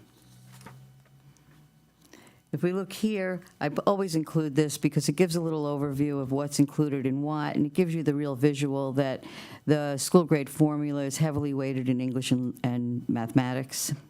Science is at 2 grade levels, biology and, help me, 8th grade science. And social studies, we have civics in middle school and U.S. history in high school. We have the federal graduation rate. And then acceleration has been changing a little bit. It always has been AB, IB, ACE, and dual enrollment. Now we're looking at dual enrollment or industry certification, and middle school EOCs or industry certification. They were changes in recent years. Next year, we'll be including the ASVAB scores. I'm going fast, but you know this. I was asked to break down district grade, but district grade doesn't break down by grade level, okay, just so you're aware of that. So George did these calculations because we have to use a specific file to do this, different than what you all see released earlier before district grade. So numbers may fluctuate slightly from what you saw earlier. So this is basically, they're all the same, except where we're comparing 2021 data to 21-22 data. In grade 3, there is no learning gain because we don't have second grade is not tested. That will probably change in the future. In grade 3, there was a decrease from 68 to 64 in the number of students 3 and above, 1% increase from 68 to 69 in mathematics. Same issue here for learning gain, except we typically would have it, and we did have it for 21-22, but since we didn't have it in 2021 because it depended on scores from 2020, we didn't include learning gain here. These are, and also remember on all of these charts, these are 2 different cohorts of students. They're not matched students. In grade 4, there was an increase from 64 to 70 in number of students scoring 3 and above, and an 8% increase in mathematics from 66 to 74. Here we have the number of bars because now we're including the learning gain calculations. Grade 5, 9% increase in the number of students making an ELA learning gain. 20 points, I've never seen this before, an ELA learning gain for the low quartile. 7 points in math learning gain. 10 points in math learning gain for the lowest quartile. These are very large jumps in 5th grade. 1% decrease in the percent 3 and above in ELA and science, and 3% decrease in mathematics achievement. Grade 6. As we go through here, same thing, 2 different groups of students. There's a 5% increase in the number of students scoring 3 and above in math, 9 percentage points, again very large, in math learning gain, and 13 points in learning gain for the lowest quartile. Decrease in ELA achievement and learning gain. Grade 7, we have social studies in here, but just so you know, that's a very small group of students because typically it isn't taken at 7th grade, but Pineview students and the charter school SLA took social studies. There's a 2% increase in the number of students scoring 3 and above in learning gain for ELA for the lowest quartile, 13% in math learning gain, 8 points in math learning gain for the lowest quartile. But there's a 3% decrease in the percent 3 and above in ELA achievement and ELA learning gain.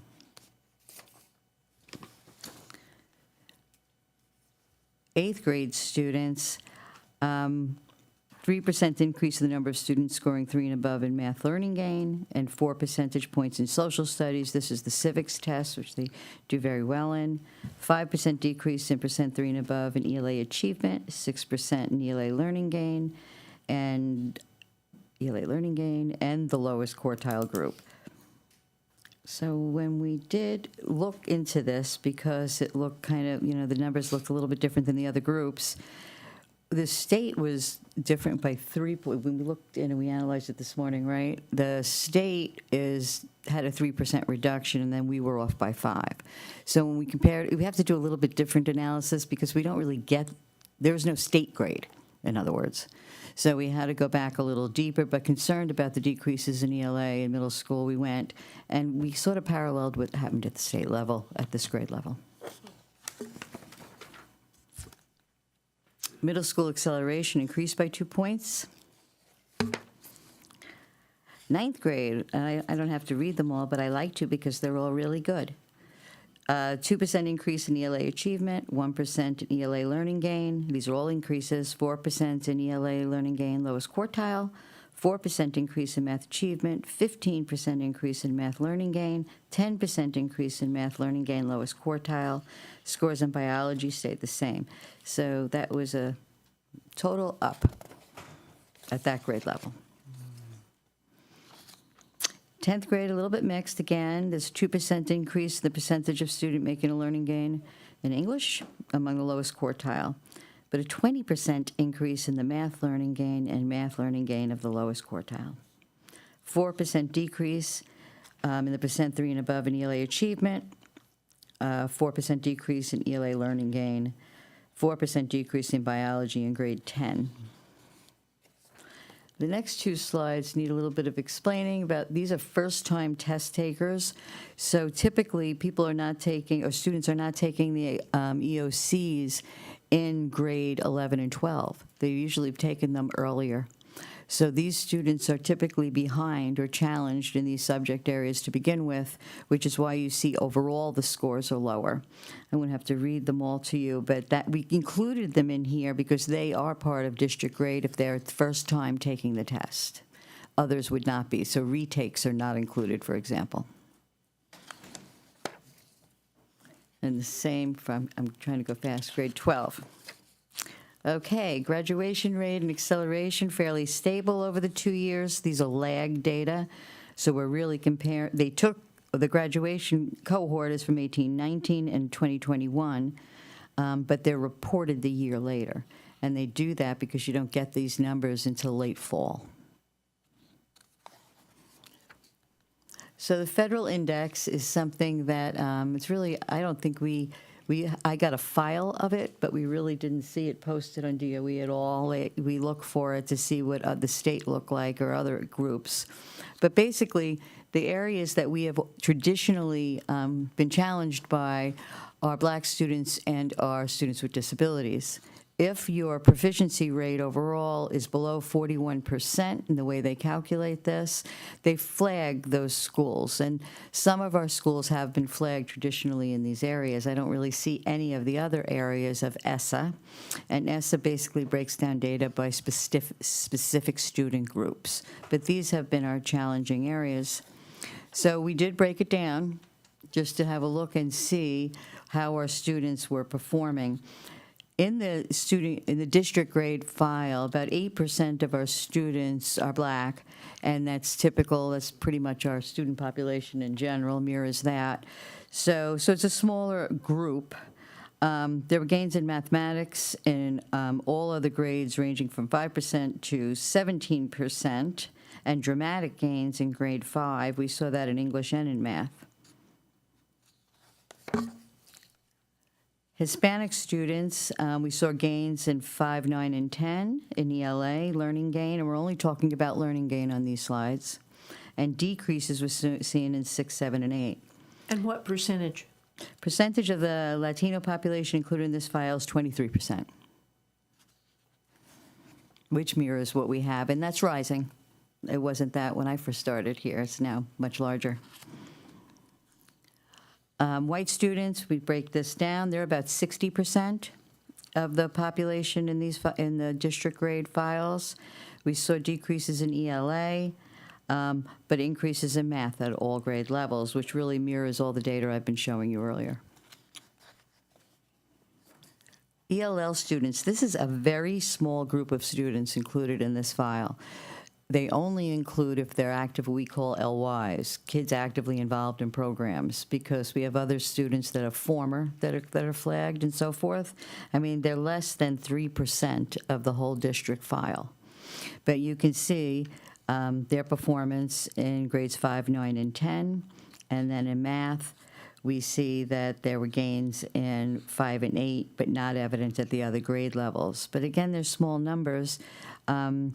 The other interesting thing about ELL is we go forward with accountability. The 10th grade test is a difficult test, as we all know, and so are the corresponding, ACT or SAT, all reading, large percent reading tests. So what they are going to permit us to do, and I don't know, I haven't done an analysis of this yet, is that 10th grade students this year are going to be able to take an alternative test instead of the new progress monitoring test. So I was talking to Jamie Rodriguez about it yesterday. We're going to have to determine, talking to Catherine and Steve, about what would be beneficial for those students. And then ESE students, I was very impressed actually with their data. This has been a group that we've been challenged, and I've said it at many other presentations that we group everybody under ESE, but that's many, many different types of disabilities. But for the most part, ESE students did well. There's a 17% increase in grade 5, and increases were seen in grades 7, 8, and 9. And then there was increases in all grade levels in mathematics. So I was really very impressed by this. I know they're low, and I know they're an ESSA group, but we're going in the right direction. Okay. I know. Speed talker today. All righty. I talk fast anyway, so this is kind of my thing. All right, so highlights. What we all know, we can recite, it's been in the paper, we moved up 2 percentage points within our A grade and 24 points overall. The district increased 7 of the 11 district grade components. 9 traditional schools moved up a letter grade, and 2 of those schools moved up 2 letter grades. 30 out of our 38 schools received an A or a B. There was no traditional D or F schools. Emma Booker is not in that status. The district moved 11 points in learning gain and 8 points for the lowest quartile learning gain in math. And Black, White, Hispanic, and ESE students all demonstrated significant learning gain in math. Challenges, although quite expected, and when we were, and I say we, the collective we, George and I, were looking at all this data from the beginning, we would say it's going to depend on learning gain, because we knew achievement would be difficult because the children have been out of school, and that's exactly what you saw. So the achievement didn't grow as much as we would have all loved to seen, but the learning gain certainly did. And that's where we have to, as we go forward, that indicates to me that although we will still bump up over time, we'll still be pushing that learning gain. The percent of students in demonstrating ELA learning gain in grades 6 and 8 decreased. That's something we're still investigating. Federal index at some schools was below 41, as I said. It's our Black and ESE populations, although the ESE population did show quite improvement, especially in math. The district struggles with hiring qualified staff right now, and unfortunately, that always is the first point of an issue when we have, and especially with ESC teachers. The district, just a little challenge here for our offices is that they're going to implement the new BEST standards and the new FSA. The FSA will be replaced by our new progress monitoring system, which we are learning. I think we're 24 hours behind the assessment office in Tallahassee. As soon as they do something, they tell us about it, but the time span between is really short. So when you're communicating that to all these schools, it's hard. And I feel for them, and we're there to support them, and testing starts on Monday. Okay.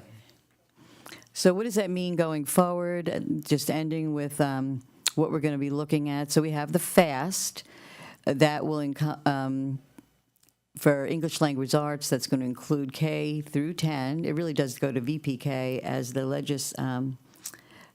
individuals before us were talking, the lobbyists. We don't deal with VPK at this moment, but it does go down that far. That's why it's going to be the STAR literacy test, and that test will go from VPK to second grade. Math will go from K to 8. Our end of course assessments are going to stay as they are right now. They're not part of this system. And these are all aligned to our new standards, which we've been rolling out. So there's a lot of questions about this, I know, and we wrote communications over the last couple of days that will go out to parents, and will go out to, I'm working with communications to get those out to parents and then to all of the staff. But in a nutshell, there's going to be 3 progress monitoring assessments. One will start now, the first 30 days of schools. We outlined a generic schedule for schools. They will follow that as best they can, trying to minimize interference with instruction. Only PM3, though, will be used for accountability in the future, so not PM1 or PM2. 22, 23, the school and the district grades will only be informational. If those of you that remember when we transitioned from the FCAT to the FSA, this is the identical process. There'll be no learning gain calculation. And then the grades, of course, will be informational. So it'll mirror that hold harmless approach. They say they will be baseline grades, and they will be later than normal. So we won't see grades at the end of the year. We'll probably see them late next fall in 23. And they won't have learning gains with them unless something changes between now and then, which is most likely, because it does change as time goes on. School improvement ratings will not be calculated, so that will affect Triad and Oak Park. And the DOE will not give us what we affectionately call our VAM scores for teacher evaluation. However, the statute has not said that we will not do teacher evaluation with student growth scores, so we're going to have to figure that out, which keeps me awake at night. Okay, so what are we doing? And just as kind of my segue into the next piece, and the schools are digging into their data. George and crew has put everything up on dashboards so that people can review it and work through it. The good news about the FAST administration is that the reports will be within 24 hours. So teachers will be able to see exactly how the students performed on the test. I'm hoping the reports are more robust than they've ever gotten in the past, so they make some instructional decisions. They've actually changed the reports in the last week, where they've added some deeper meaning to them in terms of aligning questions with standards and making that visible. So I'm hoping that that's helpful to teachers and parents. But our groups now are digging into the data. They're identifying which students need targeted, personalized intervention. They are planning as a unified team. And next meeting, which is important why I went this time, because it segues into the next meeting, and we will be looking at Goal 1 in the strategic plan, from PK to graduation and beyond. And then our elementary, middle school, and high school curriculum teams will be looking at specific patterns they've noted, and we will be hearing from the practitioners of the schools at elementary, middle, and high. And that's it. George? You've been very quiet. You have anything to add? That was pretty easy, wasn't it? Denise, you did that brilliantly and quickly, and thank you for that. And not that this isn't a really important information, it's good information. But we need to be talking about these things when we're out and about and people start saying things to us. And I've spent some time with the superintendent going over this initially when we had the rough cut. And it was very helpful to me in explaining it to the public when I got questions like, oh, well, you're fifth. But really, you have to look at the mean. You have to look at a number of other things, the size of the districts. But I want to thank you for your staff because I know how hard you work. I know what it's been like, and I know that you're just stepping one day at a time ahead of this process going forward. I hope it continues to go well for all of our staff. But it's noted. It's noted how hard you work. And I just want to thank the teams, actually, Yeah. George, the Ray team, the analytics say team. They George. did it. and to others on the team, please express to them our will. great appreciation. Bridget? Thank you very much. And that was quick, but it was very important. And George, thank you very much. I love the data. I always say, I mean, it's a huge part to illustrate trends, but I know that there is a very important human being attached to all those data points that we can't forget. But so I want to applaud everyone in the district. I mean, there's some amazing outcomes after some very challenging years. A couple questions. So as on the highlights and challenges pages, I mean, if you look at the fifth grade number, when I first saw this, just jumped up at me. And if I go back, that is the class that was third grade when we stopped, right? So that was learning games. I mean, and again, these are just, it's not a dig at anyone. It's just assessing it that way. And so, I mean, when you look at their FSA 3 and above, it's very small. I mean, it's like 1% down, but the gains are substantial, and you see that trend across the way. So, and again, that's great. I mean, we're getting them back up to where they are. I'd be curious, and I don't know if this is on the dashboard, if it shows by school, or do we have that up yet? Okay. Thank you. Amazing. And then when it comes to on the highlights and challenges, because the lower quartile is an area that I know all of us collectively really focus on. Not that all students don't matter, but trying to lift that up is difficult. And there was substantial growth. Did we include, when you did the highlights and challenges, the district moved 11 points in learning gains and 8 points for the lowest quartile? Oh, that's in math. Does that include our charter schools as well? Was that all district managed schools? So that's our charter school as well? Because, for example, there's one school that went from a F to a C, and I don't know. So that I would just be curious how that calculation, did that skew? And I don't know. I mean, I don't have all the numbers in play, but. They're broken down by the schools. In fact, I was looking at 8th grade for that. And 8th grade is interesting because you have schools that, decreased, 1 or 2 points. But then we do have some schools, one of which is a charter school, that decreased 18 points. So it's a small school, though. So even though they dropped that much, it wouldn't have had that much weight in the calculation. So there is something interesting going on. So, charter schools don't use our curriculum exactly. They don't have. So there's something there with that 8th grade that, whenever I see these large swings, right, just like you're doing, you're like, what's behind that? Right. Well, and that's why I asked, because I know when we looked at the highlights and we're looking at in the 9 traditional, or district managed, however we want to call them, and so I just want to do from an apples to apples comparison if we're looking at so that just to clarify the lower quartile when it's aggregating all of Sarasota County Public Schools, charter and district managed. And George, you can confirm, the only way we ever separated them out is in the very beginning, when we were talking to compare elementary, middle, and high in charter. The rest of it is all everybody.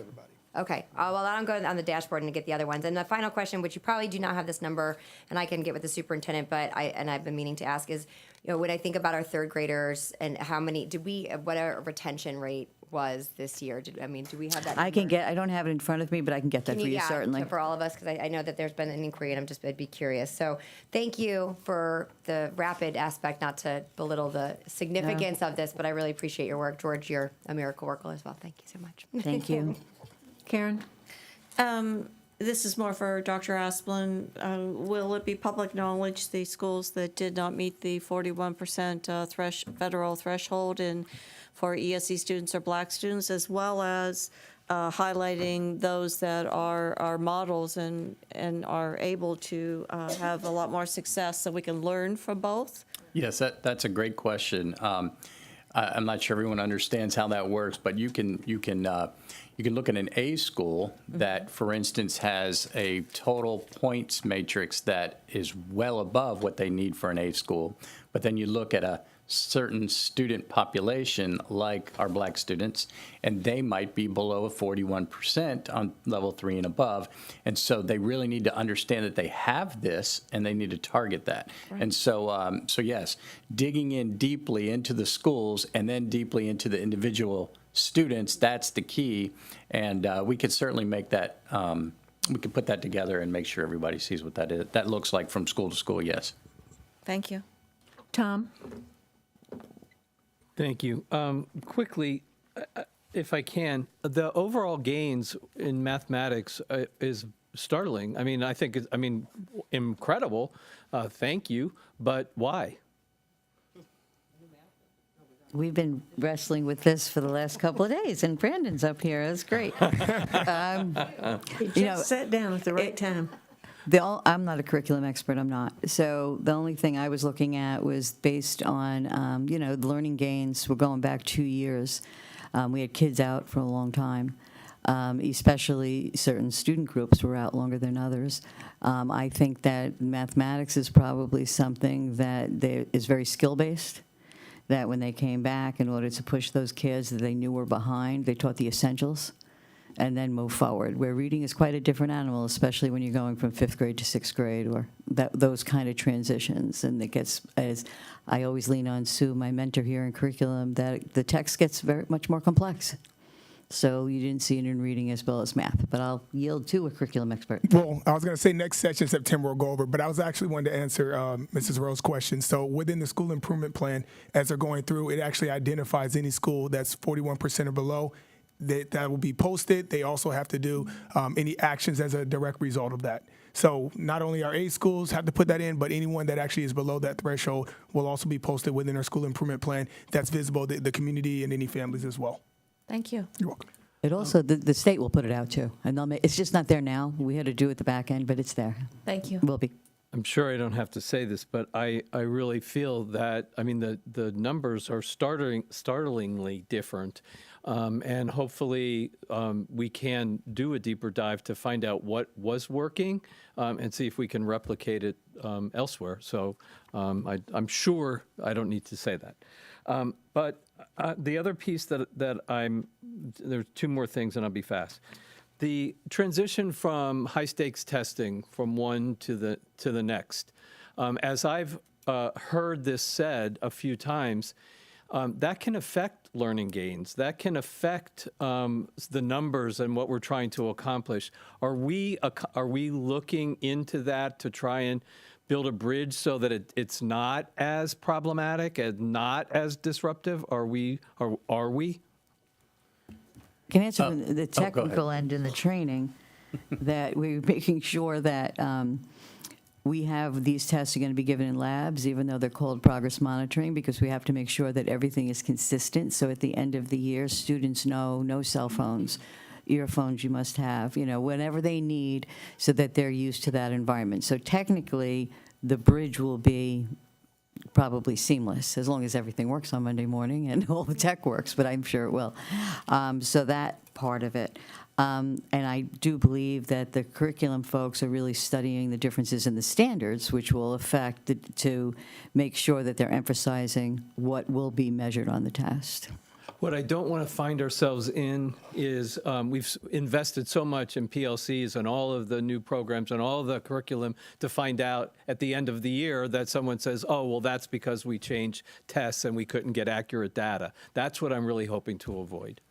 Yeah, if I may, on that too, when you make a change, for instance, when FCAT went to FSA, just the fact that it's new, you're going to probably have a little dip. You always do. I think every district probably had a little dip. And then they're working on the scores, and the DOE works on all that kind of thing. But also in this case, we're moving to all computerized. And in the past, FSA, there's been a lot of paper pencil involved with that. And so when you look at all computerized, first you need to make sure you have enough computers, which we've been looking at this over the months to make sure we have that. But when you look at the little guys, for instance, like K, first grade, pre-K, second grade. Some of those, they're all about touch and, what is it called?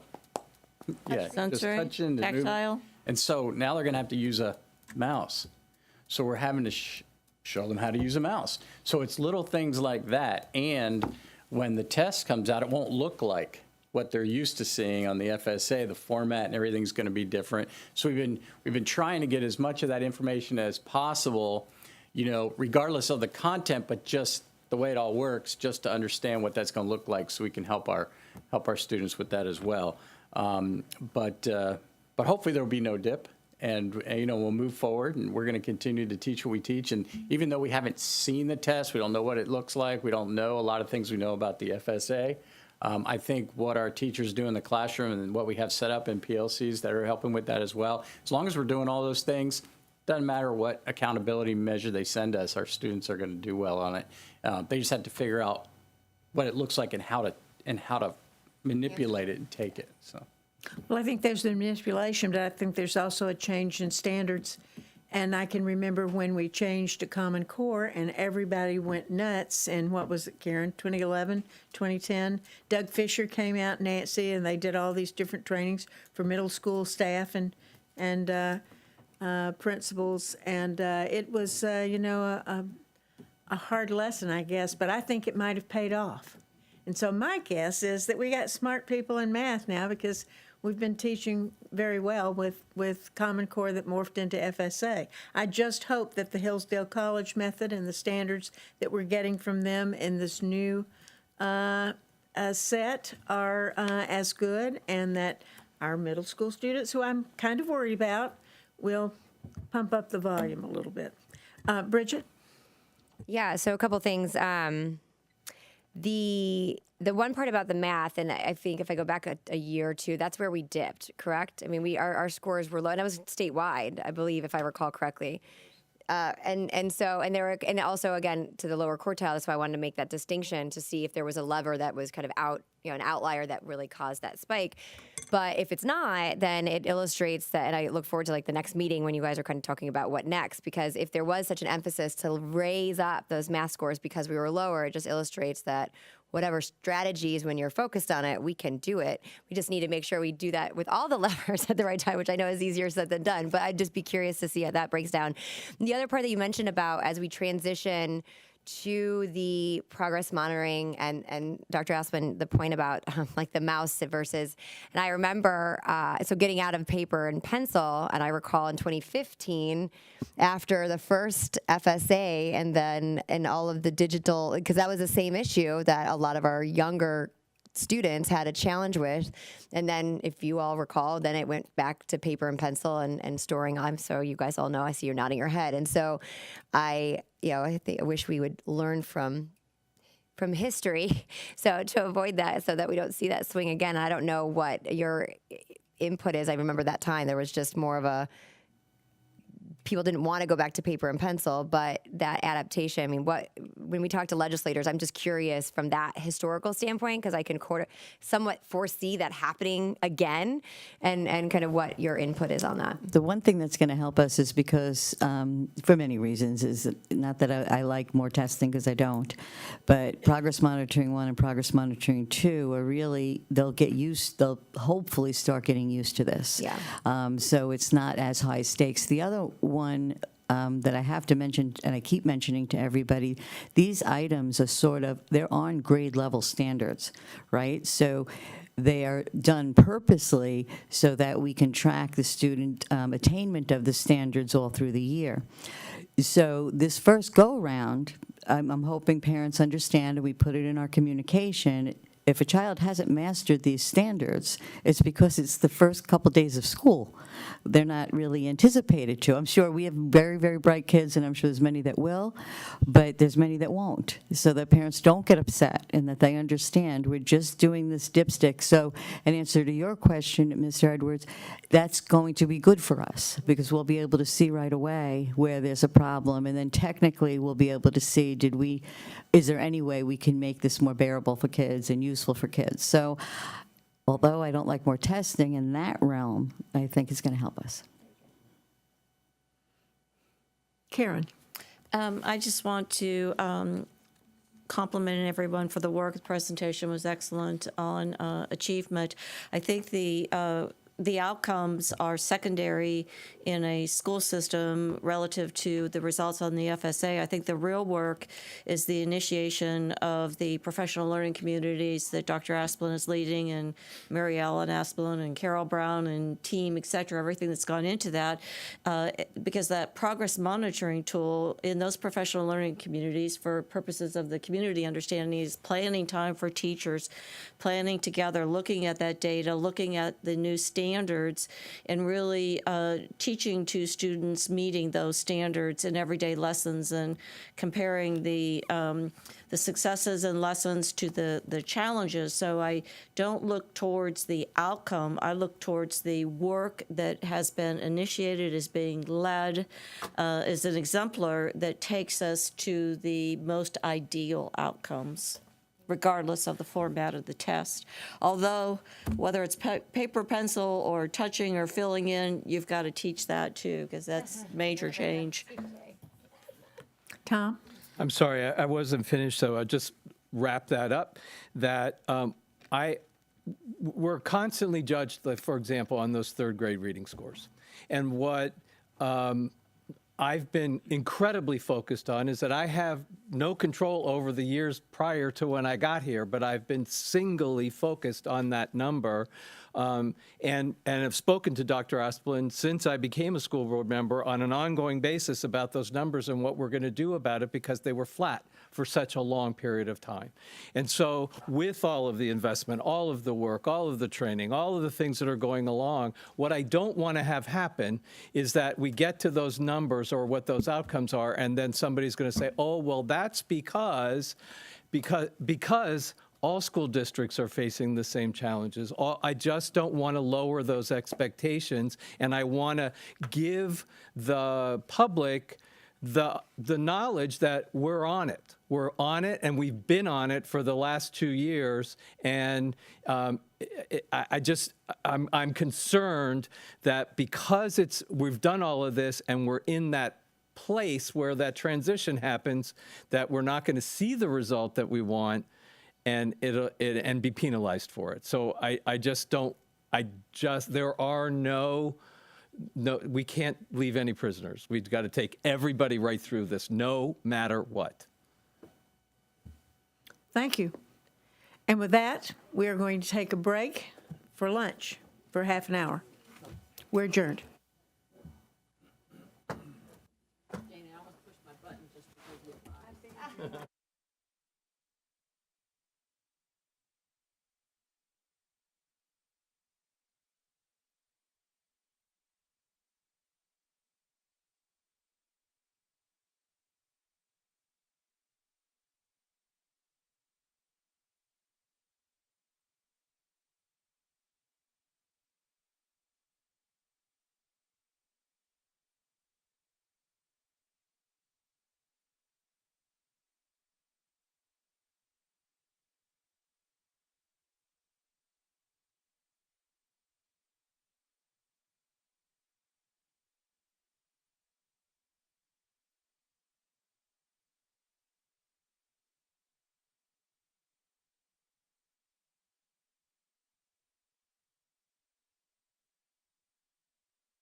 I'd like to call the workshop back to order today on Wednesday, August the 17th, 2022.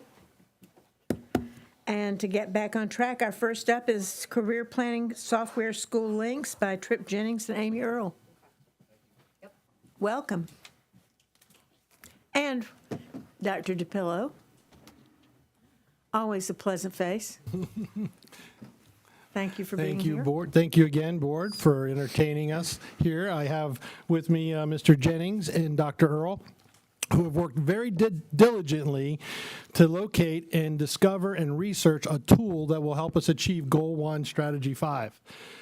Without a tool helping us manage, report, and monitor progress, we're going to have a hard time meeting that goal. And I'm going to let them kind of get into the nuts and bolts because I know we're on a timeline, but there has been a lot of meetings and due diligence on their part to come to you today and to share with you this opportunity before we present a contract. So, Mr. Jennings?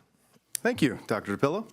Good afternoon, everybody. As you may remember, I'm the strategy lead for our strategic plans, Goal 1, Strategy 5. And also, as you probably have heard, our governor has said numerous times that he strives for Florida to be #1 in workforce education by the year 2030. All of the activities associated with Goal 1 Strategy 5 work towards that end. So we will be working on that. Along those same lines, there is a Florida statute requirement that says career education planning must be completed in middle school, resulting in a completed, personalized academic and career plan that may be revised as a student progresses through middle and high school. So this effort will not only check that box, but do just that as well. And what year is that started? In 6th grade? It says 6, 7, or 8. Are we starting it in 6? We're starting it in 6 all the way through 12. So there, within Goal 1 Strategy 5, there are 4 activities. And Dr. Earle and I are here to update you specifically on Activity 2, which reads as follows. Empower personalized goals and planning for all students by implementing a district-wide program to track careers of interest, digital portfolios, work-based learning, 4-year plans, post-graduation pathways, and more. Essentially, that activity is looking at implementing a consistent college and career planning tool or student dashboard. So as the strategic plan was approved last year, there were multiple subcommittees created to work on these activities and goals. The Goal 1 Strategy 5 Activity 2 that we're here to talk about today, a subcommittee was made for that one as well, and the membership was made up of classroom teachers, school counselors, school-based administrators, district-based administrators, ESE staff, student support staff, and CTE staff. Also, this past summer, a new position was requested, created, and hired for a college career and life readiness program manager position, and that's Dr. Earle. As soon as she joined on, I think 2 days later, she was in front of you discussing some CCLR stuff, and she also quickly joined that subcommittee for this student planning tool. So the first task of that subcommittee was to determine what elements do we want on this student profile, on this student planning portal. Without even looking at any vendors, that subcommittee determined what do we want to see. And so once that was ironed out, then there were 10 different CCR platforms that were thoroughly evaluated, and the subcommittee finalized it on SchoolLinks is the one that they deemed that checked most of the boxes that we were looking for within our strategic plan. Multiple SchoolLink user districts were contacted and consulted and asked about their experiences with the program. And our IT team has worked very closely with SchoolLinks to evaluate their data security and how it'll look for implementation from their lens. So what will SchoolLinks do for us? SchoolLinks will educate younger learners about potential careers. It will help students explore and apply to colleges.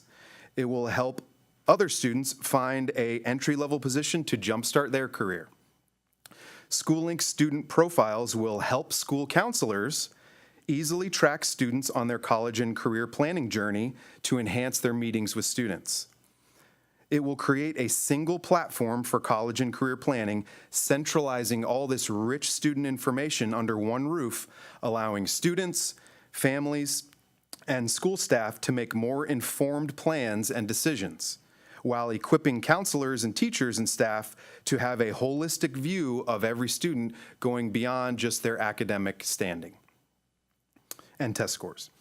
Students in SchoolLinks will each have an individualized career profile that will indicate which career or career clusters they are interested in and or working toward. Based on their career profile, they will see suggested courses, programs, schools, work-based learning experiences, colleges, GPA requirements that are aligned to the career that they have indicated, so that they can see, okay, if I want to be a surgeon, then this is what GPA is needed. This is what college degrees are needed. If I want to be a plumber, this is what education is needed. It will kind of guide them on a suggested path through the rest of their K-12 experience. Work-based learning, when I say that term, that is a term rising to the top in the world of CTE in Tallahassee, and that is all-inclusive for internships, apprenticeships, on-the-job training, work experience, and student-run enterprises. All of those things are classified as work-based learning. Student profiles will include careers of interest, colleges of interest, club or team memberships, credentials or awards earned, volunteer and community service hour tracking, and more. Students and families will be able to research colleges, browse scholarships, submit transcripts, and apply to colleges all through SchoolLinks. Students will be able to explore local and national full-time and part-time jobs that are currently available, internships, community service opportunities, and other work-based learning experiences. They will be able to monitor their hours, as I said, for work-based learning or volunteer, and monitor their Bright Future Scholarship eligibility, all in SchoolLinks. All these things are mostly happening already, but the SchoolLinks platform allows us to triage all of this into a centralized, easily digestible place, accessible to students, families, and school staff. SchoolLinks will also enhance our ability as educators to help our students along their unique journeys by seeing a more complete picture of the young people we're here to help and support. To reiterate the strategic plan's Goal 1, Strategy 5, Activity 2, the beginning of it says, empower personalized goals and planning for all students. And we feel strongly that SchoolLinks will help us do just that.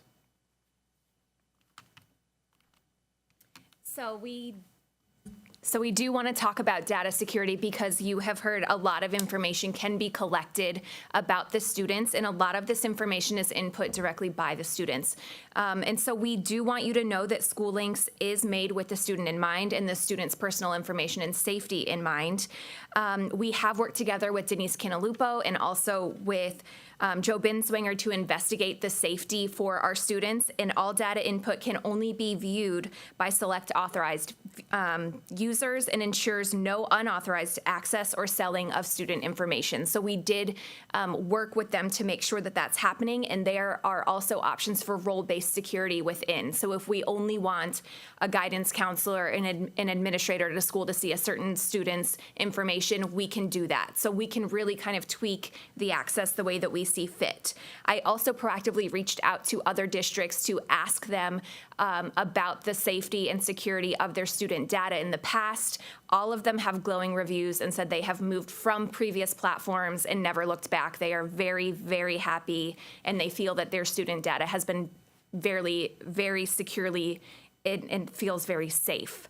I also want you to know that it is aligned with FERPA, so all of their information is safe, and we are working in partnership as Sarasota County Schools with SchoolLinks to make sure that everything is beautifully aligned there.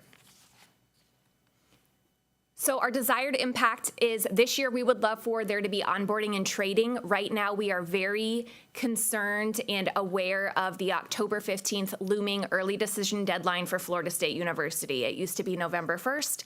Now it is October 15th. And currently most of our high schools, about half of our high schools have no platform at all.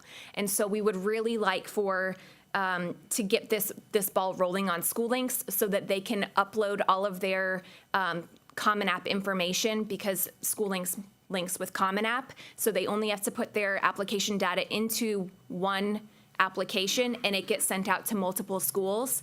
And we would love to be able to do that through School Links, because that is the easiest way for guidance counselors, teachers, transcripts, all of it goes through one place through the link. And so really we would like to they are our priority this fall, is getting our seniors who don't currently have any access to kind of get them going, to make sure that they're not filling out the same application 12 times and asking for transcripts 12 times, because unfortunately that's when human error happens, is when there's a lot of paperwork and a lot of systems at play. So we would really they are our priority this fall. So we are going to onboard and train first our guidance counselors, registrars, and career advisors on how to advise those seniors and get them through this application period, which ends in around late November.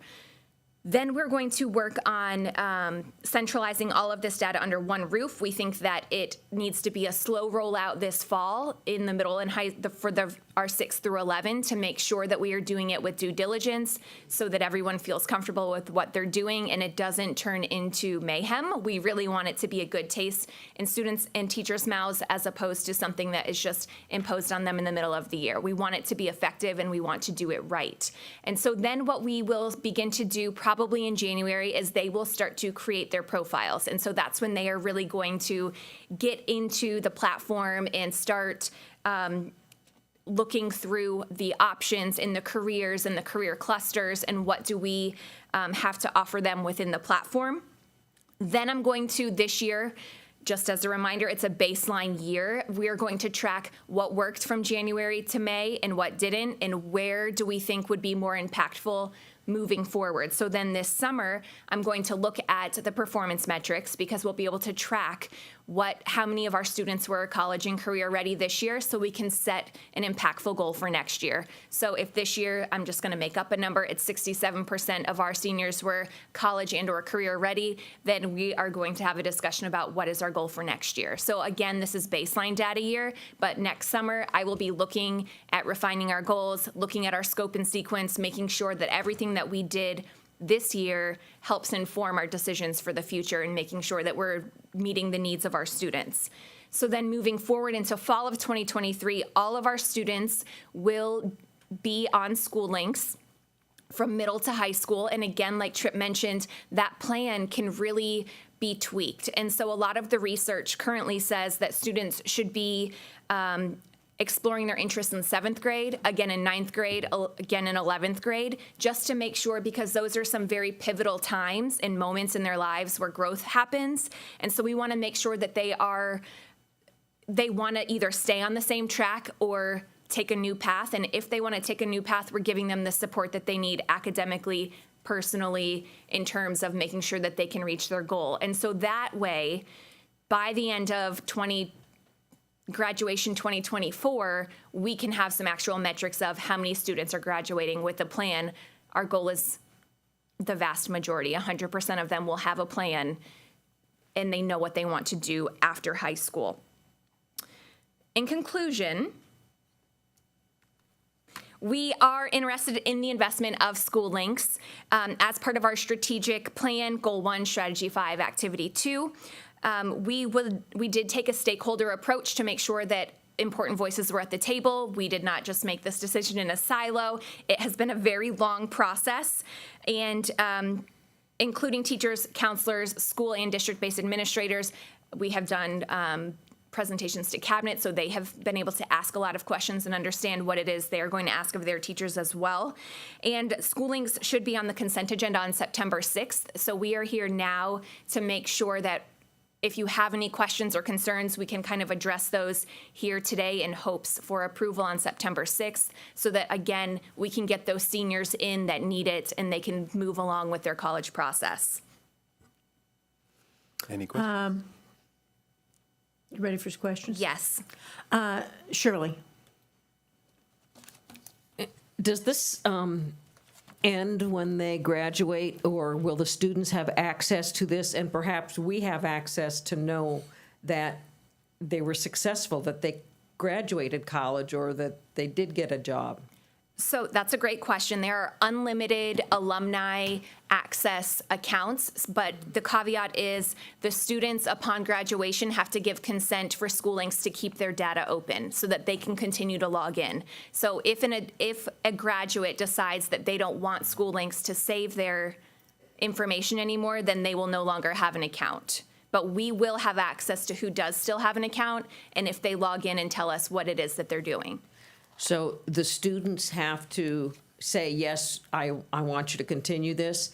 After graduation, and yes. is there a charge to them or us for that? No, that's included. Thank you. Karen? Thank you, Madam Chair. Are there any schools that have had or have been using school links? Not yet, not in our district. I reached out to really We had some of the great subcommittee districts. members And that's play okay. around in I'm a just sandbox curious. that they gave us access to. I'm fine so- with that. You've done your research. Yep. I'm just was curious because I know there's been a variety of programs. I, as executive director, partnered with the Education Foundation, and we fully implemented the very same thing in all of our middle schools. And I'm curious of when do you plan for it to take effect in middle schools? So in middle schools, ideally, I would love for that to take effect second quarter or at the very beginning of third quarter of this year. And scheduling, has there been conversation on how you're going to embed that in their individual schedules? Having known the biggest challenges that existed, and not only how you're going to embed it in their schedule, but what kind of supervision through teacher or aid will exist? Are those all in your plans? Those are all in the plan. So right now, all of the middle schools have 30 minutes of CCR time into their schedule. So how that looks at each middle school. CCR, College Career Readiness. Okay, gotcha. Yes. So Thank they you. already have that built in. And so how it looks at Booker Middle, though, is different than how it looks at Brookside. And Sure. so really it depends. I'm trying to be very flexible, just making sure that it happens this first year, because we don't want to change too many things, but it is happening. And so I am actually meeting with all of the career advisors once a month to kind of calibrate and make sure we know what is it that we're doing, how are we going to implement that. So this month, we're meeting next week. It's nothing on a platform for obvious reasons. We don't have a platform, but it'll be more, self-awareness, get to know you. Here's your career advisor on campus. They will have different people. If you have questions, go and see them. Here's their office, that sort of thing. But in the future, my goal is to have that career advisor go in and kind of co-teach during that period, because I'm under the impression it's a whole bell schedule. And so ultimately, one human can't be in all of the classrooms at the same time. So they would kind of go into different classrooms on different days so that they get to see all of the kids. But ultimately, teachers would kind of be the adult in the room for those 30 minutes. So you're very good. You're jumping ahead and answering my questions before I've asked them. So you have validated that we still have career counselors in every school, which is essential, and you are their lead. I am. Excellent. Without being their And boss. One last question. Will parents at the middle school level in particular have access to the platform to see what their children's plan is? They absolutely have access. And in fact, for the middle school plan, the one that's mandated by the state statute, the parent has to sign off electronically. And so we will have that electronic signature. So does the counselor. And so again, they always have access. And then I am going to ask in the future if there's a way we can kind of batch upload via PDF and just kind of send it out to parents so they don't have to have yet another login and yet another thing like that. That was some feedback we got from parents when we started researching this. Is they said, please don't give me another login. Can you just send me a PDF of it? I know the feeling. we You've said, done your "Absolutely." homework. Thank you. We've tried. So what is somebody who's in the Rotary Futures Department at Venice High School, what do they think of this? They said, yes, please, bring it on. They did. Yeah, I met with Caitlin Joyner specifically at Rotary Futures in Venice last year to kind of talk about this before it was even vendored, when it was just the concept. And they wholeheartedly say, this sounds fantastic. We do a lot of college level support here. We would love to enhance that with some career education as well. So yes, they are on board. And Lim Andrews at Booker High. He's What is- retired, I believe. Not yet.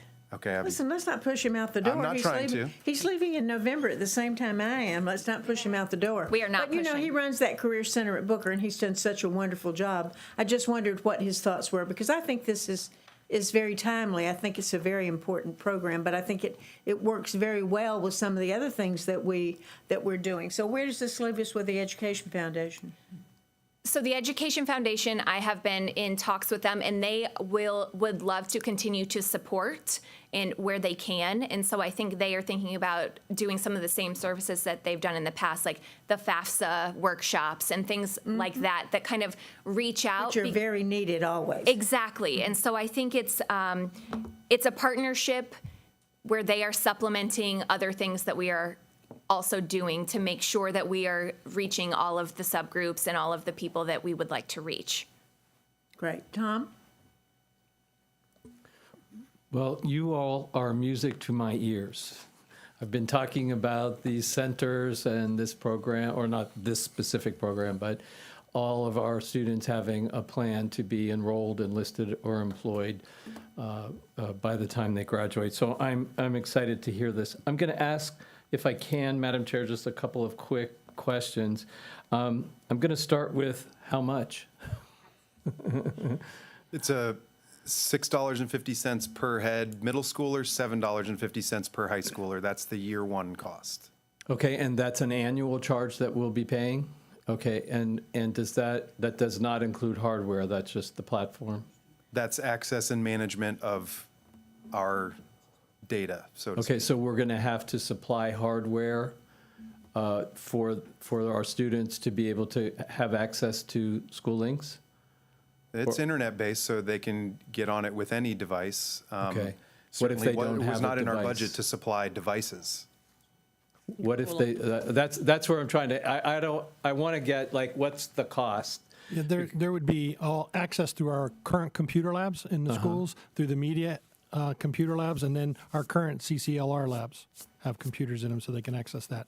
And if they can't access it from home, the school links, the parents, I know that we have, we talked about the digital divide and providing access for parents at home through a couple ways. One is through IT, one is through filling out the application for support from the government for the, I think it's one of the federal emergency grants that parents are getting access and discounted rates for internet broadband. And so at this point in time, we're mostly focused on the students at school.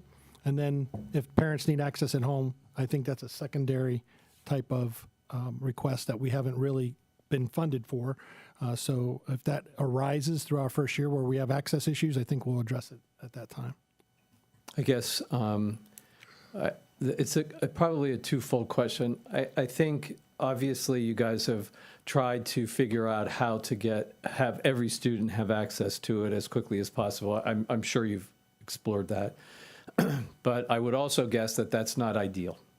So what I would like to have in some sort of consideration for the board is what ideal looks like and what that would cost, if I can. Not overnight, it's not necessary, but this is such an important program that I'd like it to be at a place where it is ideal. So I appreciate all of the work and all of the trying to make it as affordable as possible. I appreciate that, and I know that's what we have to do, but I would also, as I said, say that's probably not the ideal scenario.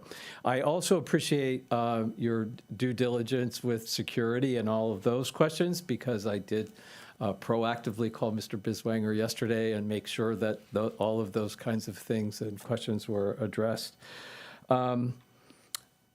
The Boys and Girls Club currently has Naviance, and they purchased it on their own to give their students or our students access to it at their clubs, which I think is great, and I appreciate that they've gone to that extra step. I know I mentioned to Dr. Asplin while this was a conversation, that maybe we don't give it to them, but they have access to purchase through our license or get some sort of discount or some sort of consideration and training, whatever it is, because as I said, I think that they've gone out of their way to be part of that program. So, excuse me, Mr. Edwards, that's a really great point about any of our partners involved with at-risk students that are supporting at-risk students. There would not be any cost because it's a student registration. So that student has access to his file at any location, wherever he's being served. So they will be able to piggyback on it. Whether or not they have access as adults to that student will be a different conversation about sharing student information. Well, certainly something we should talk to them about, because we want to Absolutely. give our students as much of the support Yep, that I think they would as welcome we can. that. Lastly, it's a kind of a dumb question. I know that in the high schools we have centers where the kids can get to and do that kind of work with counselors and those kinds of things, all under Dr. Earl, are going to be standardized and sharing best practices and all that wonderful stuff. Do you envision that kind of environment for middle schools as well? Oh, I've got a long-term plan, but it's not really up to, yes, the short answer is I would love for there to be a physical space at every school where students know that's the Career Center. Like, that's where I can go to talk about any of these things. And so right now, realistically, the middle schools, it looks different at every middle school. I don't know that this year can be the year that we try and make that happen, but I would love for that to be a further conversation maybe next summer when students aren't in the building and won't be interrupted by renovations. I would love to see that. So how do we get Dr. Earl on a 25-year contract to make sure she doesn't go away? Oh, well. Thank you so much. Good job. Could you repeat what those per student costs were and what the overall cost was? I didn't get to write it down. So for the first year, it's $750 per high school student. And for each middle school student, it's $6.50. And the difference is because we're paying for that work-based learning bit for the high schoolers, because middle schoolers don't work and aren't going to be leaving campus to work. We don't need to pay for that subscription for them there. And so really it's per student. And so we can give you like ballpark figures, but until we know what the actual enrollment is, we don't know exact figures. But there's also going to be some startup fees as well. Just for the one-time implementation and the training and all of that. And I don't know off the top of my head if we have that number. Do you? Well, I mean, if you just base it on rough numbers of enrollment, I think year one should be right around 150. And year one, and then year two would be less than that because there would be no initial onboarding, data migration training for staffs provided by them. It would kind of be ours from there. And that's approximately 20,000 students in middle and high. Bridget? Thank you. Well, I know Mr. Edwards asked some of the questions. So as far as the cost, and then again, we're incurring this cost on behalf of the students, or the students are incurring the cost? We are.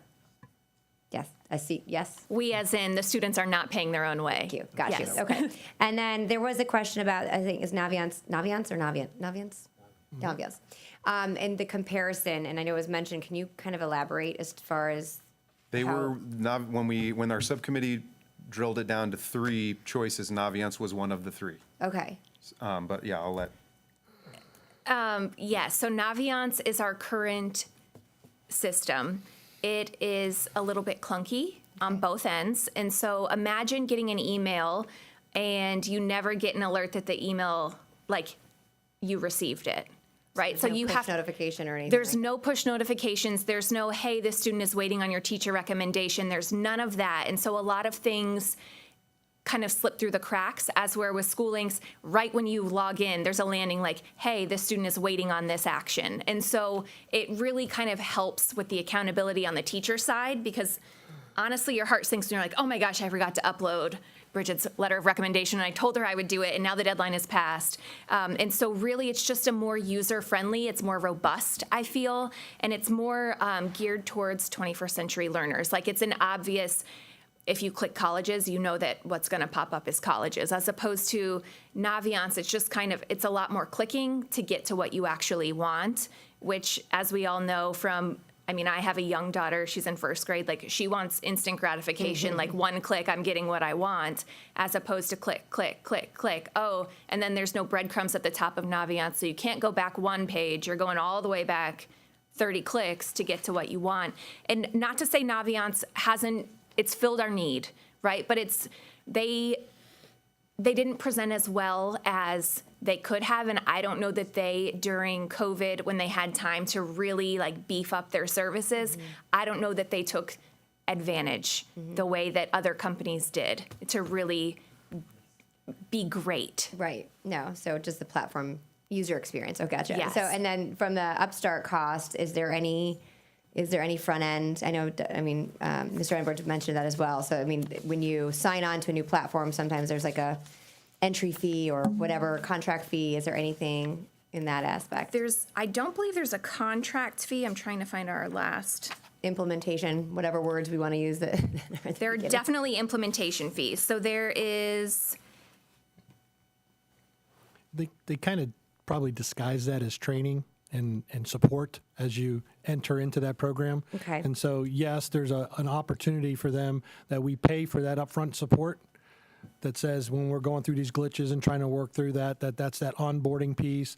If there's any issues with transmission of data back and forth where we're rolling in data from a previous system, that's all supported. And I think that's how they kind of describe at least those fees that you're referring to, like introducing a new platform fee. Yeah. It's not an upfront, give me a check for this. It's more about, hey, you're going to go through some needs and we need to get that done. So what are we talking though? It says like $20,000? No. $80,000?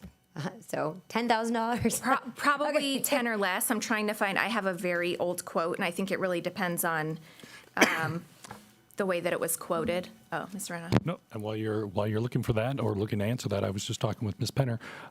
This is being funded out of ESSER dollars. Okay. As at least a startup for at least year one, possibly year 2 or 3 down the road. But so I just wanted to make sure that the board was aware of that. No, thank you. And those are upfront so those are not recurring. Okay, gotcha. And then the final piece was, I appreciate the proactive highlight on the security side. Thank you.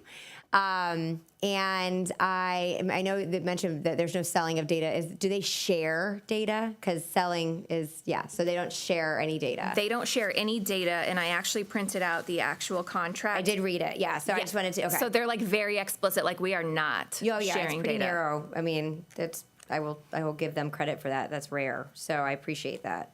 And then what was the third vendor that you all looked at? You said. The last one we looked at was Transio, and so Transio really had a lot of awesome work-based learning stuff. However, it was a shell. It was almost its own learning management system, and so that would have been us building lessons from the ground up, and we're too late in the game for that. Like, we need a grab and go. Yep. Let's make sure, because that would take, honestly, a whole nother team to create curriculum for 6 through 12. Yeah. And we just don't have the luxury of that kind of time or money. Got it. Well, I love your passion and energy. Thank It's very you. infectious. Thank you so much. So can we quote you on that grab and go? That's the. On behalf of Goal 1, I just want to give them both credit. I mean, and the team behind the scenes, the research, the diligence, the excitement, the enthusiasm, and kudos to Mr. Cantis, Dr. DePillo, our principals at schools. I mean, they're making it happen, so it's going to be very exciting for our kids. Hitting those marks on our strategic plan. Right, Dr. Asplin? That's correct. Very, very good. Before you leave, just one quick snippet.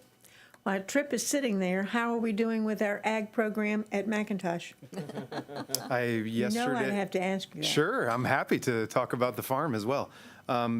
Yesterday, I met with the architects and the construction team. We're getting down into the details of some of the buildings, so that's a good thing in the design process, that we're no longer talking building placement, we're talking about where does this outlet go on this wall. So that's a good place to be in the design process. Yes, our near to my heart. Our security team is having meetings right alongside us as far as campus security as well. Great. Very exciting.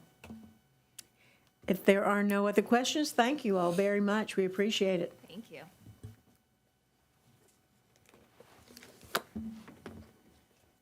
At this point in time, we decided that we would hold off on Florida House, but Tom has, of course, Tom being the person that's in charge here today, as we've discussed a couple of times, you had a couple of thoughts about Florida House, because you may not be at our workshop next month if we waited till that. So can we just have Jody come forward, Jody, since you're in the building?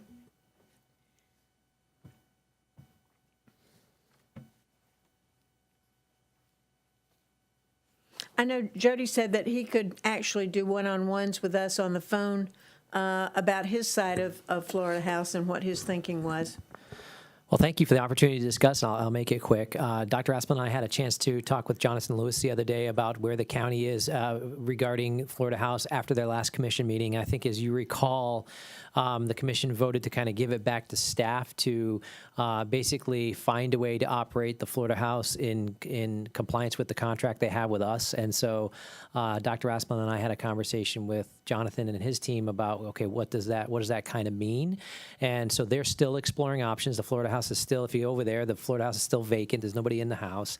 But they're looking at ways where they can potentially put some staff in that particular building and still offer the programs that we're used to seeing at Florida House, while still having their staff kind of do things that in their normal workday that go along with kind of the Florida House concept, sustainability, those types of things. So again, Dr. Espin, fill in where I'm missing here, but they're still kind of working through who goes in and what does that look like. But I think from our conversation, their plan is to continue to operate the Florida House in compliance with our contract with them through the end of the lease agreement. If we comply with that. I think our option is if you want to do something different, we always have the option to terminate the lease with the county, as they would with us. Because I also know that I heard them say that they would also look at still entertaining a lease with the Building Industry Association at the same time. That was not part of our conversation the other day. Wasn't part of your conversation, Correct. but the less public conversation, that was part of it. So I'm going to toss it over to Mr. Edwards. Thank you, Madam Chair, and thank you. I'll rush through this as quickly as I can as well. I think overall, as this process has unfolded for me, what we have is a set of circumstances where the county built a house on our property, which is just, and we are in this situation of going back and forth and trying to figure that out. I don't think that's a good idea. It wasn't a good idea then, and it brings us to where we are today.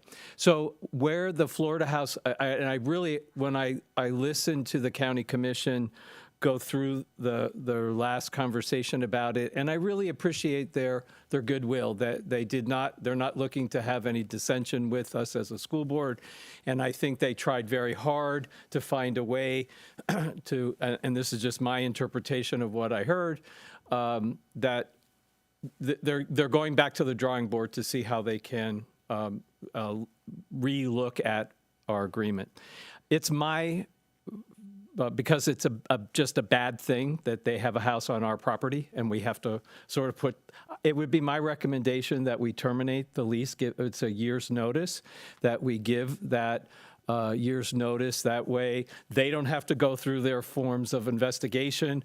We give them their the year's notice. And ideally, what I would be talking to the board about is us purchasing the house from them and doing the Florida House Trades Academy, what we did at Riverview. It's right next door to STC. There were gardens that were going to complement TRIP's agricultural program. There's a lot of stuff, and we are the folks that really know how to build educational programs for our students, and that would be my recommendation, that we short order terminate the lease with that year's notice and then begin, hopefully, conversations to purchase the house from them. Well, I too agree with you, Tom, that probably is my idea as well. I've listened and attempted to have conversations with commissioners without success, and not want to kick the can down the road again until we have a new board, and maybe that's part of what I see as an effort as well. And I don't like that idea at all. And I think it is a bad idea to have they had two different contracts, a contract that just termed out with South Face and our contract, which terms out in 27. I was just over there yesterday. I went to walk the property because I wanted to see how it looked because I was, worried about the gardens and whatnot, but it looks pretty good. And it's being kept up and maintained well. It's watered, and I didn't see any gaping holes. It was closed up, and that made me sad. But I agree with you. I think we should probably have some conversations, but I think at some point in time at the next board meeting, we should probably bring this to a vote. I think we've talked to death, and I know how it was brought up at the last minute and as a sidebar at the commission meeting for a vote. So I think that's definitely my opinion as well. Shirley? I just want to know before it's brought to us, well, I guess we wouldn't have to worry about it for a year, but what would be the ongoing cost of the upkeep for the house if we then take ownership of it, or who would be paying for that? That's just something that I think we need to keep in mind if we take ownership of it. If I may address that, I've had conversations with different philanthropic organizations who are interested in that type of thing, and they're very much interested in partnering with the school district to rebuild back Florida House to the advantage of our students. And I think as far as the gardens, and originally when it was sitting at Suncoast Polytech, for those of you that remember those days, and Gary Norris moved it, and I cringed because we had master gardeners who had built this very lavish garden, and it was very well worked.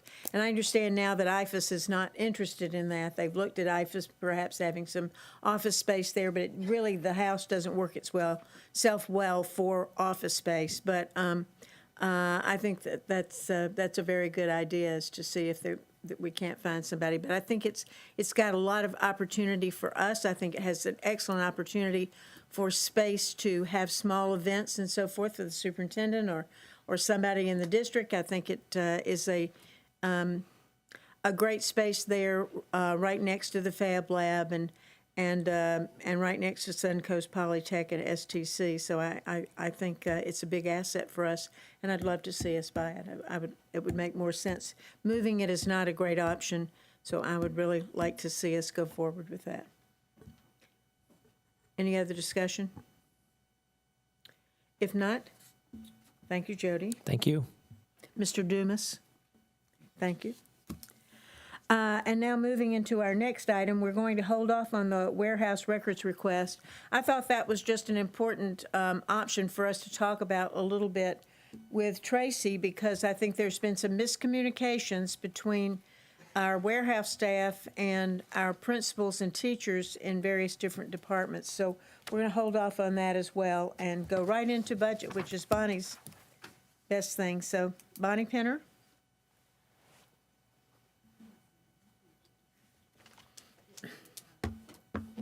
Krista?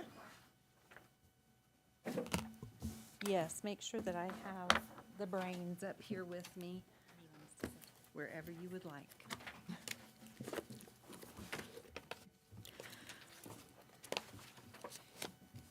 So today we're going to go over the tentative budget, and just, is it on? It's got a, is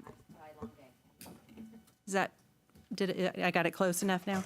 Okay, so the last time we met, we presented the tentative budget with the tentative millage rates that will be presented during a public hearing on September 13th. And at that time, we will be finalizing them. And one of the things I wanted to mention, first of all, is that the budget is a constantly changing document. It changes as now we're seeing students arrive in above what we had originally budgeted, and with those additional kiddos come additional teachers and other staff. So the budget is continually changing, and we are open to the ideas of the board to give us direction as you see changes as you would like to see some changes. So I'm going to be very quick. because again, there's not been a whole lot of change since we talked about it a few weeks ago, and really open it up for some discussion of the board.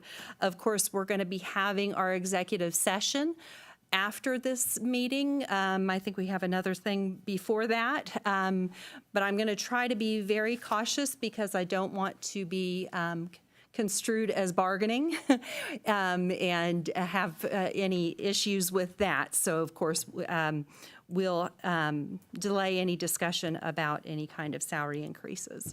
So the 22-23 budget, and I'm primarily talking about the general fund, we saw an increase of around $45.8 million total revenues, and for an increase in $45.8 million in total revenues.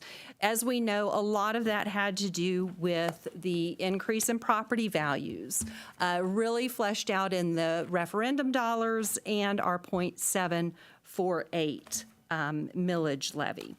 The FEFP was recalculated in the second calculation, which is where they incorporate in those taxable values, and it brought us to a total per student of $9,185.06.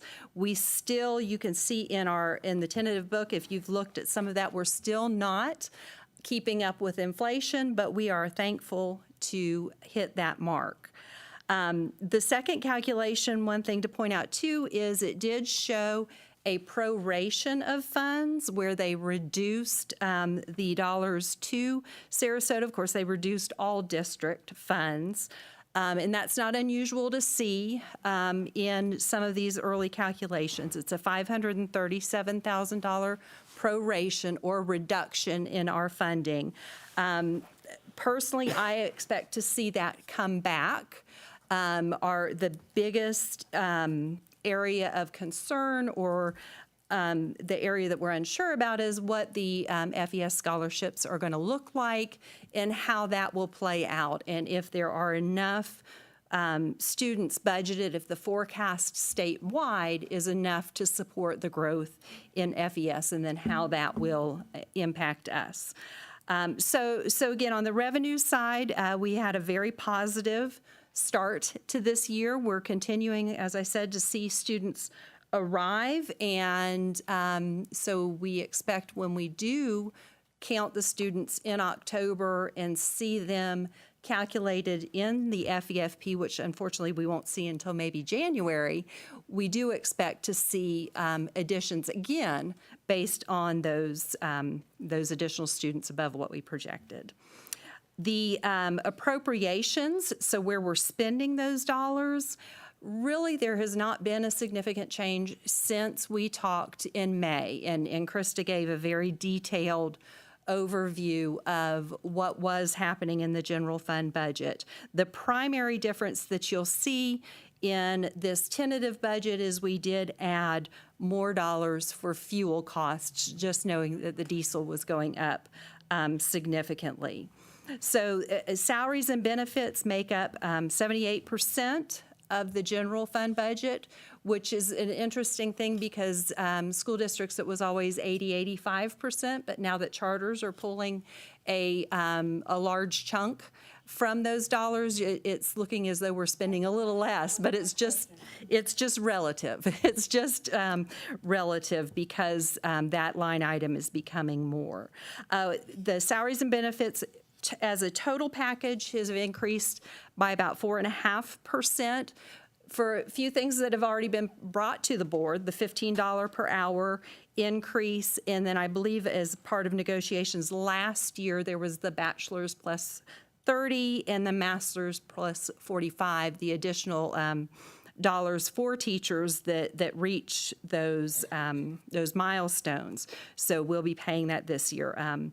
FRIS went up just about 1%, so it was not a huge increase, but still an increase we have to budget for. Charter school payments in the budget, the tentative budget, increased by 9%. Of course, they're going to see the same revenue increase for the FEFP as we do, and they also share in our referendum funds. However, we do believe that the FTE that was submitted for them is higher than will actually be realized, in which case we will reduce that to what is actually going to be paid to the charters, again, based on the actual students that show up. You will see, too, that energy services, primarily our utilities, we are budgeting for that to go down, despite the fact that Florida Power and Light has given us and told us that they will be increasing our rates. But with the contract with Synergistic, we're really counting and budgeting for that to have the impact that that they said they'll have. So again, those are some of the high points.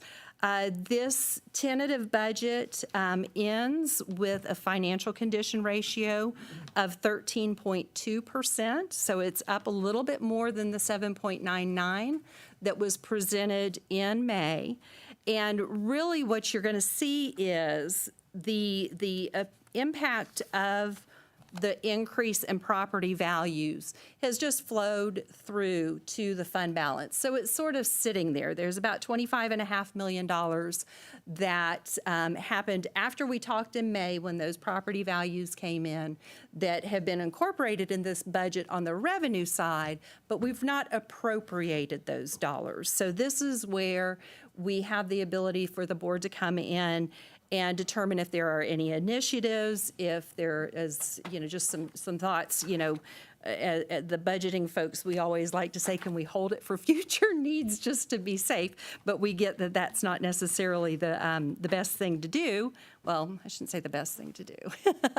What's desired, because we do know that ESSER is going away and we've got some new schools coming online. So, from a conservative standpoint, those are things that we need to think about. Again, we're going to be having an executive session following the workshop so we can discuss some of the particulars of that $25.5 million as it pertains to a salary standpoint. But if there's anything else, I know there was some discussion about dollars to the teachers for materials and supplies. If we want to discuss anything like that, or if you have any questions, we're more than happy to. I had a couple of things. I continue to hear about students that don't have computers. We're a very wealthy school district.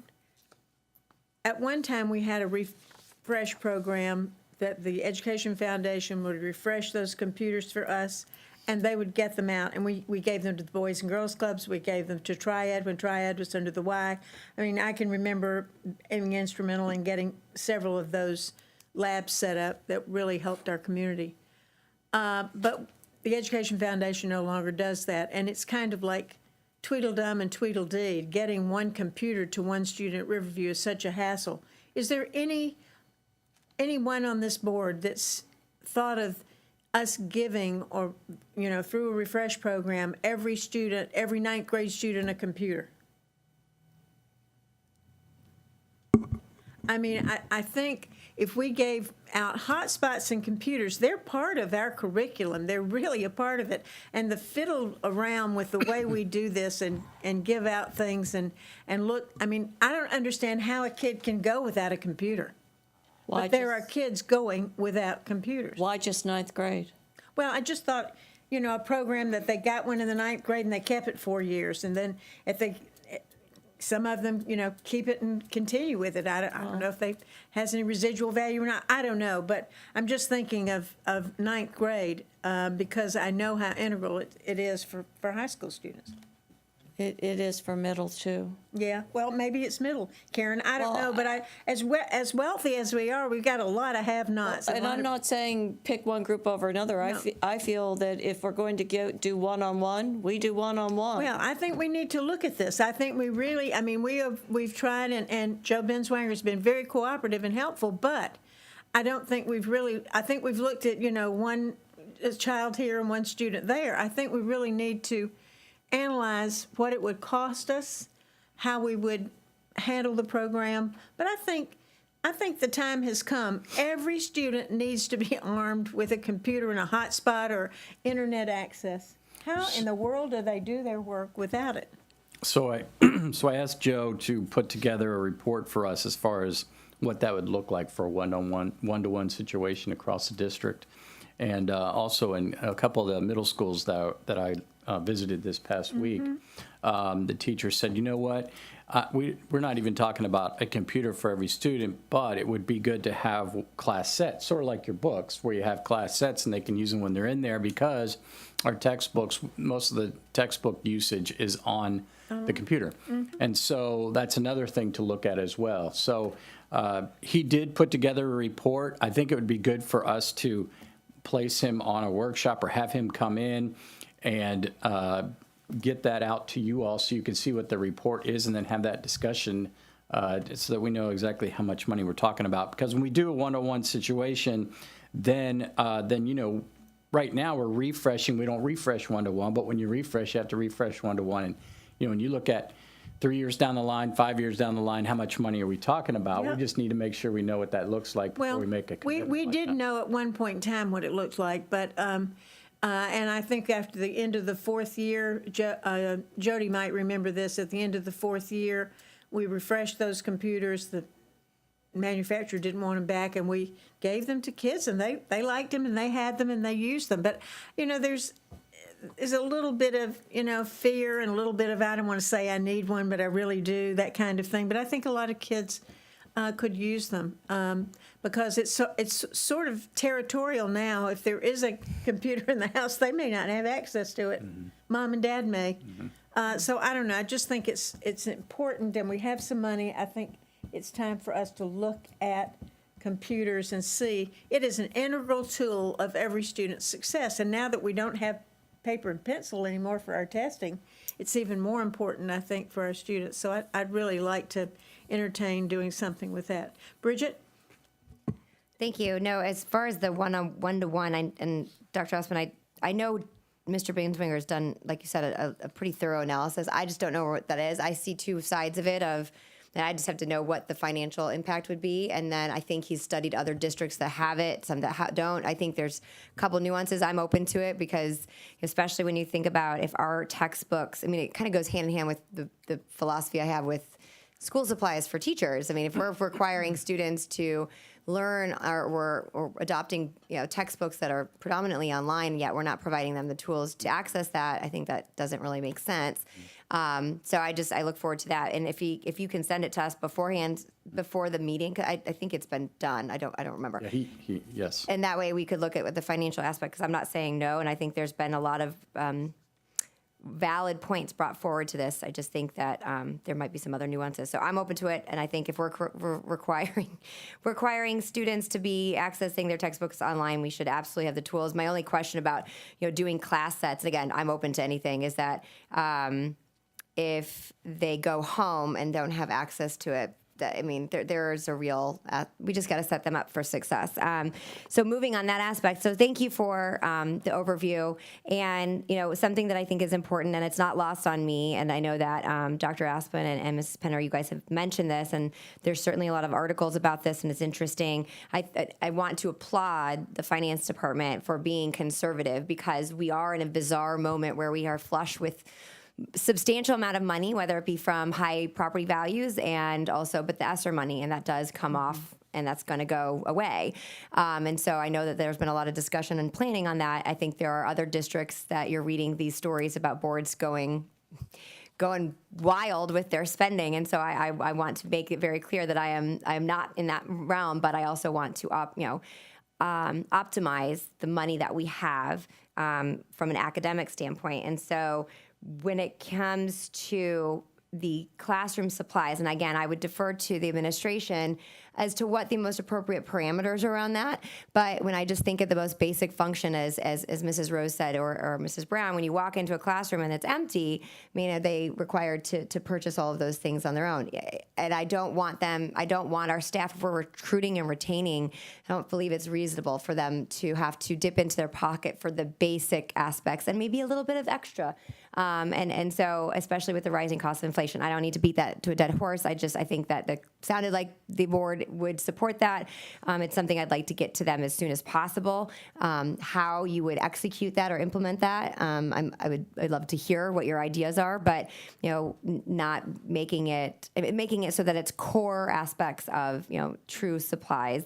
I see some of the most amazing classrooms, and I love the creativity. I understand we have to be good stewards of our tax dollars, so I just don't want our staff having to dip into their own pockets. And then I would like to entertain the opportunity to continue that going forward, then adjust it by CPI, because I just think it's a norm. I mean, again, I go back to private sector. I just don't see many employees going out online and crowdfunding so that they can serve their businesses' clients when it's not their own business. And I think we shouldn't think of it any different here. So if we can do something like that as far as in the future, again, according to the board, and then having it adjusted for CPI. So every year, again, I think it's a good perk for to recruit and retain great teachers. And then finally, again, I know we're going into bargaining, but this was something, again, we've had this conversation offline a number of times, but when we look at our lower quartile, and this again does not make it specific that we're looking at new human bodies, but allocating $5 million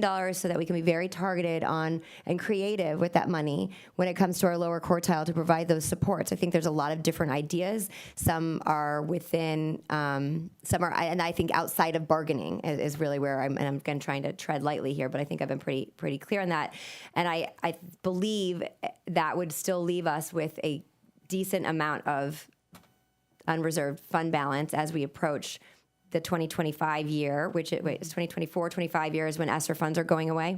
Yeah, June 30, 2024 was the last we'll see. Okay, so that's okay. 24, 25. Perfect. And then we anticipate the first school of the three to be hiring an operational in a 2020, same fiscal year, correct? 24, 25? I'm looking at you, Mr. Dumas. Yes. Okay. So, again, I think that there is an element where we need to be conservative forecasting. That is very important. I also think that we have a responsibility to utilize the money at the same time from an academic standpoint to help enrich the classroom and help support our students. So those are my two proposals, and I look forward to hearing my colleagues support this initiative. Shirley? On the computers, I'd like to make sure that we've got them in the classroom first before we start sending them home, because I know there's a lot of classrooms that don't have one-on-one, or they have to go back and forth and sign on. And so and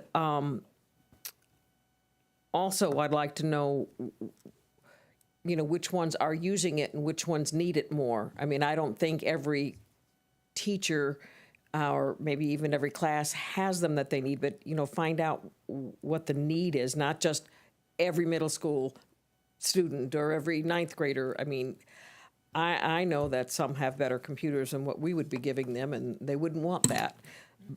Well, Just saying. I know that bare bones basic computers are what were given out to, I think, from Collier and several other counties. Right. Just a regular, Right. basic. And I was told, oh, no, that wasn't good enough. We needed all these bells, buttons, and whistles on it. And I'm thinking, really? If they want the bell, or they might like the Apple more than the Windows. And then on the teacher supplies, I looked at, and I've talked to Dr. Assman about that too. And I talked to the union and some teachers, and it depends upon who you talk to and what grade they're teaching, whether or not they'd rather have cash that they could use for or get reimbursed for supplies in the room, or if they want it on their salary. And when you look at the dollars that come from the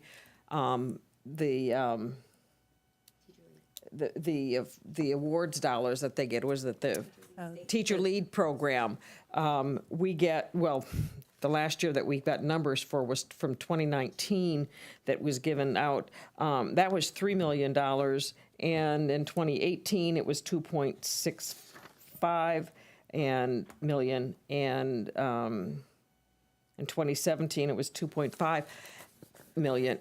And almost all of it. I see back in 2015, they used some of it for consumables, or they were giving $150 per teacher for consumables in some schools.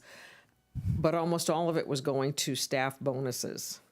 So they were saying there too, we want it, and I think it's what teacher you talk to, how they want it, and I talked to Dr. Aspin, and what he says, what we do now is we have a $280 reimbursable fee for all of them. Some teachers use it and some teachers don't. And if they don't use it, it comes back into the revenue. So what we were looking at perhaps was upping that to maybe from what's $280 now, upping it to $500. And what was that going to be? Yes, so if we go to 500, that would be 220 from us, because the state runs the 280. And 220 for us would be about $650,000. 330 from the district to be more in the $1 million range. So are there any other staff that we're missing, because we always miss somebody, that has supplies or has a need such as that we aren't thinking about? Well, again, the ones who get the money from the LEADS program, you know, they're not the high-performing schools, and then what we want to do is look and do things for the, and you hate to say, oh, we're giving the dollars to the kids that are doing, the teachers that are doing well, but then we need to be doing something for the teachers that aren't. Funds? You're talking about the recognition funds? The recognition funds. Yeah, that's different. I know it's different. Oh, okay. Yes. Yeah. But they can choose how they use it. The recognition funds are usually designed to be more like a bonus. Right. The schools figure out how they're going to do that. The LEAD money comes from the state. Right, that's the 280. Right. You know, but I just think that we should keep in mind that some teachers would rather have that on their salary. But I do know that there's a lot of teachers that need it for the classroom. So adding it to the same way that they can use it, and if they don't use it, it comes back into the general fund. I can see that, but I think we need to make sure the teachers all know how to use it and access it. And I understand it's a lot easier than it used to be, that they can just go on a computer and there are the prices. Well, there's a new program called the Wallet program. Class Wallet. Class Wallet. Money, go ahead. Okay, so that's where we're moving this year, because there's a real issue, because this is supposed to be reimbursement, and the IRS gets stickler about those things, and they expect us to have receipts for them, which makes it very difficult on district staff, especially the teachers, going a whole year and having to keep those receipts. So the move is to Class Wallet, which they can get reimbursed if they've already gone shopping someplace. They can submit their receipt and get the cash deposited to their bank account. Or you can go online and shop and have it delivered to the school. You'll save sales tax. There are some additional savings. You know, they offer some special sales and things like that to Class Wallet customers. So it makes it a little easier. So that is something that we could do. You know, we're moving towards that this year for Teacher Lead, and what we can do is just add the additional dollars to that. And I want to clarify one thing too. The Teacher Lead program, the dollars that are not expended by the teachers, if they do not use all those monies, they go back to the school's SAC fund, so for the School Advisory Council. So it does go back for the school to use those dollars. And what we could do is from what I'm hearing. The specific school that the teacher? Yes, to the specific school, yes, ma'am. So we could, you know, continue to monitor that for the Teacher Lead. Maybe those will be the first dollars spent, and then the rest, if we give the additional dollars, that could come back to the budget. But we could monitor it too and see, was this successful? You know, give you more data on the dollars that were not expended, so decisions can be made moving forward as to, you know, is this way to go, or is it something that instead should be put into salaries? I know shipping costs used to make ordering online things just too expensive, but now you can either have Amazon Prime, or I would imagine we've got contracts where the shipping is free. Now, included in that Class Wallet, is there some of those teacher stores, not just Amazon? Oh, no. Actually, it's strange because Amazon is not included just because their billing is a nightmare. So if a Okay. teacher ever wanted to return something, it's just crazy. But Office Max, school specialty, lots of those that are very specific to teachers. They have on their website a whole section of these are free shipping, or this is like the deal, these are the deals that are happening now. So lots of the same vendors that we buy our materials from that are very classroom specific. And perhaps with our professional learning communities, maybe some of them will get together and buy things together. I just remember at the end of the year, way back when my kids were in kindergarten, at the end of the year to see the teachers take and throw out all the paper that they had in there because the edges got all sunburned or faded in the sun. Well, wait a minute, we don't have that much.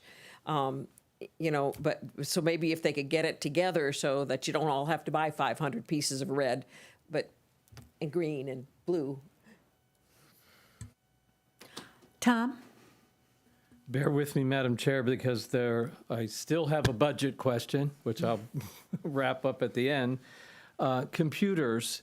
I'm understanding from my conversations with Mr. Biswanger that we have a lot of computers, I'm sorry I don't know the number, of computers that were given to our students for at-home learning during COVID. And those computers have come back to the district and have been refreshed, and there are hotspots also. And that it's Mr. Biswanger's conversation to me that those are ready to be given out upon request.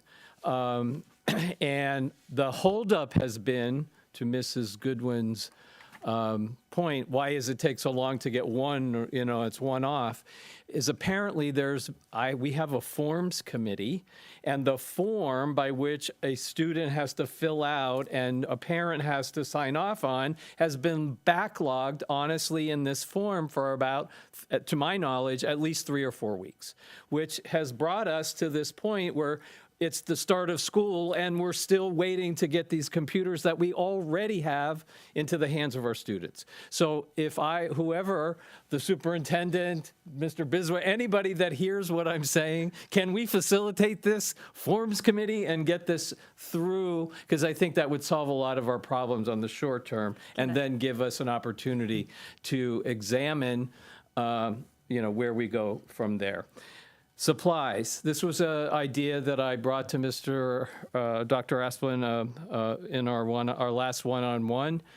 I think it is dastardly that we don't give new teachers a welcome to the school new teacher package. Why don't we do that? And it would be very simple to do that. And what my understanding is how it's currently done is that the schools get an allocation of money, each school, that they're able to use on supplies. And that principal is now dipping into that fund and buying those new teacher supplies, when the district can come together and buy in bulk a new teacher supply welcome, and it could complement what Allison is doing for onboarding, that we, not only are you hired, but you get this, supply package, welcome to the school district. And Dr. Asplin explained to me that what a high school welcome teacher might want is different than an elementary, and all of that can be designed. And that way, if we pay for it as the district, then those dollars stay at the school level, so that the principal can not have to spend it on new teacher supply, but they have a larger pool of dollars for each and every teacher to spend. So that would be my recommendation, that we can quickly solve some supply problem while we address warehouse and do all those things, is just to have a welcome high school package, a welcome middle school package, a welcome that we connect with Allison as a welcome to the school district as our sign-on package as part of that. My budget question, I will keep short and sweet. It's not really a budget number, but if anyone looks at the trend of those voucher numbers, they keep going up. And much like I asked in the last conversation about trying to understand, can we recoup some of that, or why did that happen? I think we should have some, not just the dollar amount, but the actual how many. How many high school, how many middle school, how many college, and where, if we can't, I mean, we don't have to know where they went, but if they went to a charter school or any of that kind of stuff, because that's data, that's a very important data that we're not getting, and the trend is bothersome to me when I'm looking at the trend, and I don't feel like anyone, I mean, we capture the dollar trend, but we're not addressing it as to how can we fix that or how do we stop that trend. So that's a whole other place that I'm ultra concerned about. So I'll be. That's a little bit of analytics, and I've been talking about that for maybe 5 or 6 years, coming into our system and going out, where people come from, where they leave and go to. And I agree with you. We need to do that. I think we have to keep in mind that they don't all come from our district. That's right. They can come from a private school into a charter school, or they can go from a charter school into a private school, or they can go from homeschool, or they can go straight into a private school without ever stepping foot in a public Right. school. Right. So, if a brother or sister was in the school, then the other siblings get to go in too. So just saying we want to know why they got left our school for it doesn't give you the whole picture. No, it doesn't. And how well they do. Dr. Asplin, you had a quick question? No, go ahead with Ms. Rose, I'll do. All right. I was going to let you go before we circled around for the second round. Oh, okay. Is this the second round? No, I didn't think so. Okay. That's I'm okay. sorry. I'm used to it. You go. Don't start that, Karen, please. No, ahead, it's Karen. true. No, it isn't. Okay. No, It you're the really chair. isn't. All right, Karen, go ahead.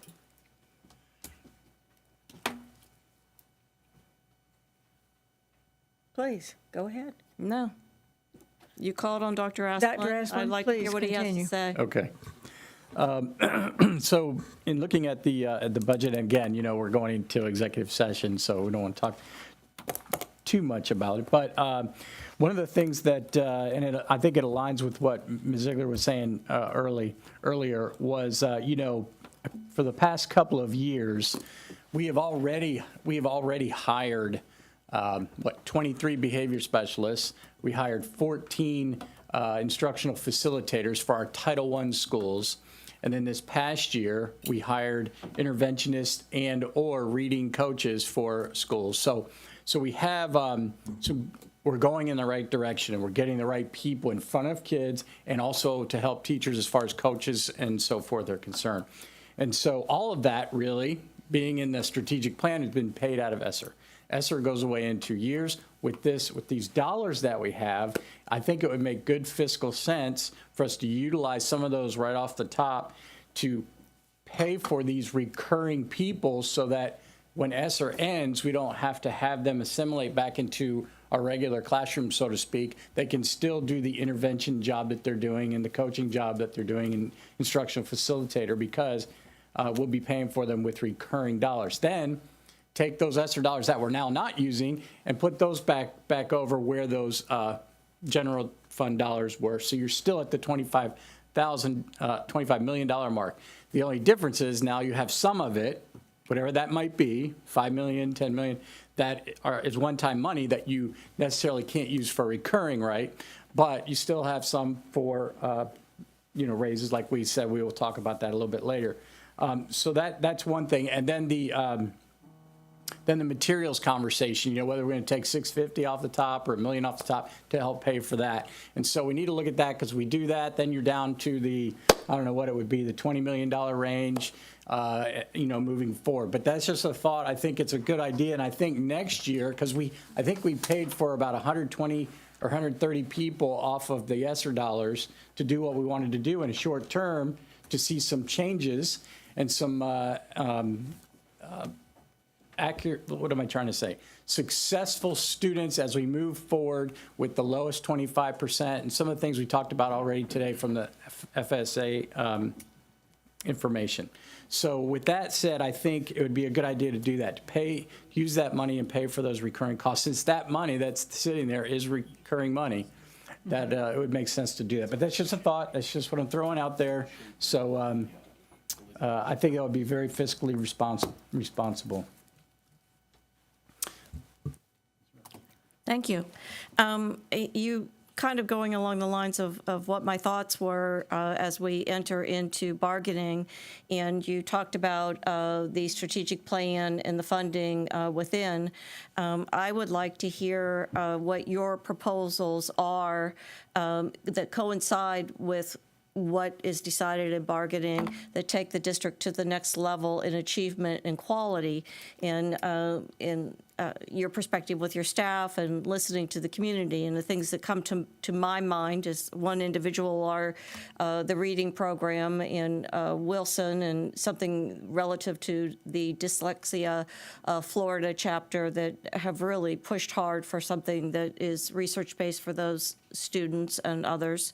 As well as there's been a lot of feedback after the school safety pieces. There's been a tremendous amount of feedback coming to all board members of where are we in safety and security, and I was concerned that we don't have assurances of staff of our SRO and security staff at back-to-school events. As a principal, I was required to have the sheriff's SROs, as well as other layers of security as we move forward in a very challenging world. So I would be interested in what your proposals are that you're taking on to take us to the next level and then enter into bargaining. And I, for one, don't have an issue and will keep saying that we need to maximize salaries as much as possible, because we're in dire straits. No teachers, no plan, no anything, or no bus drivers for that matter. So thank you. Yes, ma'am. And I do believe, do you want me to answer that now, or is that something for later? I would love it now. I feel like that. You go ahead and answer. I feel like, how can we go into bargaining if we Right. don't know what the next level of it? To me, it's hand in hand. Right, right. I think, you've heard it, I think, all throughout the last year or so, as far as where we want to go. I know that, as far as maximizing salaries, raises, and so forth, I think is very important. We need to make sure that we continue to recruit the very best people and retain our fantastic teachers and staff and administrators. And so I think that is very important, and we'll be talking about that in executive session. Also, I believe that, with the PLC process, where we're going there, and with that, with collaborative groups of teachers, collective efficacy, that's what we're going for. That is going to be so important, as you said earlier, in looking at data and so forth, and then making sure that we are grouping our students correctly, and not just for 2 weeks because we grouped you, but as needed. When a student learns something, they go to a different group, and so on and so forth. And so in doing that, I think it's important to get as many teachers in front of students as possible. So, if our groups were 5-to-1, great. If they're 3-to-1, even better.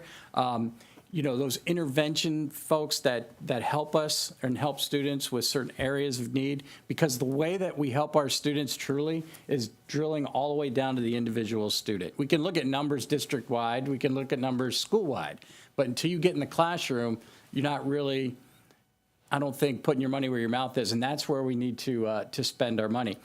Also, we have, for instance, Wilson, I know we have maybe 50 teachers that are being trained in Wilson. Chris, is that about right? 30 to 50 teachers being trained in Wilson now? Yes. Yeah, okay. And part of that is being paid out of, for instance, the Strauss Fund, the Strauss grant. And a lot of those grants are for like 3 years to kind of kick it off and move it forward. And so we need to be able to continue that. Continue all of that as we move forward.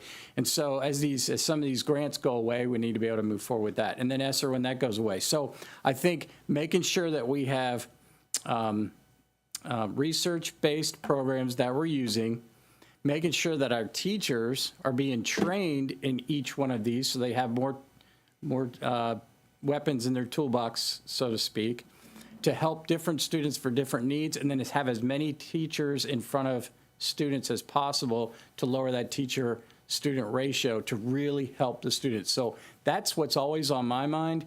And then how much money we need to do that. Like I just said, all those people that we've hired this year on ESSER, that was the design. That's why we need to do this. That's what's really going to help the students. That's where you're going to get your return on investment. But as soon as the ESSER dollars go away, then we're kind of back to the way we were.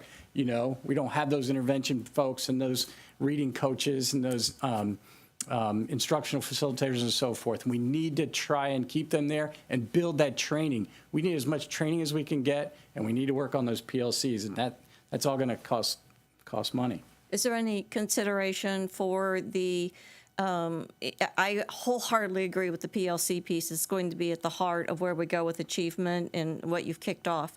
Is there any consideration for paying teachers for 30 hours of training so that what has been started that's exemplary can continue to infiltrate our system? Those are the kinds of things I'm looking for as one board member from you, which really has an impact on the bargaining piece. Yes. And Jody, correct me if I'm wrong. I know we have the 30 hours built into the contract already, correct? And if you want to speak to that, that would be helpful. Yes, that 30 hours for professional development has been in the contract for quite a while for instructional staff. We haven't utilized it in years, but it is there as a framework if we wanted to move forward and use that for a training perspective and PD perspective moving forward. I know Mr. Renoff is very familiar with how that works, and so I'm sure he'd be happy to entertain that if that's what we wanted to do. We've talked to the union a little bit about that, but again, not to get too far into negotiations or anything. Excellent. But we have, okay. Are you done? Oh, I'm done. You're done. And you're done, Mrs. Rose? Okay, Bridget. I'm trying to remember what my question was. Okay. I think it was on Mr. Edwards. I know we were talking about the scholarship, but I agree. And I think there's such a missed opportunity when anyone leaves to understand why. And there may be an opportunity to learn for it. There may be a shift. There may be a perception issue. I mean, there's so many things you can learn. And yes, I understand that there are some families that, because of the change in legislation, that doesn't require them to have started, but there are still some that are leaving. And I think that is always an opportunity. I think it's just good customer service. It's a caring aspect. And I support that. So while you may not get catch-all, it's probably a nice way to start because it isn't everyone. It'll probably be a nice way to at least gather some information. So I wholly support that. And then I'm going to stop because I really genuinely don't remember what my other question was, and I know we have additional things. So thank you. I would just say to tack on to what you just said, Bridget, I think that there were students that we found that were already in the system, that were already in private school, that were getting scholarships that hadn't gotten them in. And there's a lot of tracking down that we're having to do now. There's a lot of cost in our administrative, it's like the devil's in the detail. Well, also there's unintended consequences of what it costs to track all these different things. So I think, we're experiencing more and more of that as a result of some of these exponential changes. Shirley? I just want to warn that if in fact we do switch and pay for the ones that we're paying for now with the ESSER funds and pay for them out of general revenue, that we keep track of the dollars that are in general revenue that will be non-recurring, that we need to spend on non-recurring things so that we don't get up and say, oh, we've got this money, we've got 30 million sitting over there in the fund balance and we can use that for salaries, because you can't. So we just have to be careful so that we know how much in that fund balance is non-recurring. Yes, it is separated. We have to do actually a budget amendment for that purpose, and we'll be able to keep track of that. Tom? Sorry. Can somebody speak to Joe Biswanger about getting these refreshed computers out to our students as quickly as possible? Yes, I talked to him again yesterday, and those forms you were talking about, evidently they're done because he was already handing them out to certain people. So that's done. And do we know how many computers they are? I do not know how many he has.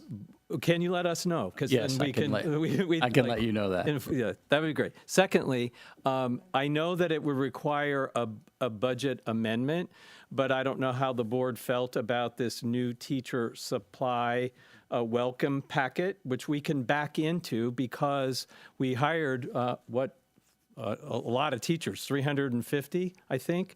So we could back into a new teacher package and reimburse each school that had new teachers an amount of that new teacher package so that there's additional dollars available for supplies at each school. We could do that pretty quickly if there's a budget amendment. So I just wanted to get the board's kind of thought on where to go with something like that so we can, we can move fast. Doesn't need to. Can I just interject one thing about that? There's a difference between a teacher coming in and it's a brand new classroom. The school has gotten larger. I'm sorry. So there's a difference between a teacher coming into a classroom and it's a brand new classroom in that they've grown. So there was never, they've gone from, 10 fifth grade teachers to 12 fifth grade teachers. Those additional 2 are going to need significant, additional resources to get their classroom where it needs to be. One of the things that concerns me, I think that there was an email that came from a teacher about don't even have a stapler, and the concern with that was not an existing, or that was not a new classroom. That school had not earned an additional unit. So this was somebody coming in and replacing. So why are those things gone? So we need to make sure that we're understanding what's happened. Yes, I may be coming into a classroom that somebody retired and they have, 30 years worth of wonderful things that I can just pick up and use, or I may go into a classroom that, again, is brand new and it needs to be stocked from the ground up. So I just think we need to be conscious of that and really try to understand where the needs are. I also, and I hate that I have not followed up with her, Dr. Moore mentioned when she was a SCIP mentor or involved in that program that there was a welcome kind of package that went to our new teachers. So we can also sort of look into that because that would be school specific because each school kind of manages their program. And, just again, making sure that we're tailoring it to the true needs, not just grade level, but how is that classroom, what are the true needs of the classroom that they're coming into? Here's what I appreciate what you said, honestly, but what I'm looking for is immediate relief because our and if it's just a new teacher package that we could design by grade level or by school, that the district would absorb whatever that package and those dollars immediately go back to the school for their supplies, which could address some of the additional.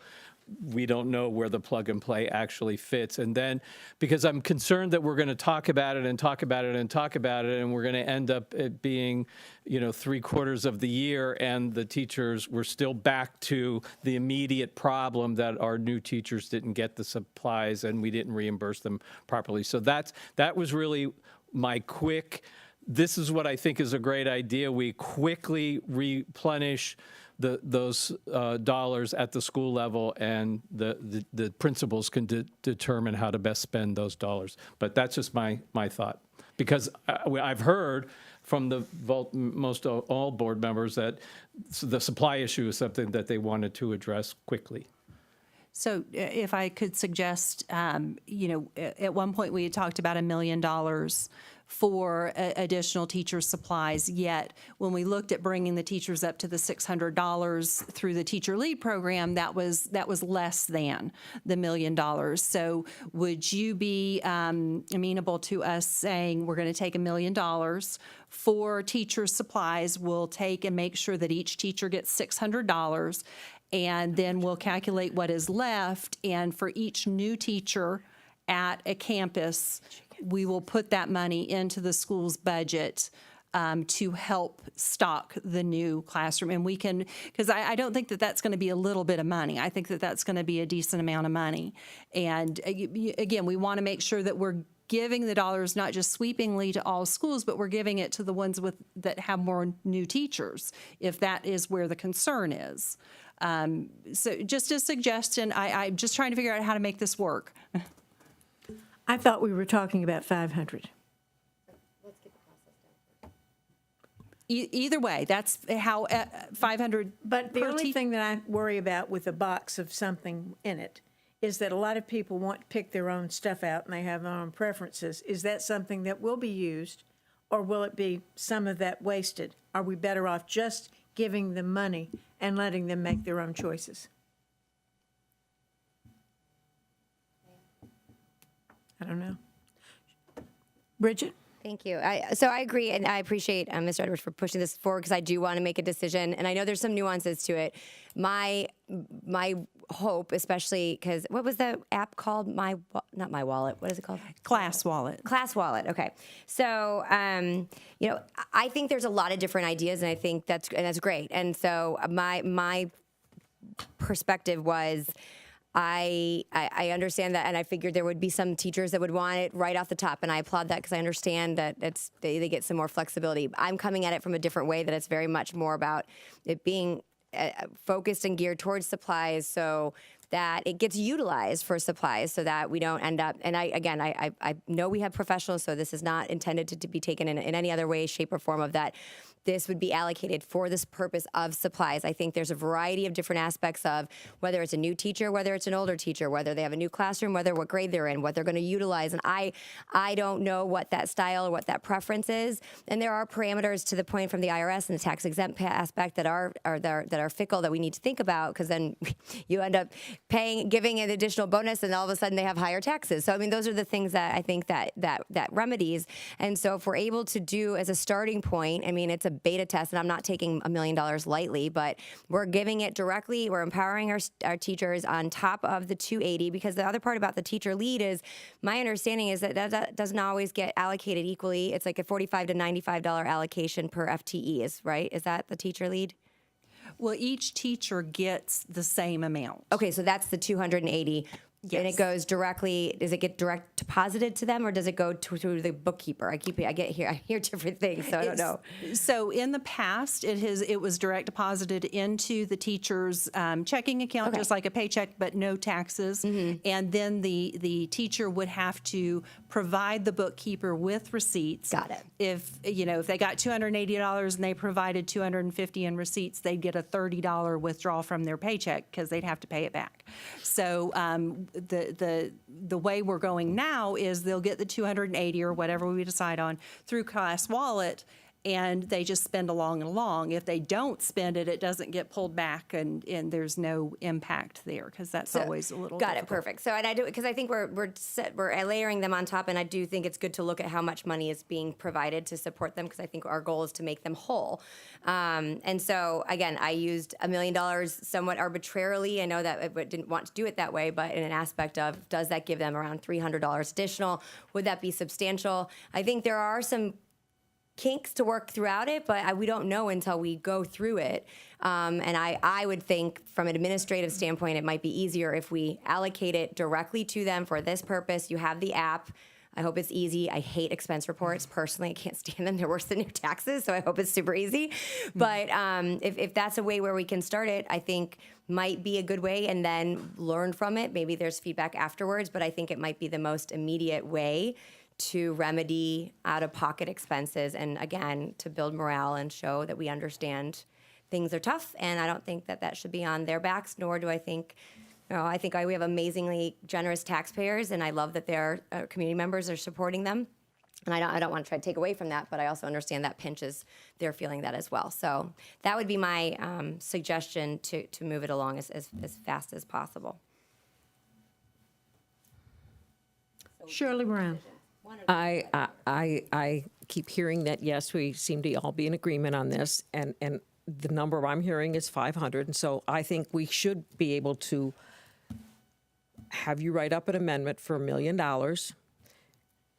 and in that we bring the teacher allocation for the Class Wallet up to $500 per teacher. The additional dollars that will still be left over from that $1 million, the superintendent can allocate to schools to you based on FTE, new teachers. You decide those details, or need, to be used for additional consumables at that school. I mean, I would imagine if there's a class wallet, there's a school wallet, or a principal gets a class wallet too, or something like that. I mean, is that something you could do? I mean, it might just tax you a little much, but I mean, do you think you could figure that one out? I think we can figure that one out.